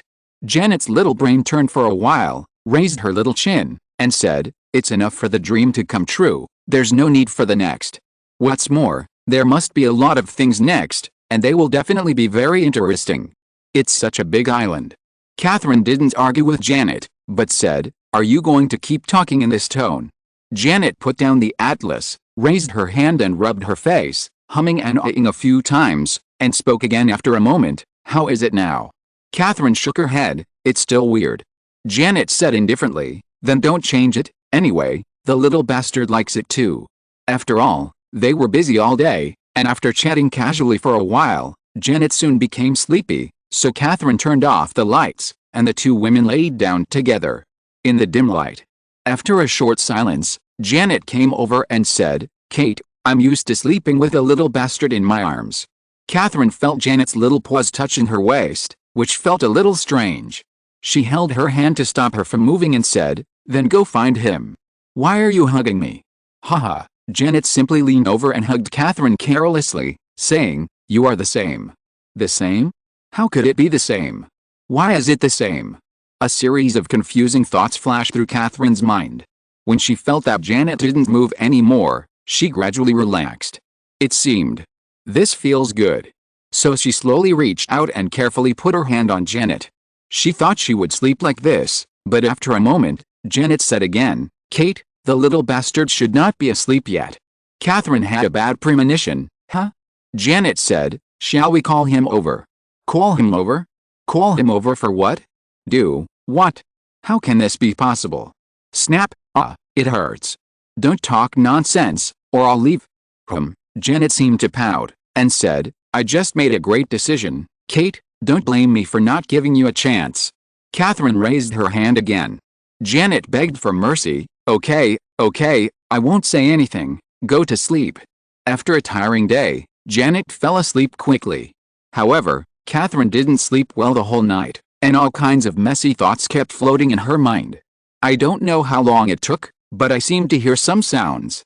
Kathryn opened her eyes and found that the sky outside the gap in the curtains had lighted up. Janet was still clinging to her, and she couldn't help but wonder if she usually hugged someone all night like this. Really? Then I felt my cheeks getting a little hot. I was completely out of sleep, and I gently got out of Janet's arms. I looked at the time, it was only 6 o'clock in the morning. After washing up, she walked out of the bedroom and found that the door of the study next door was open. Then she realized that the noise she had just felt was not an illusion. He had already gotten up. Janet had only been shooting for 6 hours yesterday and was so tired that she bit her. His work these days was obviously even more arduous. I didn't expect him to get up so early. Maybe this should be him. If he hadn't been working so hard, how could he have everything he has now? Standing at the door of the bedroom, Kathryn hesitated for a moment, but still walked towards the open door. Simon woke up at 5 o'clock today again, earlier than Kathryn thought. At this time, he was standing at the corner of the desk, holding a cup of coffee in his hand and holding a microphone to talk to Noah Scott in Chicago. The same 20-point increase took the S&P 500 index 1.5 months from 270 points to 290 points, but it only took 3 weeks from 290 points to 310 points. In Simon's memory, The limit of the S&P 500 index before Black Monday was around 330 points. Therefore, starting from July 27, when the S&P 500 index broke through 310 points, he ordered Noah Scott to change hands again. In the previous 4 days, more than half of the original 6,800 contracts in Westeros had been closed. At the same time, long contracts were established again at a rate of 1,000 contracts per day. A total of 6,800 contracts, calculated based on an average increase of about 20 points. The theoretical profit of each contract is still as high as $10,000. After completing this liquidation and turnover, the principal in Westeros account will reach about $200 million, and Simon also plans to increase the number of long contracts to 10,000 this time. Next, 10,000 contracts, 310 points to 330 points. As long as there are no accidents, Westeros will accumulate $300 million in principal before September. The September delivery month in memory is much more turbulent than the previous June. However, if Simon has $300 million in principal, as long as he operates with a light position, he can still make a small profit under the overall downward trend in September. Entering October, Simon had more than 2 weeks to make the final layout before the big crash on October 19th. Noticing Kathryn appearing at the door, Simon smiled at the woman, lip-synced good morning, and continued to discuss today's buying and selling plans with Noah Scott. Seeing that Simon was on the phone, Kathryn wanted to avoid him, but when he silently said good morning to her, she subconsciously walked in and stood at the other corner of the large desk, pretending to listen to his conversation with interest. However, she was confused by the terms such as long, closing positions, and turnover. She just couldn't help but want to stand next to him. Listening absent-mindedly, she noticed that he changed into a long-sleeved shirt today, and she wanted to laugh again. The bite marks left by Janet yesterday probably haven't disappeared yet. Then, the man suddenly handed over the coffee cup in his hand. She was a little puzzled, but still took it, holding it in her hand without knowing why, and glanced at the half cup of coffee in the cup. What does this mean? For yourself? It would definitely be impolite not to drink it. But it's obvious that you have drunk it, right? After hesitating for a moment, she still put the cup to her lips and took a small sip. Good coffee. But it felt weird. Why did my cheeks feel a little hot after drinking it? Then, when the fax machine in front of him hummed, he used his free hand to sort out the pages of documents spit out of the fax machine, and her cheeks suddenly became even hotter. Moreover, although he still looked serious, I don't think I can see the smile on your face? Little bastard. The fax machine stopped working soon, and he reached out again. She was tempted to pour the coffee on him, but just thinking about it, it would be too much, so she handed it back, but she wouldn't give him a good look. The hand did not take the coffee cup, but grabbed her wrist instead. She was not Jenny. What was he doing? Thinking in her heart, she felt that she had been pulled in front of him, and the hateful face with a smile came over and kissed her on the lips, and then separated. She didn't even have time to react. She glared at him fiercely with a warning. If you dare to do anything excessive again, I will lose my temper. He really didn't do anything excessive again. It was as if nothing had happened at all, and he said something to the other side in a serious tone. What is this? So I lost my temper. Reaching over, I pinched him hard somewhere on his other arm, without any mercy. I can't bite, can't I pinch? Little bastard. Simon felt a stinging pain on his arm, and he took a breath of cold air. It's too cruel. It hurts more than Janet's bite. The phone was still connected, and he didn't dare to show any abnormality. He could only silently beg for mercy from the woman. Kathryn saw his pitiful appearance and soon softened her heart. She let go of her hand, glared at him again, and then turned and walked out of the study. But the subconsciously quickened pace seemed to mean that he was fleeing. Chapter 119 August. As the 1987 summer season, which had a significantly weak box office performance, came to an end, the two films related to Simon also came to an end one after another. On August 6, after 17 weeks of screening, The Butterfly Effect was officially withdrawn from North America, and the box office figures finally settled at $116.95 million. Immediately afterwards, in order to free up more screen resources for the new film The Spy Who Came In, Orion Pictures also withdrew Lola Run from the theaters on August 13. From February 13 to August 13, Run Lola Run was released in North American theaters for exactly half a year, and the final cumulative box office reached $223.77 million US. As of August, there were only 3 films in North America that achieved a domestic box office of over $100 million this year, 2 of which were from a young man who had just debuted for a year. This has to be said to be a miracle. Just like the 2 films that broke the 100 million yuan mark in June, when the 2 films were withdrawn one after another, the news about Simon in the media once again ushered in a small peak. However, Simon could not care about these media discussions about himself at all. While filming Pulp Fiction, Simon also had to take care of the post-production of Final Destination and the preparations for When Harry Met Sally. At the same time, the operation of the stock index futures market also concerned him too much. The tense August passed unknowingly in this busyness. Robert De Niro's scenes were finished in early August, and the scenes of Robert Redford and Nicole Kidman, who were guest stars, also ended one after another. Originally, I thought everything would go so smoothly. In the last week of August, Simon finally encountered the most difficult bone to chew after the filming started, Madonna. On August 7th, the second movie starring Madonna, Who's That Girl, was just released in North America. If Madonna was still trying to act seriously in last year's The Magic City Surprise, the Queen Madonna in Who's That Girl has completely given up, and all kinds of artificial and exaggerated performances have almost 100% locked her in the Golden Plum Best Actress award next year. When it came to Pulp Fiction, the Queen's exaggeration had obviously not completely subsided, so the filming, which was originally scheduled for only 3 days, was dragged out for 5 days. Simon was very satisfied with the performances of Janet, Nicole and several other female characters before, and he didn't want to lower his standards for the Little Rabbit role that would appear at the beginning of the film. Therefore, Simon has been completely at odds with the Queen in recent days. If I can't discipline you, Simon Westeros will have no chance of survival. Today is Friday, August 28th. In a fast food restaurant in the south of Santa Monica. During these 5 days, some crew members who have participated in Simon's film production since Run Lola Run finally saw the manic side of the director. However, this mania has nothing to do with the filming of the movie, but the director personally demonstrated to Madonna how to play the little rabbit shot by shot. The tall and handsome director, who is the dream lover of all the female staff in the crew, personally plays a female role, and a manic female robber. You can imagine how hilarious the scene will be. At the counter in the fast food restaurant. At this time, all the crew members gathered around, patiently waiting for Simon to explain the play to Madonna in person. Even Sean Penn stood by with interest and noticed Simon's little gesture of handing a bottle of purified water to his wife, but he was not jealous. After reading the script carefully, he knew Simon's intention very well, but he felt a little sad that a guy really did everything he could to shoot the last scene. A moment later, the scene that everyone has been talking about in recent days happened again.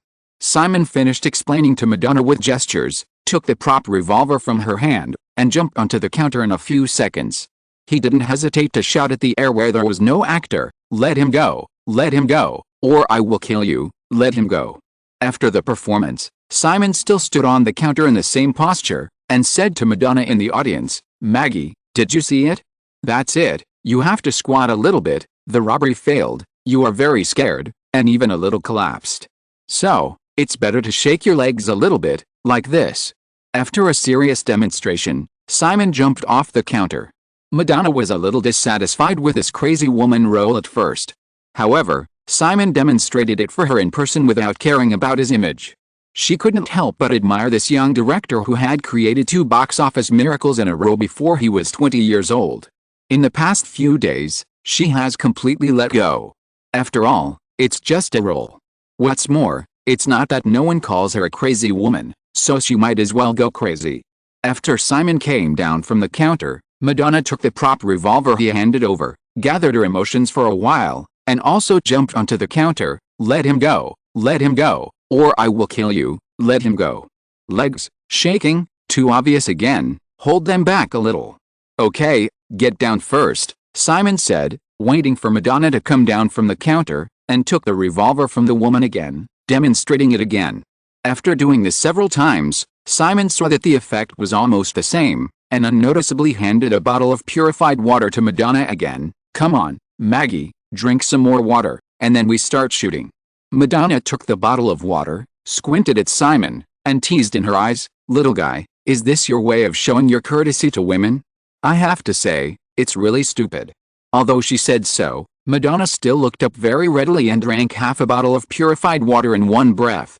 Simon then brought out another bottle of water like a magic trick, but he didn't rush to give it to Madonna. Instead, he told Sean Penn, Samuel Jackson and the extras to start taking their positions. As long as this scene can be completed successfully today, the shot of the Queen will also be successfully completed. With this expectation, everyone in the crew was in high spirits. After several attempts, Simon's requirements were naturally not met. During this period, Simon poured another bottle of water into Madonna. After more than half an hour, Madonna jumped down from the counter and went directly to the toilet, but was stopped by Simon. "Hey, little guy, I'm going to the bathroom. Are you going to come with me?" Madonna raised her eyebrows and made a joke.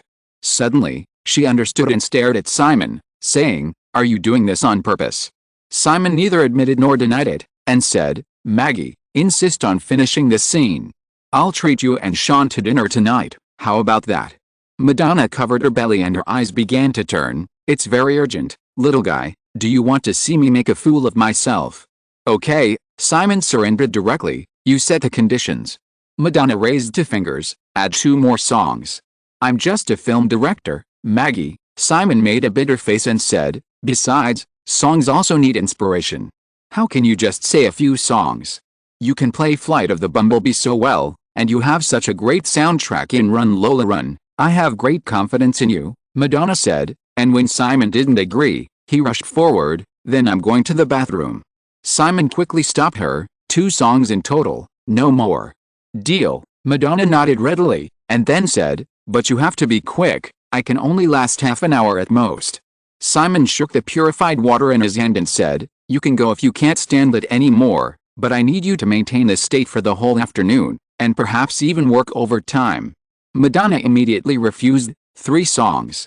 Simon insisted, "Only 2, but I promise you will be satisfied."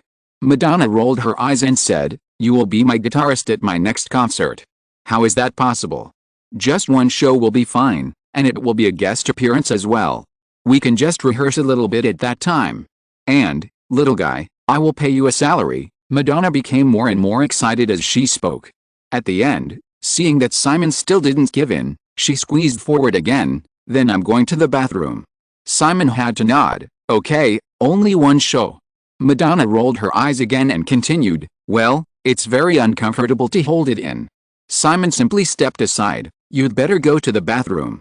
Madonna didn't go, and reluctantly said, "Forget it, what a stingy man." People are often very vulnerable when they are forcing themselves not to go to the bathroom, so Queen Madonna didn't need to deliberately brew it, and she easily reached the role emotions that Simon needed.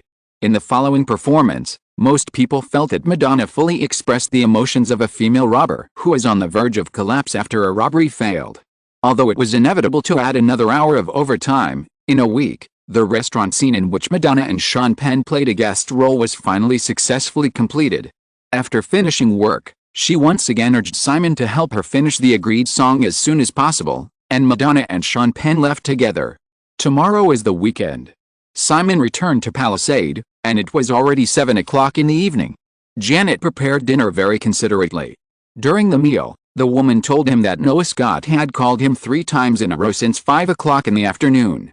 Simon only remembered that the highest point of the S&P 500 index before the crash was over 330 points, but he didn't have a very specific impression of the exact amount. Therefore, on August 19 last week, when the S&P 500 index reached 325 points, Simon once again began to liquidate the 10,000 long contracts in the Westeros account. On August 25, which was Tuesday of this week, the S&P 500 index broke through 330 points, and Simon also asked Noah Scott to speed up the liquidation. According to the agreed selling progress, the 10,000 long contracts in the Westeros account should be liquidated today. However, Simon was no longer in a hurry to let Noah Scott establish a short position this time. After dinner, Simon came to the study, and Janet followed him in. After more than 3 months of operation, although she basically knew the situation, the woman was still very curious about how much money her man made. Taking the initiative to call, Simon felt that Noah Scott seemed to be particularly enthusiastic today. The two chatted for a few minutes on the phone, and then a series of transaction reports and account data after the liquidation of 10,000 long contracts were faxed over. At the close of today, the S&P 500 index had reached 337 points. Due to the accelerated rise of the S&P 500 index in July and August, it was difficult for Simon to establish a position in the lower index range. The average opening point of the 10,000 contracts this time was 316 points, and the average selling point was about 332 points. After comprehensive calculation, the average increase per contract was only 16 points, which did not reach the average profit level of the previous two times. But even so, the total profit after the liquidation of 10,000 contracts reached $80 million. In the end, after deducting various fees, Westeros Company had $278.56 million in its account at this time, although it did not reach the $300 million that Simon expected. However, in 3.5 months, from $75 million to $278.56 million, a profit of nearly 300%, even the top elites on Wall Street could not easily achieve such huge profits. When Simon and Noah Scott talked on the phone, it was already past 10 o'clock in the evening in Chicago, central United States. In a villa in the wealthy area of Naperville, suburb of Chicago, Noah Scott had specially sent his cohabiting girlfriend out tonight. At this time, there were only Noah Scott and two other middle-aged men in their 50s in the villa. One of the two middle-aged men was Nelson Scott, Noah Scott's father, who was the vice president of American Express, and the other red-faced middle-aged man was James Robinson, the CEO of American Express at that time. Nelson Scott had been quietly listening to Noah Scott finish his call with Los Angeles. After his son hung up the phone, he asked, "How was it?" Noah Scott shook his head and said, "Let me wait for instructions." What a cautious little guy. James Robinson still had a thick document in his hand, which was the detailed transaction records of Westeros in recent months. He flipped through it and said, however, since he was able to make $200 million in more than 3 months, such caution is indeed right. Noah, what do you think he will do next? Noah Scott thought for a while and said, it's almost the delivery month, and the index fluctuations in September will definitely be very drastic. Moreover, Westeros didn't let me continue to build positions while selling this time, so he will either stop directly, or he should choose to short. After all, most people now think that the market has reached its top. James Robinson shook his head and said, since June, many people have felt that the market has peaked and everyone was building short positions, but the result is that a certain kid made $200 million in a blink of an eye. Tisk, $200 million. And his performance in Hollywood, I went to see those 2 movies a few days ago, they were really good, and the box office surprised everyone. I don't know where that kid came from. I heard that he lived in a mental hospital in San Francisco for half a year, and then he became like this, Noah Scott joked, and seeing the two elders smile, he continued, so, Mr. Robinson, what should we do next? Chapter 120 Roller Coaster. James Robinson hesitated when he heard Noah Scott's question. Simon Westeros' previous stock index futures operation, 1 success may not be a big deal, 2 consecutive successes can be said to be luck, but 3 consecutive successes are enough to prove that the young man must have something to rely on. In this case, if Lehman Brothers follows suit, it will definitely get unexpected benefits. As the CEO of American Express, the parent company of Lehman Brothers, James Robinson is not lacking in adventurous spirit to be able to reach his current position. However, this behavior is obviously a standard insider trading. American Express bought Lehman Brothers 3 years ago in order to get involved in the long-planned investment banking field. Next, if it really follows suit, once the matter is exposed, Lehman Brothers will definitely be investigated by the SEC, Securities and Exchange Commission, and the company's customers will also be lost in large numbers. Most importantly, other investment banks on Wall Street will never miss the opportunity to drive American Express, a potential powerful opponent, out of the investment banking field. However, in just 3.5 months, with a principal of $75 million and a net profit of more than $200 million, the temptation of such huge profits is really hard to resist. You know, as a global financial and travel service company, American Express, With a current market value of more than $13 billion and more than 50,000 employees, only had a net profit of more than $180 million in the second quarter of 1987. Obviously, a young man who is less than 20 years old has made more than the quarterly profit of a corporate giant like American Express in the same period after operating in the stock index futures market for more than 3 months. After weighing it over and over for a few minutes, James Robinson finally couldn't resist the temptation. He patted the transaction records of Westeros Company in his hand and said to Scott and his son, "I will discuss it with Paul and others on the board of directors over the weekend and try to mobilize a sum of funds before next Monday. Neil, you are responsible for this matter, Noah will be the operator, and you two will report directly to me personally. Remember, you must be cautious, cautious, and cautious. You should all know the consequences of this matter being exposed." Los Angeles. In the mansion in Palisade, Simon hung up the phone with Noah Scott and leaned back in the leather chair thoughtfully. Janet had just been sitting on a large desk in front of Simon in a very unpresentable manner, holding several reports sent by Noah Scott in her hands, flipping through them with interest, swinging her 2 naked beautiful feet. Seeing Simon hang up the phone, Janet leaned over and tapped Simon's leg with her toes, saying, "Little bastard, I now believe that it won't take you many years to realize those 3 wishes." Simon's thoughts, which had not yet been gathered, were interrupted. He just smiled and pressed the woman's small feet that were playing tricks on his legs, tickled her soles a few times, and said, "Didn't you believe it before?" Janet smiled and took her feet back, saying, "Of course I believed it. But I didn't expect you to make money so quickly. Our family, starting from my great-grandfather, has accumulated wealth of only $2 billion in more than 100 years. Simon said, "But I definitely don't have the ability to push the federal government to abolish the inheritance tax, so your family is still more powerful."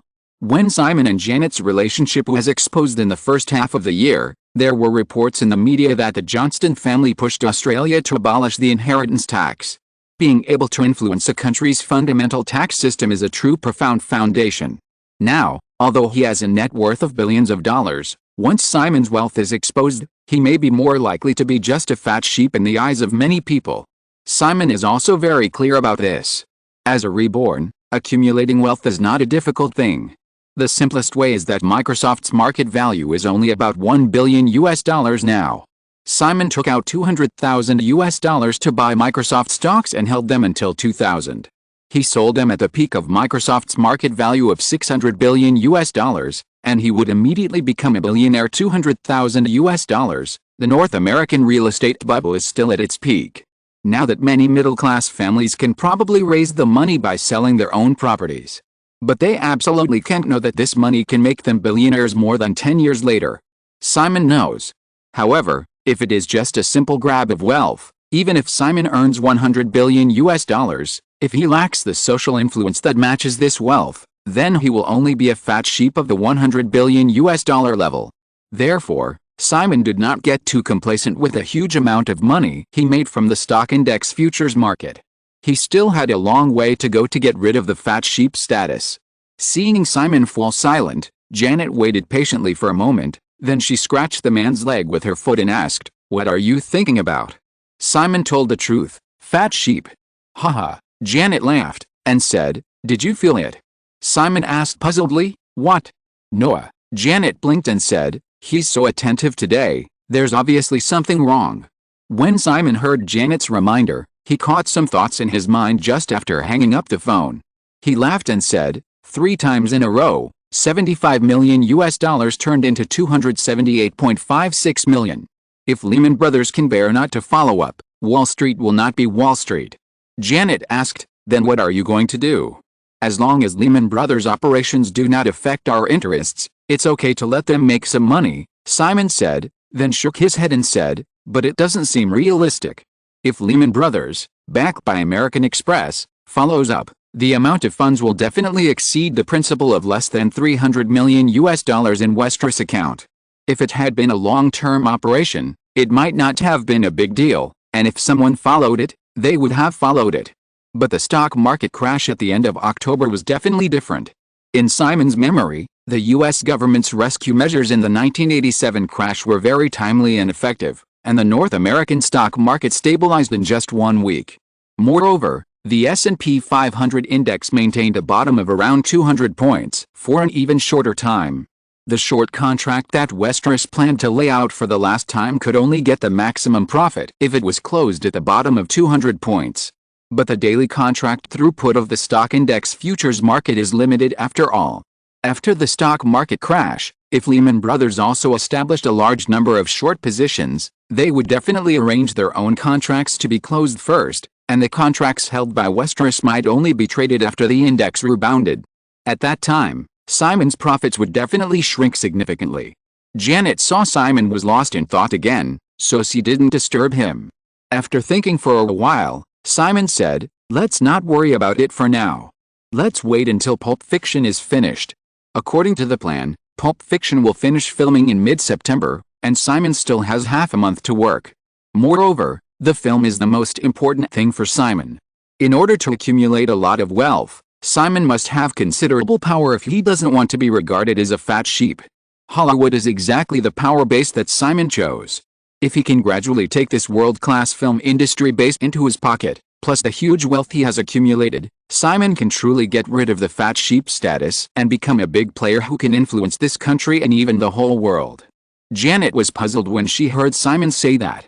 She said, "We can withdraw all the money in the futures account. Then, Noah can find a corner to shed tears." "No," Simon shook his head and said with a smile, "doing this now is just like telling them that we plan to change futures brokers. Wall Street is actually so small. Do you think Lehman Brothers can't find out where we opened an account?" Janet thought about it and said helplessly, "It seems that it is true." Unknowingly, another weekend passed quickly. Time came to September in a blink of an eye. Over the 2 days of the weekend, under the personal arrangement of James Robinson, CEO of American Express, Lehman Brothers mobilized $500 million in funds at one time, intending to secretly follow the operation of Westeros. However, what surprised Noah Scott was that compared with the previous 3 heavy positions, Simon only asked him to establish 6,000 short contracts between 337 and 330 points in the new week, and they were short contracts for December. The long position turned into a short position, which was indeed within Noah Scott's expectations. However, the short position of 6,000 contracts only occupied 30% of the funds in Westeros account, which was far lower than the 80% heavy position ratio that had been maintained before. The several responsible persons who had originally mobilized a large amount of funds to follow Simon's operation and take risks were completely confused for a while. The 30% position ratio is a very conservative long-term position strategy. The entire Wall Street now understands that after a 5-year bull market, the North American stock market will inevitably turn into a downward state. Therefore, Westeros's position at this time is very much like a finishing behavior of grabbing as much soup as possible after eating and drinking. Could it be that the feast is over just when I was about to enter the market? If I can't get huge profits in the short term, American Express will definitely not keep the huge sum of $500 million in a futures account for a long time. Even Noah Scott once suspected that his dark market operation was discovered by Simon, so the other party did this. But this doesn't make sense. If Simon noticed that Lehman Brothers was going to follow suit, he would definitely change brokers. There is no reason not to make money that can be made. In this hesitation, the North American stock market took a sharp turn for the worse before the first week of September ended. In the following week, the S&P 500 index plunged from over 330 points to around 310 points. It was still a 20-point drop. With a contract multiplier of $500, the profit and loss of a single contract reached $10,000. Therefore, in just 1 week, Westeros's 6,000 short contracts made a book profit of more than $60 million. However, the book profit in Lehman Brothers' account was even more substantial. Noah Scott built a position at twice the scale of Westeros. After Simon stopped building a position, he couldn't help but buy another 3,000 contracts, which brought the short contract position in Lehman Brothers' account to 15,000. In just 1 week, the book profit in Lehman Brothers' account exceeded $150 million. However, this time, Simon did not issue a sell order. Compared with Simon's stability, Scott and his son, who were in charge of the operation, could not calm down at all. A profit of $150 million, which was almost equivalent to the quarterly net profit of the entire American Express. Moreover, most importantly, As the direct project leader and trader, such a profit also meant that they would receive a huge year-end bonus. If the S&P 500 index had been declining, it would be fine, but as the third Thursday of September, the final delivery date, approached, the S&P 500 index, which had plummeted, began to rise again. The 15,000 contracts held by Lehman Brothers meant that every 1-point increase or decrease in the S&P 500 index represented a profit or loss of $7.5 million. Therefore, the S&P 500 index began to rise step by step from 310 points, watching the $7.5 million disappear one by one. When the S&P 500 index rose back to a high of 320 points, Simon still did not issue any trading instructions. All the senior executives of American Express who knew about this operation, including James Robinson, the CEO of American Express, could no longer calm down, and Noah Scott finally began to close his positions. But the S&P 500 index continued to rise. When Lehman Brothers hurriedly completed the liquidation of 15,000 contracts, the S&P 500 index had risen back to 326 points. Lehman Brothers originally made a profit of more than $150 million, but the profit they finally got back was only $56 million. $56 million. This is obviously a very considerable income, but compared with the initial book profit of $150 million, it is still too much. Then, the development of things once again exceeded the expectations of several people at American Express. On September 17th, the third stock index futures delivery day in 1987, the S&P 500 index rose to 328 points, but then did not continue to rise, but began to fall again. Not counting the following weekend, in just 3 trading days, like a roller coaster, the S&P 500 index once again fell from the high of 328 points to 313 points. At this time, in the Westeros company account, there are still 6,000 contracts, and the accumulated book profit is close to $60 million again. Faced with this situation, Noah Scott, Nelson Scott and even James Robinson have completely felt at a loss. What happened? Did that kid do it on purpose? What will he do next? Should I continue to follow up now? Los Angeles. Unlike Noah Scott and others, who were in a roller coaster mood, Simon, who had already expected the drastic fluctuations in September, basically put his energy into the final shooting of Pulp Fiction, except for looking at some index rise and fall reports sent back from Chicago every day. Finally, on Saturday, September 19th, since there were only a few shots left, the crew chose to work overtime on the weekend. Then, that afternoon, the second movie directed by Simon after returning to this era was officially completed. Chapter 121 Collapse. The roller coaster-like index turmoil lasted for more than half a month. On September 23rd, when the S&P 500 index fell below 310 points, Noah Scott finally received Simon's order to close his position again. From September 23rd to September 25th, in 3 days, the 6,000 short contracts held by Westeros were cleared at an average of about 307 points, and Simon made another profit of $76.26 million. In addition, 1 month after Lola Run was taken off the shelves, because the two parties still maintained a close cooperative relationship, Orion Pictures did not deliberately delay and readily paid Westeros the total box office share of $32.51 million according to the contract. Therefore, excluding the loan that was no longer prepared to be used, Simon's total funds before the final layout had reached $387.33 million. When Noah Scott and others were still wondering about Simon's conservative operating intentions in September, the liquidation was completed and there was a brief silence for several days.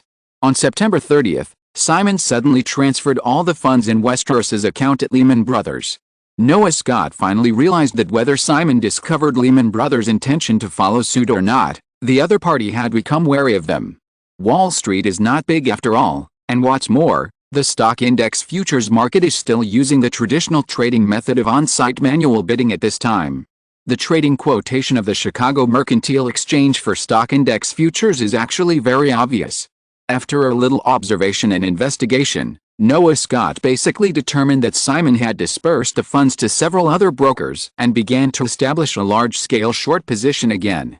However, Simon's missed operation in September made Lehman Brothers hesitate about whether to follow up. Moreover, Quantum Fund, another major client of Lehman Brothers, almost at the same time as Simon, began to establish a long contract completely opposite to Westeros Company in early October, which further aggravated the doubts of Noel Scott and others. Although it is not as well known as it was later, George Soros's Quantum Fund has an average annual return rate of more than 30% since its establishment for more than 10 years, which still makes him famous on Wall Street. On one side is the hedge fund boss with outstanding performance, and on the other side is the suddenly rising Hollywood geek. The two people's operations were completely opposite. After several hesitations, American Express CEO James Robinson still couldn't make up his mind and just told Noel Scott to wait and see. $500 million in cash is not to be underestimated for any company in this era. If the funds operated by Noel Scott suffer losses, the dark market operation will be more easily exposed. By then, James Robinson's position as CEO of American Express will no longer be possible. Lehman Brothers was in a wait-and-see state, but time would not stop at all. For the last gamble, Simon also let go completely. From October 1st, several futures brokers that Simon secretly redetermined began to build positions at a rate of 2,000 contracts per day. At the same time, the North American stock market began to accelerate its decline after entering October, and the S&P 500 index fell to a low of nearly 280 points in just 2 weeks. In Los Angeles. At the same time as Pulp Fiction was completed, When Harry Met Sally was officially launched in New York on September 14. Simon finished shooting Pulp Fiction, but he didn't immediately start the post-production of the film, nor did he rush to New York, because the final cut of Final Destination was also completed in late September, and the film was only 1 month away from the release date on October 23. With Amy Pascal supervising, Simon was not worried that Fox would not do its best in the promotion of Final Destination. However, in order to accumulate some experience for Deaneries Pictures to distribute the film in person, Simon still personally participated in these tasks. Taking care of a lot of things, time inevitably flies fast. These days, Paramount Pictures' drama thriller Fatal Attraction, starring Michael Douglas, has unexpectedly sold well at the box office. Although it was thrown into the graveyard-level unpopular schedule at the end of September, in just 4 weeks, the box office of Fatal Attraction has been close to $50 million, and it has undoubtedly become another North American box office movie expected to break $100 million in 1987 after Lola Run, The Butterfly Effect and Beverly Cop 2. The box office success of Fatal Attraction reminded Simon of another more famous film of Michael Douglas, Basic Instinct. After several successful internal previews of Final Destination, Fox began to urge Simon to complete the last script and the original contract as soon as possible. Reminded by Fatal Attraction, Simon wrote the outline of the script of Basic Instinct in recent days. Days passed one by one, and in a blink of an eye it was already Monday, October 19. In the mansion in Palisade. Simon woke up just after 4 o'clock in the morning, and he was completely sleepless. Coming to the study next to the master bedroom, Simon sat down behind the desk. Instead of rushing to pick up the phone, he quietly flipped through the recent trading statements of several futures brokers and the stock market reports of these days. From October 1 to October 16, during the 12 trading days, Westeros established a total of 26,700 short contracts between 300 and 280 points of the S&P 500 index, and the position ratio of each account reached 100%. Having bet all the $387.33 million on the deal, Simon could not help but feel uneasy even though he was absolutely sure of his success. Fortunately, some of the things in his memory still happened on time. Just yesterday, U.S. Treasury Secretary Baker claimed on a TV program that if the Federal Republic of Germany did not lower interest rates, the United States would continue to consider devaluing the dollar.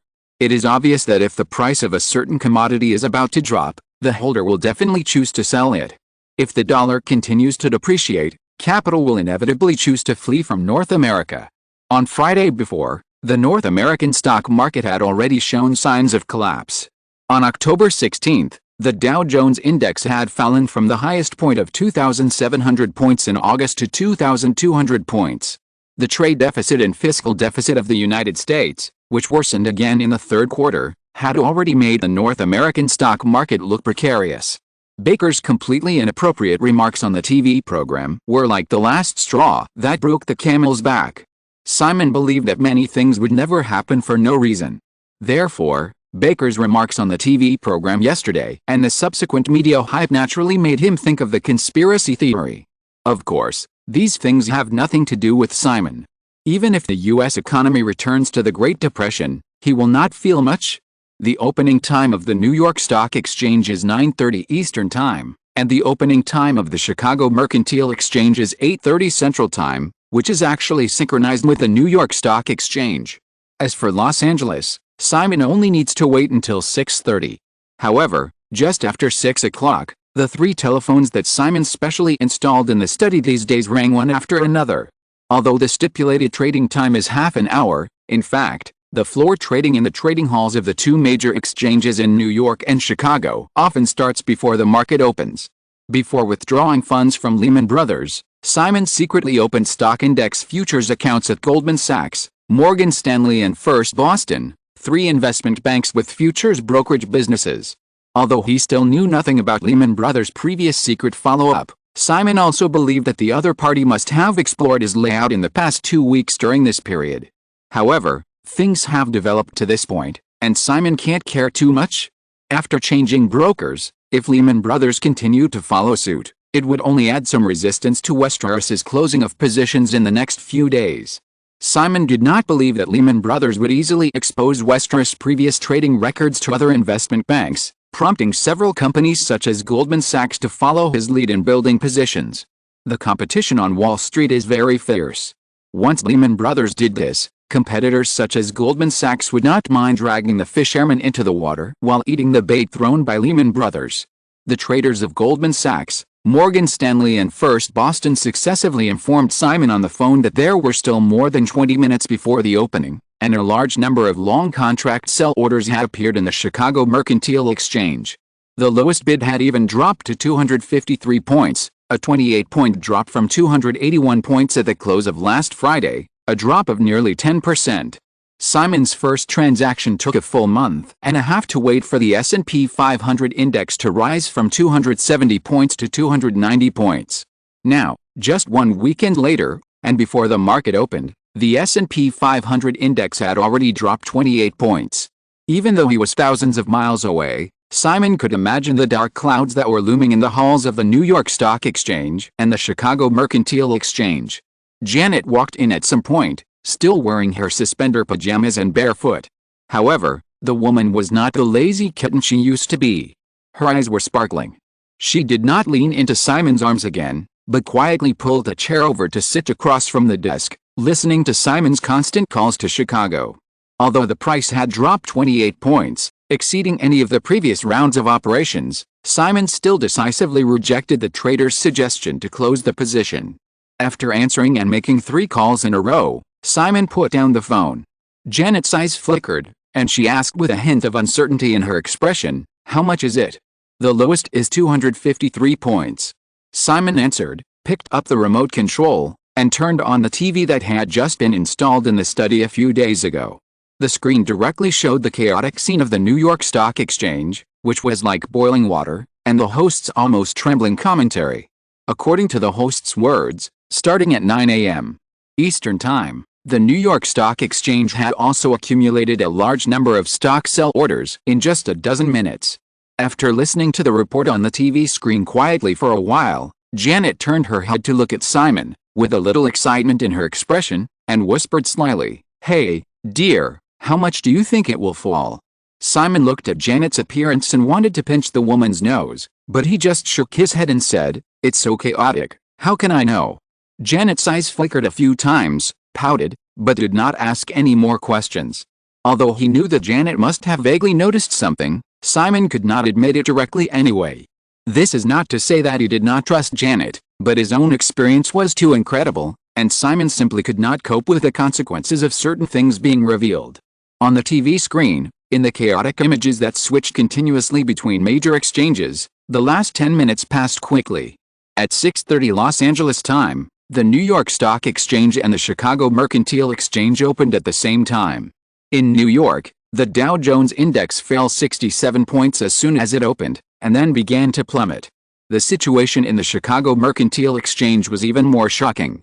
The S&P 500 index opened directly after the opening, and plummeted from 281 points at the close of last week to 198 points, a terrifying drop of 29%. The average opening point of the short contracts held by Westeros Company was around 290 points.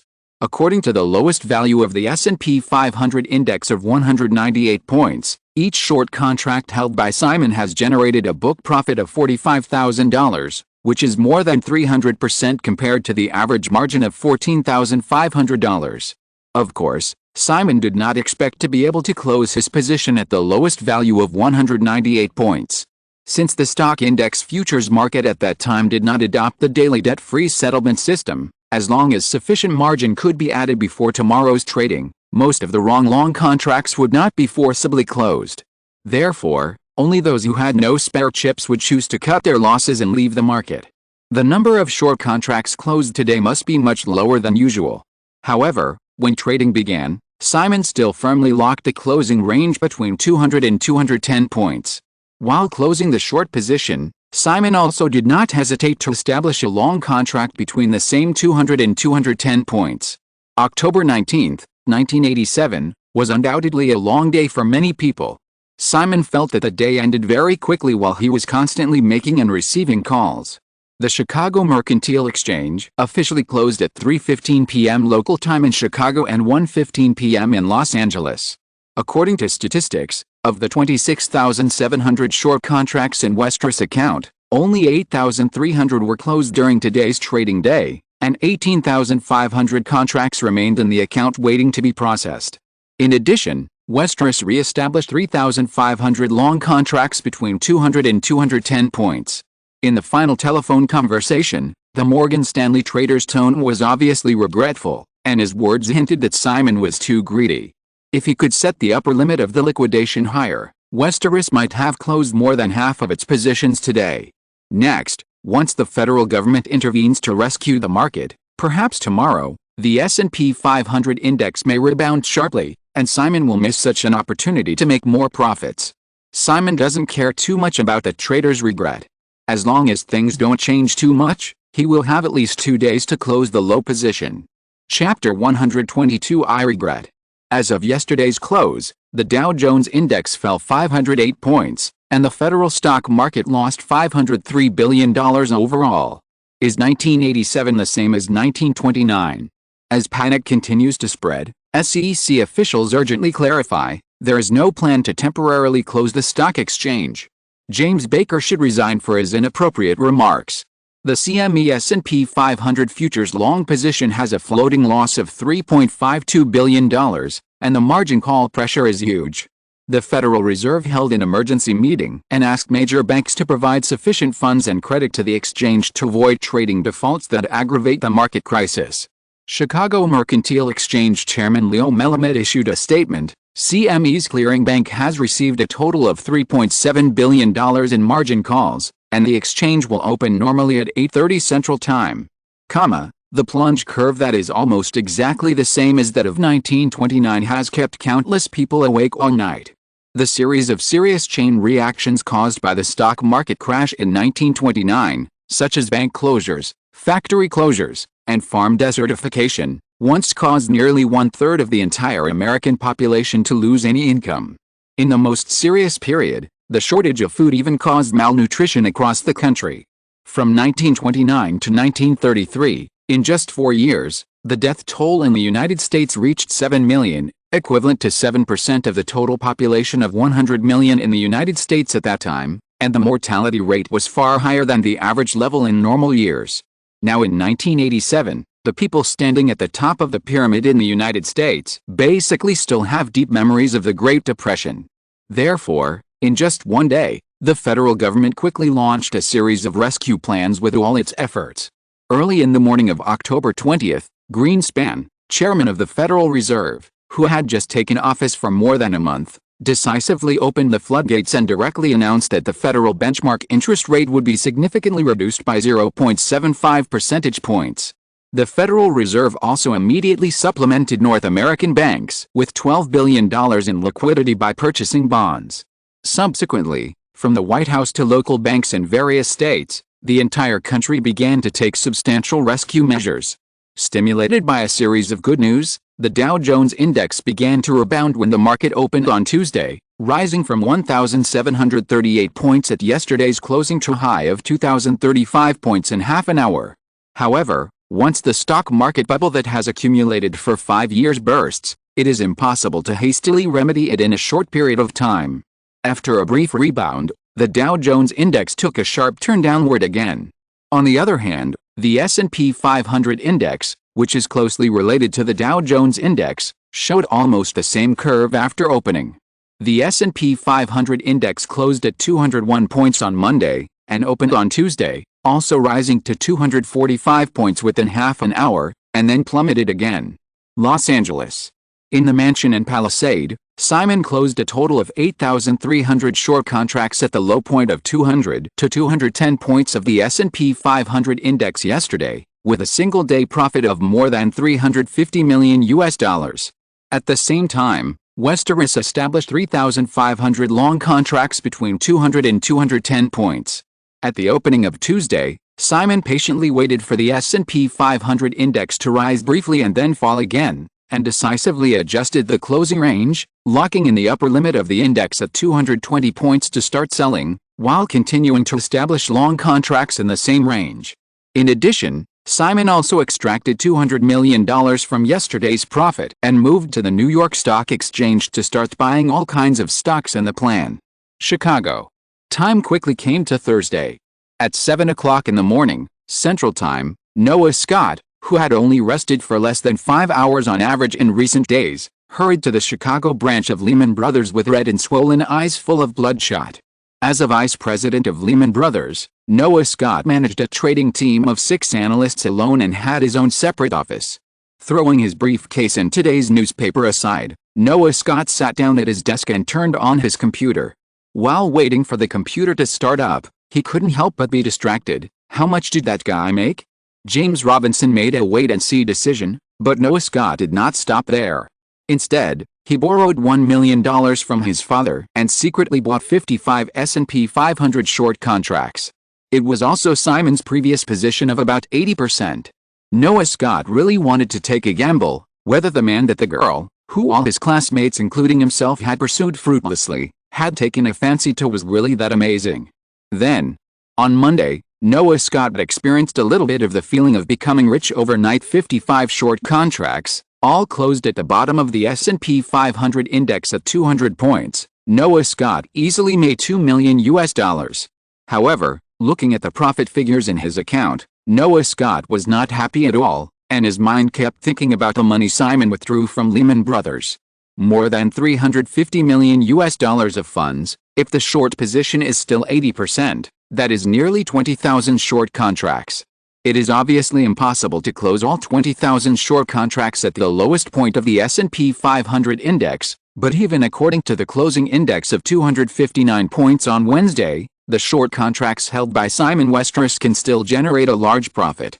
Moreover, as long as he was not so greedy, Simon Westeros would definitely be able to close all his positions for 2 consecutive days on Monday and Tuesday. Even if he established a long position again, the other party's profit would increase significantly. Noah Scott was a man with very strong self-control. After closing the 55 contracts, he decisively chose to stop. Although the federal government took a series of strong rescue measures in time, no one dared to be sure whether the U.S. stock market would continue to fall as it did in 1929. At this time, looking back at the S&P 500 index curve from Monday to Wednesday, and considering the young man's previous operations, Noah Scott was almost 100% sure that the other party would definitely re-establish a long position and make another profit. The S&P 500 index opened lower on Monday and closed at 201 points. After a brief surge on Tuesday, it turned sharply downward and the S&P 500 index still closed at a low of 212 points. On Wednesday, it opened higher, opened at 237 points, and closed at 259 points. The market began to stabilize. If I were Simon Westeros, I should have closed all the short contracts on Monday and Tuesday, and established long positions during the period, and I would definitely get a large amount of money again on Wednesday. $350 million in principal, 20,000 short contracts, 80% of the position. It's terrifying to think about it. Now, Noah Scott wants to know more and more. How much Simon Westeros has earned? $1 billion US. Even if he can't earn so much, but counting the previous principal, Simon Westeros, the young man who is only 19 years old this year, is probably a billionaire now. No. Some of this should belong to Janet Johnston.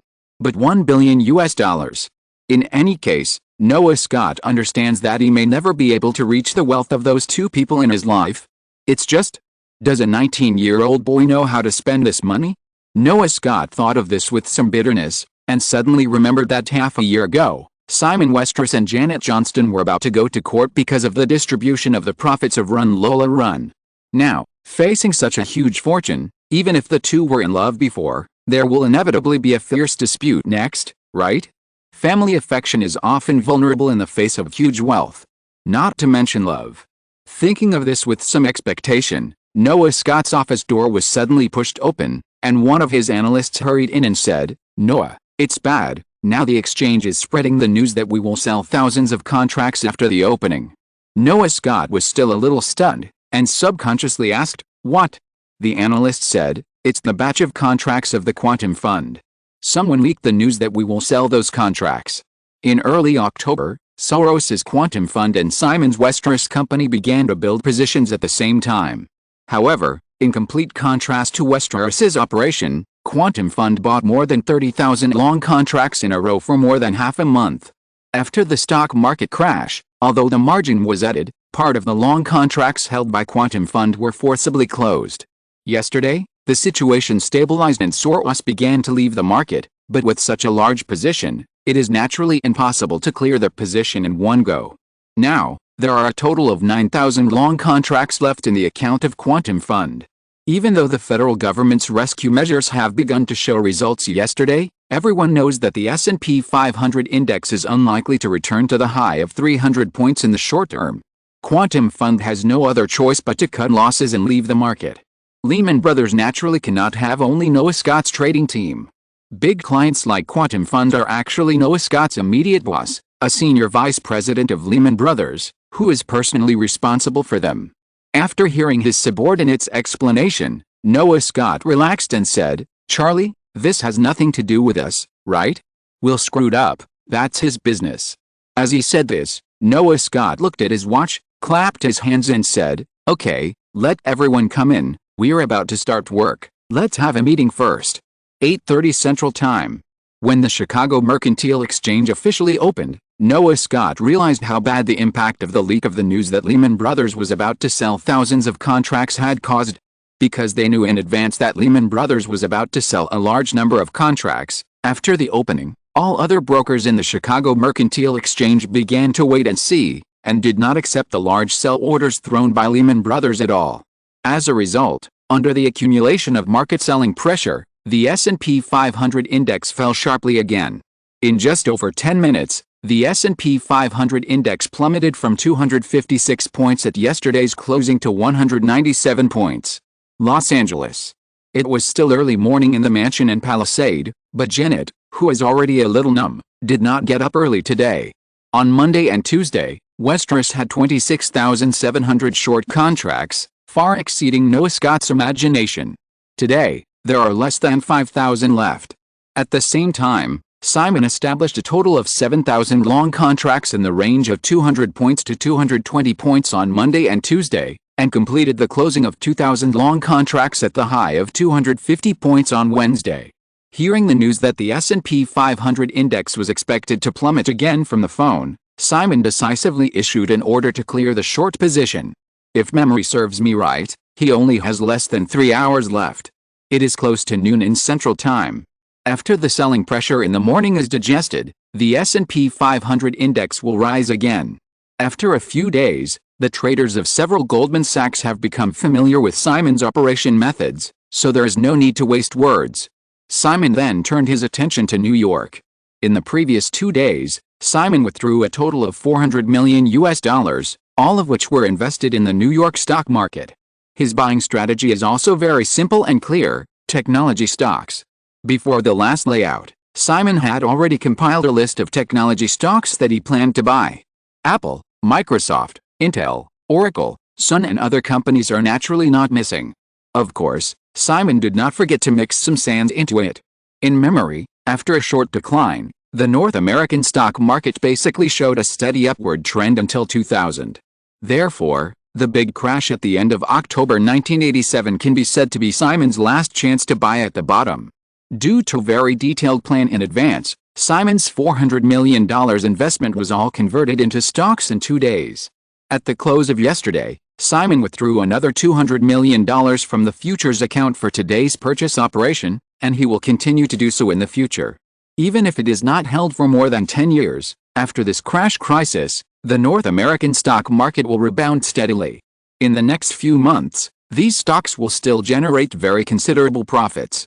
The day of shock ended quickly. The next day was Friday, October 23rd, the day when Final Destination was released. The S&P 500 index closed at 237 points on Thursday. When the market opened on Friday, there was no more bad news in the market, and the S&P 500 index rose back to above 250 points. On Thursday, the short position was closed, and Simon also cleared all the long contracts bought in the previous few days on this day. So, it was finally time to count the final harvest. A trembling moment. From October 19th to October 23rd, in 5 days, Westeros sold 26,700 short contracts that were opened at a high of around 290 points between 200 points and 220 points, and made a cumulative profit of $1.068 billion.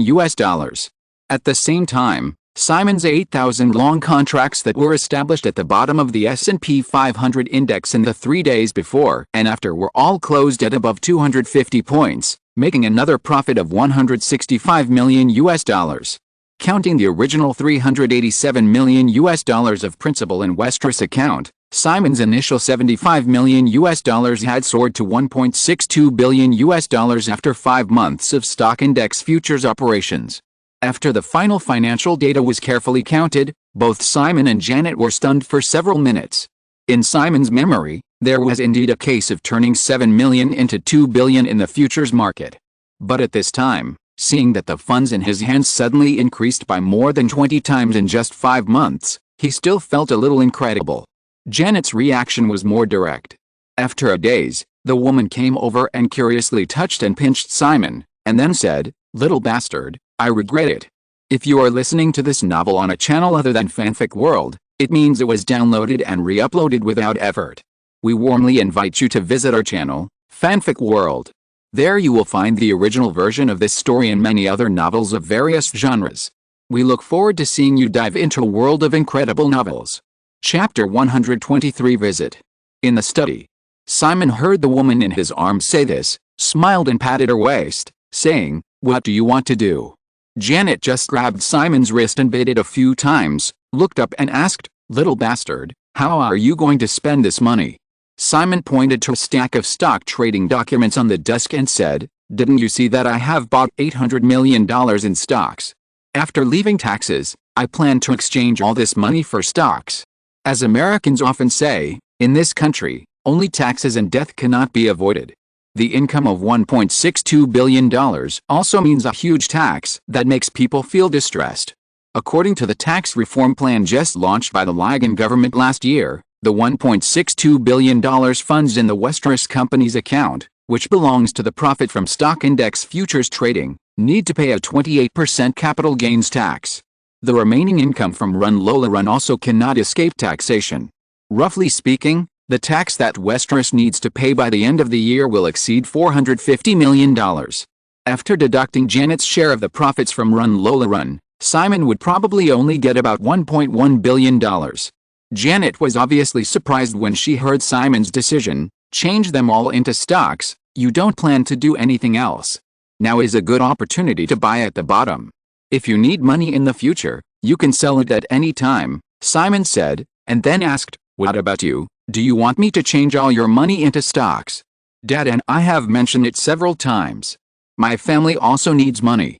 I plan to throw it directly back to Australia." Janet shook her head and said, then she smiled and reached out to touch Simon's face, saying, "So, little bastard, I will have no money in this way, and you will have to support me in the future." Simon turned his head and kissed Janet's palm, and said, "Okay, let's go to New York tomorrow and spend the $20 million loan first. What do you want to buy?" Janet tilted her head and said, "House. Don't you want to own your own house in every major city in the world? Let's start with New York." "This is my business," Simon said. "What about yours?" "Your business is my business, and as for my business, it is you." "Oh, I heard it. This is a love talk. Haha, so slow. When Harry Met Sally has been filming for 6 weeks and is expected to be completed before Thanksgiving next month. The turmoil of the North American stock market crash is still continuing, and it is naturally unlikely to calm down in a short time. However, after completing the operation of the stock index futures market, Simon took Janet to New York to check the progress of the filming of When Harry Met Sally. At the same time, Final Destination, produced by Deaneries Pictures, was officially released on October 23. The financial market was in mourning, but the box office of this movie was not affected much. Simon originally required a minimum number of screens of 1,000. Due to the good audience feedback from several internal previews, Fox finally gave the movie 1,350 screens for opening. From October 23 to October 25, the box office of Final Destination in the first 3 days of the weekend finally reached 12.56 million, successfully kicking Fatal Attraction, which had been the weekly box office champion since the end of September, from the first place. The first week of the film Fatal Attraction grossed $11.01 million. In its sixth week, the single-week box office was still as high as $10.98 million. The box office curve has hardly dropped in a month and a half, and the cumulative box office has reached $69.49 million. Although the total box office of this film in North America cannot be predicted, it is absolutely certain that it will exceed 100 million. Simon knows very well that the total box office of Final Destination will definitely not be comparable to that of Fatal Attraction. However, with $12.56 million in the first weekend, the film is expected to earn $18 million in the first week. $18 million is enough for Fox to recover all production costs. As long as it can maintain a relatively low decline in the future, the total box office of the film in North America can even exceed $60 million. Although the total box office of $60 million in North America cannot squeeze into the top 10 of the annual box office, it is more than enough to enter the top 15. According to the original contract, after the box office exceeds $20 million, 10% of the North American box office share and 5% of the video sales share will bring Simon about $10 million in income in the future. Although he has earned more than $1 billion in the stock index futures market, Simon does not plan to use the money in the short term. The income from movies will be the main source of funds for him to run Deaneries Pictures in the next few years. On October 26, a new week arrived. Simon withdrew all the funds in the stock index futures account. Except for the $450 million reserved for taxes and the $67 million share settled to Janet, the rest was all poured into the stock market. The North American stock market was in mourning. More than $1 billion of funds suddenly flowed into the technology sector. It was impossible not to be noticed. Many Wall Street analysts have obviously noticed the abnormal fluctuations in the technology sector in recent days. Moreover, after calming down from the panic of the crash, some people gradually realized that during this period when everyone had lost all their money, a little crocodile who came out of nowhere had unknowingly earned an astonishing amount of wealth from the stock index futures market. When the figure of a certain young man gradually became clear, the speed at which things spread became more and more uncontrollable. The reason why Simon initially chose only Lehman Brothers as a broker was mainly to keep it confidential. Although putting all the funds in one company would certainly cause more noise, as long as Lehman Brothers had enough integrity, they would definitely be able to keep the secret. However, the subsequent development of the matter inevitably deviated from Simon's expectations, forcing him to turn to several other brokers, and finally he even gave up the idea of keeping it secret. In any case, it was impossible for a young man who was not even 20 years old to suddenly obtain more than $1 billion in wealth from the capital market without attracting the attention of those who were interested. The only thing Simon could do was to ensure that this wealth would actually fall into his hands as much as possible. Therefore, although there was still more than a month before the year-end tax payment date, if he put all the funds in the stock market, he might be able to make another fortune. But just in case, Simon subconsciously chose to reserve the huge tax of $450 million. Americans cannot get rid of taxes for their entire lives, and attacking a person through taxes is usually the simplest and most effective. October 28, Wednesday. All the $1.1 billion available funds in Simon's account have been converted into stocks, and he and Janet have stayed in New York for 5 days. In addition to checking the progress of the production of When Harry Met Sally, Simon and Janet basically just wandered around New York. Although the release of Final Destination once again put Simon into the media's attention, Run Lola Run and the Butterfly Effect have finally been withdrawn, and the paparazzi have become more and more aware that following Simon and Janet will not yield any explosive news. Therefore, although Simon and Janet's whereabouts were soon exposed by the media, there were very few paparazzi following them, and it would not be a big problem for the two to just walk around the street. In the evening, Simon and Janet followed a real estate agent to stroll around downtown Manhattan for a whole day. They had just returned to the Plaza Hotel where they were staying and planned to rest for a while before going out for dinner, but they did not expect Noah Scott to be waiting in the lobby of the Plaza Hotel. Although a little surprised and even wary, Simon readily agreed to Noah Scott's suggestion of treating them. Leaving the Plaza Hotel again, the three of them came to a nearby restaurant. After ordering the food, Noah Scott looked at the man and woman sitting opposite him. After a moment, he couldn't help but asked very bluntly, "Simon, can you tell me how much money you made?" Simon smiled and shook his head. "Noah, if it was you, would you tell me?" "No." Noah Scott smiled helplessly and said, "But these days, this matter has been circling around in my mind. I heard that you are in New York, so I flew here from Chicago today." Simon shrugged and said, "If this matter has troubled you, I can only say sorry." Noah Scott said, "Then, tell me some things I know, is that okay?" Simon, "For example, why did you do that in September?" Simon asked back, "Why what?" 6,000 contracts, Noah Scott said. "Why did you only buy 6,000 contracts?"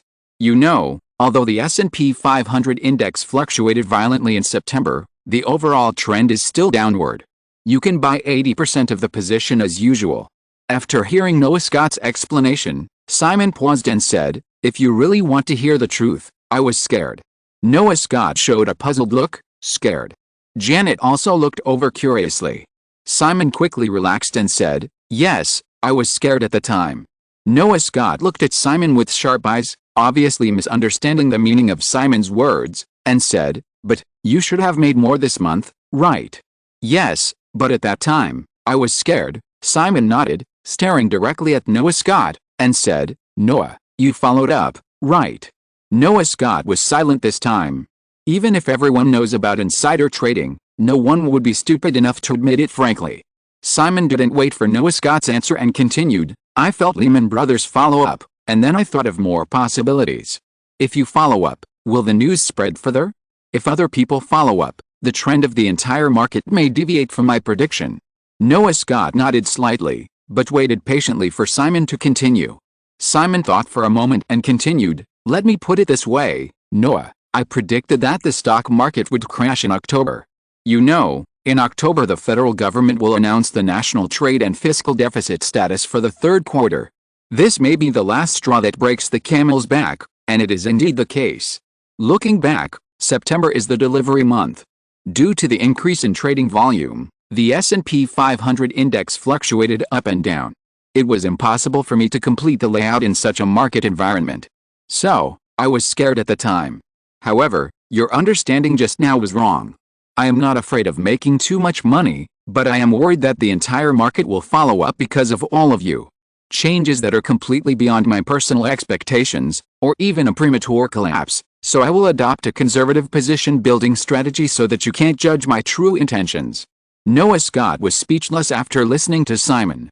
After another moment of silence, Noah Scott quickly recovered his composure and looked at Simon again, saying, "However, Simon, I wonder if you have been paying attention to Wall Street recently. I guess you definitely don't want to be exposed, right? But your story has actually attracted the attention of many people. After a few busy months, Simon and Janet have been having fun these days and have not paid much attention to Wall Street." Hearing Noah Scott say this, Simon sat up a little straighter and asked, "Can you tell me more about it?" "Technology stocks," Noah Scott said with a slight smile on his face. "Simon, you bought a lot of technology stocks, right?" "A large number." Since it was directly pointed out, Simon did not hide it and admitted, yes. Compared to other sectors, Noah Scott continued, in the past week or so, technology stocks have risen by more than 15% from the day of the crash to now.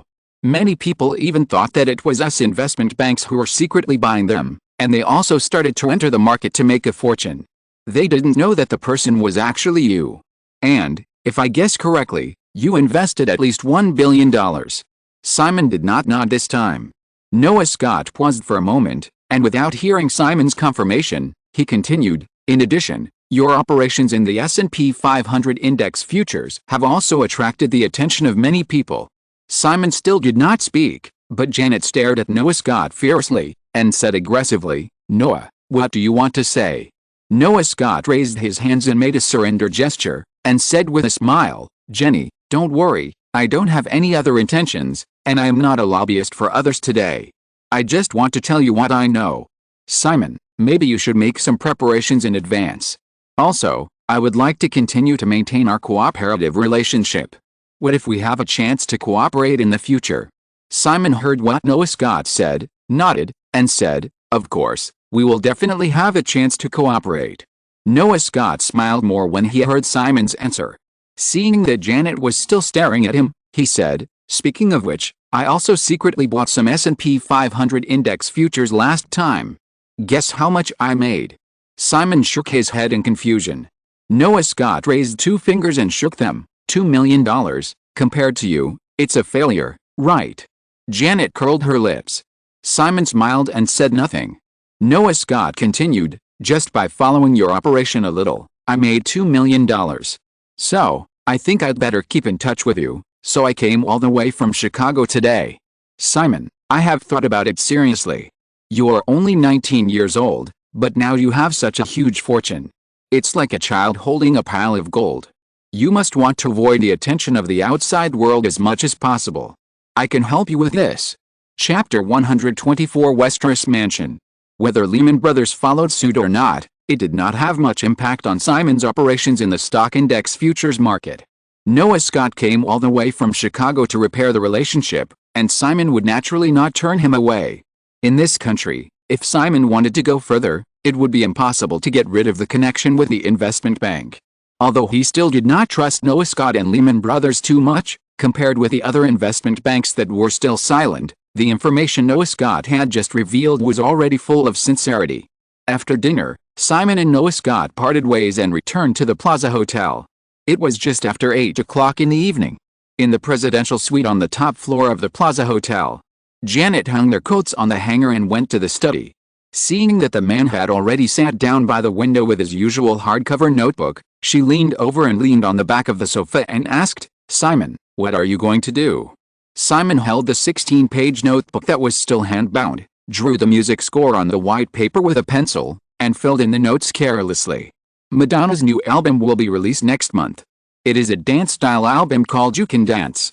Simon had already given her a song that fits the style of this album. What he was writing at this time was another song, which Simon intended to use as the ending song of Pulp Fiction. However, Simon's mind could not be on these things at the moment. He just wanted to find something to do for a while. Although he was reminded by Noah Scott that his operation in the stock index futures market had been exposed, Simon found that he had no way to prevent this from being exposed. Hearing Janet's question, Simon turned his head and smiled at the woman helplessly, saying, nothing can be done. Simon Westeros is going to be famous again. Janet smiled, turned around the sofa, and sat down beside Simon with her body tilted. In front of the two was a floor-to-ceiling glass window overlooking the entire Central Park. At this time, it was dark outside the window, and only the buildings on both sides of the park were lit with bright lights. Holding the man's arm and watching him fill in the notes on the music score, Janet said after a moment, actually, it's nothing to be exposed. You didn't do anything illegal. Simon shook his head and said, a 19-year-old young man made more than $1 billion in just a few months. Isn't that illegal enough? Haha, this only shows that my little man is so awesome. Janet leaned over and kissed Simon on the face, then changed the subject and said, what do you think of the houses we saw today? Simon tried his best to get rid of the feeling of powerlessness in his heart, and continued with Janet's topic, none of them are very good. Janet, however, had some expectations and said, I think the top floor duplex on 68th Street is pretty good. It has 3 floors and a total area of more than 1,200 square meters, facing Central Park. Although the price of $15 million is a bit high, this is a house on Fifth Avenue. It will definitely appreciate in the future. Even if you don't like the Baroque style inside, we can redecorate it. As Janet described, Simon recalled the luxury apartment on Fifth Avenue that he had seen during the day. The top 3 floors of the 15-story light gray building built in the 1950s have a total of 26 rooms, 3 living rooms, 2 kitchens, 6 bedrooms, 7 bathrooms, and facilities such as a gym, wine cellar, and private screening room. Noticing that Janet had unconsciously switched to metric measurements, Simon smiled and said, call the real estate agent tomorrow and we'll buy this one. Such an Upper East Side apartment next to Central Park would have easily cost over $100 million in the era before Simon was reborn. Simon didn't think $15 million was expensive at all. Of course, in 1987, $15 million was definitely a sky-high price, especially with the recent collapse of the North American stock market, and the U.S. real estate market would definitely plummet next. In Simon's memory, the famous Empire State Building was sold for only $42 million 2 years later. Janet saw Simon agreed, but she showed some hesitation on her face, and said, if you don't like it, let's take a look again. Buy it. Simon turned his head and kissed the woman on the cheek, saying, actually, I don't like the houses in the whole Manhattan very much. Since we are going to buy it, one of us must be satisfied. Janet blinked a few times. What kind of house do you like? You know, modern, minimalist, and on the top floor. I hope I can stand by the window and all other buildings in my field of vision are under my feet, Simon said, and suddenly his heart was moved. He turned a page of the notebook in his hand, picked up a pencil and started to draw quickly, and slowly said, that's it. Janet came over curiously and waited patiently for a while before seeing a building that should be a fiberglass structure appear on the manuscript paper. The building is cone-shaped as a whole, but the top few floors have a platform. Then, Simon also marked a letter on the side. It seemed to be A at first. Well, it should not be finished, and it was soon changed to W. W obviously stands for Westeros. Westeros Building. Simon's painting skills can be seen from the original storyboard draft of Run Lola Run. A few minutes later, he casually sketched some high-rise building silhouettes around the building, and a building that stood proudly on Manhattan Island and was much taller than the Empire State Building appeared on the paper. Janet waited for Simon to finish drawing, and couldn't help but take the notebook from his hand. She blinked a few times and pointed to the platform on the top of the building. What is this? Simon explained, the helipad. Then, Janet paused and asked, how high is it? If I don't want to see the Empire State Building outside my bedroom, Simon thought for a moment and said, it should be more than 500 meters. Janet imagined a little bit of living in a top-floor apartment in a building over 500 meters high. She slowly turned her head to look at Simon and said, can this really be built? Since I have made more than $1 billion in more than 5 months, it is naturally no problem to build another building, Simon said, thinking for a moment, and said, let's start preparing now. Maybe, we can start construction in 3 years. For a building like this, including all expenses such as land, $500 million should be enough. Of course, the expenses for various facilities inside must be very large, and there are also future maintenance costs. However, as long as it can be built, it doesn't matter even if it costs $1 billion. Janet's expression was still a little dull. She handed the notebook back to Simon, hugged the man's arm and rubbed it like a kitten, saying, little bastard, I want to move in now. Simon carefully traced a W letter that he had just temporarily changed with a pencil. Fortunately, he did not finish drawing the A, otherwise the Avengers Building would be exposed. In my memory, the Avengers Building in the Marvel Cinematic Universe series is probably only the same height as the Empire State Building. However, since it was going to be built, Simon naturally did not plan to follow the routine. After drawing a few more strokes, Simon listened to Janet's words and pointed to the part above the helipad on the top of the building, and said, by then, the top 10 floors will all belong to the Westeros family. Yeah, Janet nodded her head a few times and said, I will change my husband's surname to my husband's in the future. Simon smiled and tilted his head to touch the woman's head, teasing, just to live in a big house, so spineless. He Janet smiled and pointed to the part below the platform and said, "What about these?" "Since it is the Westeros building," Simon said, "the headquarters of Westeros Company should naturally be below. Of course, it must be carefully planned, and these need to be handed over to professionals." Janet said again, "Where do you plan to build this house?" Simon pointed to the right side outside the window and said, "The corner next to it is good. If Fifth Avenue doesn't work, then move it a little east and build it next to Madison Avenue, so that there will still be Central Park under your feet." The two whispered a few more words before Janet turned back to the present and asked, "In that case, little bastard, are we still buying a house now?" "Of course, where else can we live?" Simon nodded and said, "Let's live in the building you just mentioned. This building in the drawing will take a few years to plan and a few more years to build. Perhaps, it will be 7 or 8 years before we move in. We will definitely come to New York often in the future. It is impossible that we have no house to live in for 7 or 8 years. Then I'll try to lower the price. I estimate that I can get it for $12 million US. Now that the stock market has collapsed, housing prices will surely plummet. $15 million US was the price before the collapse," Janet said, and then said, "Little bastard, when the building in the drawing is completed, are you planning to move to New York?" "Of course I can live wherever I want. In the future, we will have a private jet, and it will be no problem for us to fly from New York to Los Angeles to work every day." Janet patted Simon lightly and smiled, "I don't want to go through so much trouble." Simon said, "Then I will go to work every day, and you will be a housewife." Janet immediately shook her head again. "No, I don't want to be a housewife." Simon nodded nonchalantly. "Well, do whatever you want." The two chatted for a while, and Janet took the drawing in front of Simon again and looked at it, and said, "Little bastard, actually, I still think it is a little unlikely. You just have to watch me build it," Simon said, and then said, "But, I must work hard to make money next." "Who just said that it is against the rules to earn more than $1 billion at the age of 19? Simon thought for a while and said, "Since it has been known by many people, there is no need to cover it up anymore. Perhaps, this should be considered a good thing." Before this, Simon always subconsciously made his actions seem less conspicuous when doing many things. Although the results were often a bit glaring, he never gave up this behavior, which might be a bit of a cover-up. Now, if the operation of the stock index futures market is exposed, Simon's next unexpected behavior should not be so shocking. You know, $1 billion is still very valuable in this era. Forbes magazine just started to compile the list of the world's richest people a few years ago.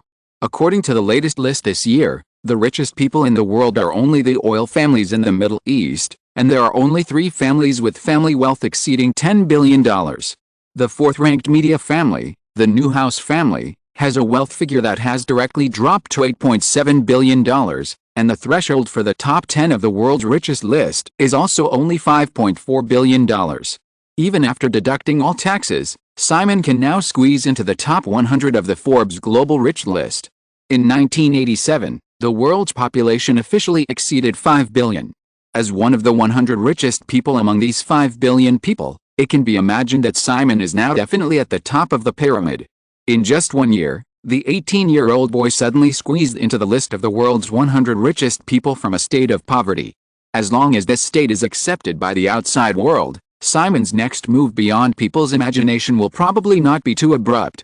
After staying in New York for another day, Simon returned to Los Angeles again, while Janet stayed in New York and continued to work on the house.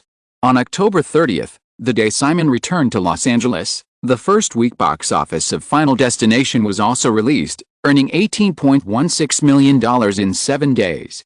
Both Fox and the outside media generally predicted that the final North American box office of this film would exceed $60 million.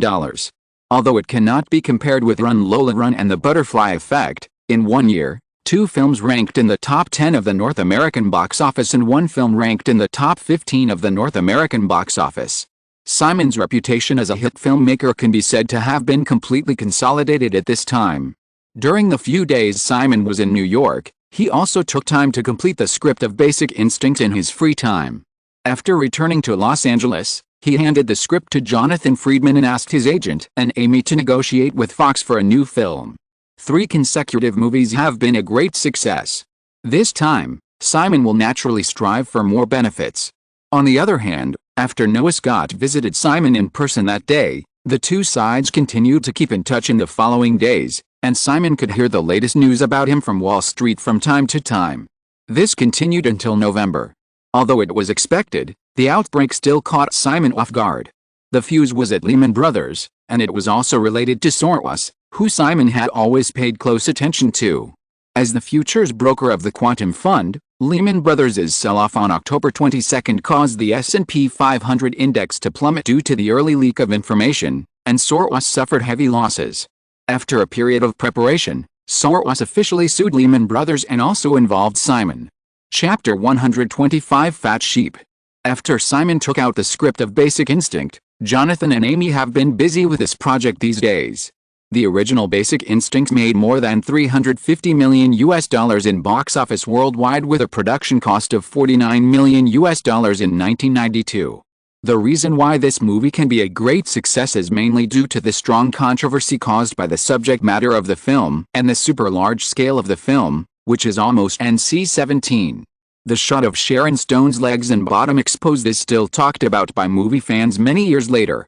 The box office success of Basic Instinct even led the trend of shooting horror pornographic films with femme fatale as the selling point in the 1990s.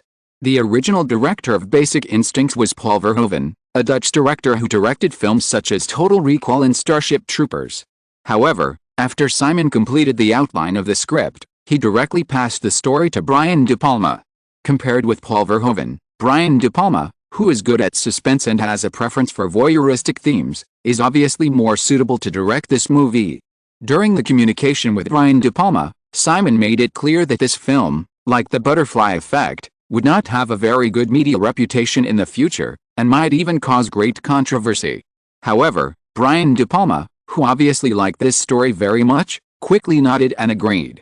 For the next male lead, Simon still preferred Michael Douglas. Michael Douglas happened to be a client of WMA. The unexpected success of Fatal Attraction helped the middle-aged male star from a film family to take his career to a higher level.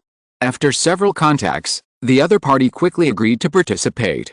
Simon knew very well that the choice of the heroine was crucial to the success or failure of the film. However, after getting the two main creators, Jonathan and Amy officially started negotiations with Fox Film. Since enough capital had been accumulated, the commercial prospects of Basic Instinct were also very guaranteed, and Simon decisively chose to participate in the investment this time. Simon originally hoped that Daenerys Films could invest in the film completely, and then hand it over to Fox for distribution, and at the same time settle the contracts for the 3 scripts. However, after the success of the 3 films Lola Run, The Butterfly Effect and Final Destination, although the story Simon brought out still deviates from the mainstream, Fox is naturally unwilling to let go with the participation of Simon, De Palma and Douglas, 3 box office bigwigs.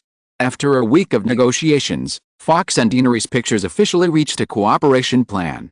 With a general increase in the salaries of Hollywood filmmakers, after The Butterfly Effect and Fatal Attraction, Brian De Palma and Michael Douglas' salary offers have risen to $6 million. Simon's script is still symbolically priced at $1, and the budget of the film is initially determined to be $20 million. The production budget of $20 million, Fox Pictures and Daenerys Pictures each bear $10 million. The film is fully responsible for the production of Daenerys Pictures. Fox ensures the distribution, and directly determines the release date of July 15 next year, and the minimum number of screens has also increased to 1,500. In terms of profit distribution, after several rounds of tug-of-war, the two sides finally agreed that all channel revenues of the film would be settled according to the 50-50 split of the investment ratio. Simply put, the publicity and promotion budget invested by Fox will no longer be used as the investment cost of the film for profit distribution, which also allows Daenerys Pictures to avoid the area with the most water in the Hollywood account book. The publicity and promotion costs of Hollywood movies usually reach about half of the production costs. The production budget of Basic Instinct is $20 million, and the theoretical publicity and promotion budget will reach $10 million. According to the investment ratio, the 50-50 split with Daenerys Pictures seems to be a big loss for Fox Pictures, but in fact it is not. In the Final Destination project, Daenerys Pictures did not invest a penny, and the expected income will reach $10 million. This time, If Simon does not participate in the investment, he can at least get the same share terms as Final Destination in the Basic Instinct project. Now, Daenerys Pictures is equivalent to giving up this part of the extra income, and at the same time, Fox Pictures has also given up the deserved income from the publicity and promotion budget, and the investment of both parties is still equal. Moreover, the detailed clauses in the contract between the two parties, which stipulate how long the TV trailer needs to be played, can also ensure that Fox invests enough publicity and promotion resources. Fox Studios. It was already Tuesday, November 10th. In a conference room in the studio's administrative building, Ronald Goldberg, Amy Pascal, Jonathan Friedman, and executives, stars, and agents of the three related companies formally signed several investment and actor contracts related to the Basic Instinct project. However, Simon did not attend the signing ceremony today. After the press conference, at the signing dinner organized by Fox Film, although Ronald Goldberg had received a call from Simon in advance to explain, he still found Amy Pascal and asked Simon about his recent movements. Since the middle of last month, many people around Simon have found that he has been obviously absent-minded during this period. Mike Madawa, president of Orion Pictures, couldn't help complaining about the slow post-production progress of Pulp Fiction. It has been more than a month since the filming was completed, and the rough cut of the film has not been completed. When Amy Pascal heard Ronald Goldberg's question, she recalled Simon's recent erratic behavior and could only shake her head in her heart, but on the surface she still had to speak for her boss, saying, "Ronald, you know, Simon has been busy for a whole year since last year, and it shouldn't be a big deal for him to relax a little now." Ronald Goldberg didn't believe Amy's excuses, so he lowered his voice a little and asked, "Amy, tell me the truth. Did Simon invest the money he earned from Lola Run in the stock market and lose it?" Hearing this, Amy immediately thought of Simon's absence from the company for a week after the North American stock market crashed last month. During this period, although the North American stock market has stabilized, the Dow Jones Index is still hovering around 2,000 points, far lower than the highest point of 2,700 points in August. Simon had earned more than $100 million in the previous 6 months with Lola Run. When the stock market was still booming, it was hard to guarantee that he would not want to enter the market to make another fortune. "I'm really not sure about this," although she had already guessed it. Amy shook her head again, thought for a moment and added, "But, Ronald, you can rest assured that no matter what, this will not affect Daenerys Pictures' investment in Basic Instinct." Ronald Goldberg continued to ask a few more questions, but failed to get anything out of Amy, so he had to turn around and leave. Amy Pascal watched Ronald Goldberg walk away, but her brows furrowed, and she couldn't help but think of Simon's discussion with her about investing in Basic Instinct some time ago. Although she didn't think it was a good choice to use her own money to make a movie, Amy originally thought that Simon would use the money he earned from Lola Run to invest in Basic Instinct. Simon's decision was beyond Amy's expectations.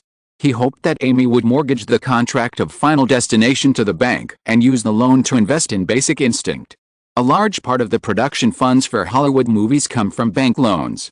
Daenerys Pictures did not have enough background to obtain production funds from the bank during the financing process of When Harry Met Sally, so it could only choose to cooperate with Handicraft Pictures.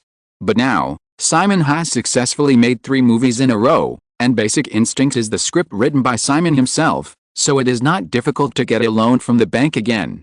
However, in connection with this matter, and the fact that Simon suddenly rushed to New York for the second time yesterday morning without any explanation after the end of October, and even missed today's signing ceremony, this series of clues is connected in a little way, and it is obvious that this little boss, and his girlfriend, may have really lost a lot of money in the stock market crash. More than $100 million, and now I don't know how much is left. Thinking about the tragedy of the stock market crash on October 19th, Amy couldn't help shaking her head. After all, she is still a young man. But I don't know if the little boss will encounter such a Waterloo in the next movie. You know, the income of Final Destination should be 5% of hers if you calculate it carefully. For Basic Instinct, and even most Hollywood films that use loans to make movies, usually they should apply for loans from banks with the pre-sale contracts of the movies, but Fox and Simon did not agree to pre-sale, and the loans required certain collateral, so Daenerys Pictures could only use the revenue contract of Final Destination as a bargaining chip. Now, if Basic Instinct fails, if When Harry Met Sally fails, even if Pulp Fiction also fails, and the boss just lost a lot of money in the stock market crash, then I will have worked in vain, and I may have to find a new job. These thoughts flashed through Amy Pascal's mind, and the more she thought about it, the more worried she became. After the dinner, Amy just returned to her residence in Palisade, and she couldn't help picking up the phone. Thinking that it was already early morning on the East Coast, she didn't call rashly. Last night, after drinking, she fell asleep with worry, and had a nightmare about Deanery's Pictures going bankrupt and begging Ronald Goldberg to let her return to Fox. When she was awakened by the piercing ring of the phone, Amy Pascal looked at the watch and saw that it was just past 4 in the morning. Rubbing her forehead and sitting up, feeling the still dark sky outside the window, Amy's mood was inevitably a little irritable. Oh my God. 4 o'clock, what's the emergency now? Are aliens attacking the Earth? Everyone is going to flee? After complaining like this, Amy still touched the microphone. The call was from Jonathan Friedman. Jonathan didn't say much nonsense and directly asked Amy to receive the fax. A moment later, pulling out a page of clippings from the fax machine, Amy Pascal just glanced at it and immediately opened her eyes wide, and the irritability, fatigue, and sleepiness just now were completely swept away. Simon Westeros creates miracles again. Hollywood boy makes $1.6 billion US. This must be a joke, right? It would be better to say that aliens have attacked Los Angeles.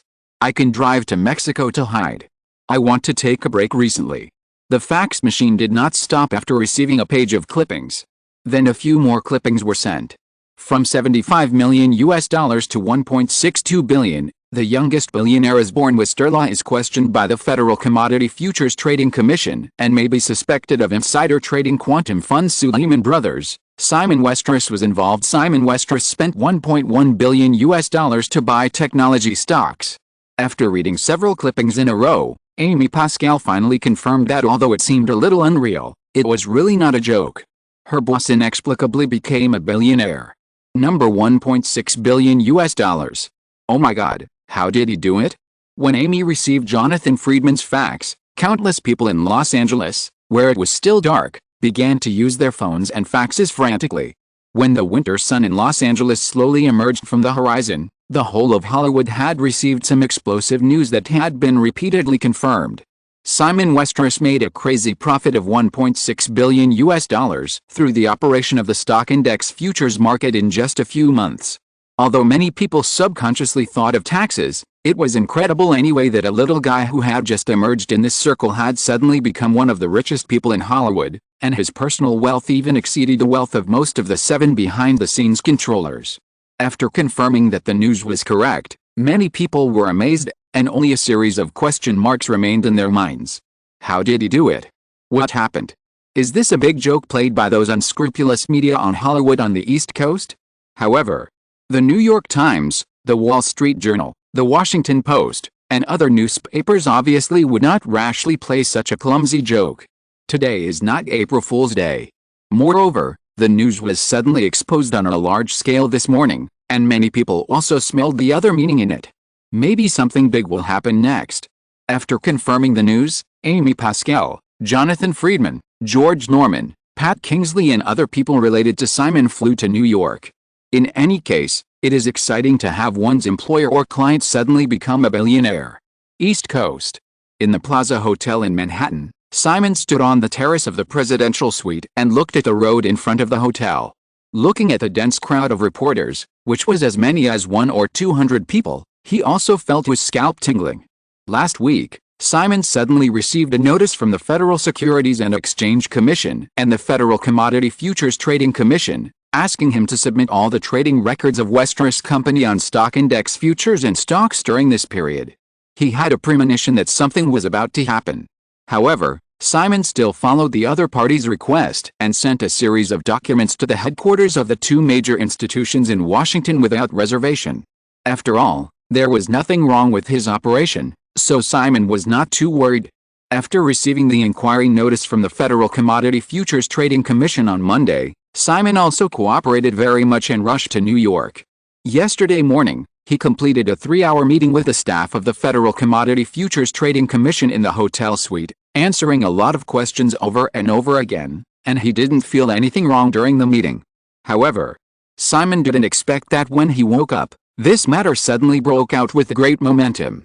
Several influential mainstream newspapers such as the New York Times, the Wall Street Journal, and the Washington Post exposed almost all of Westeros trading data in the previous few months. End of this chapter. Thank you so much for reading until the end. Don't forget to give it a like. Looking for more exclusive content and immediate access? Subscribe to our Patreon. Remember, every like, subscription or donation encourages us to continue. Thank you all. See you in the next video.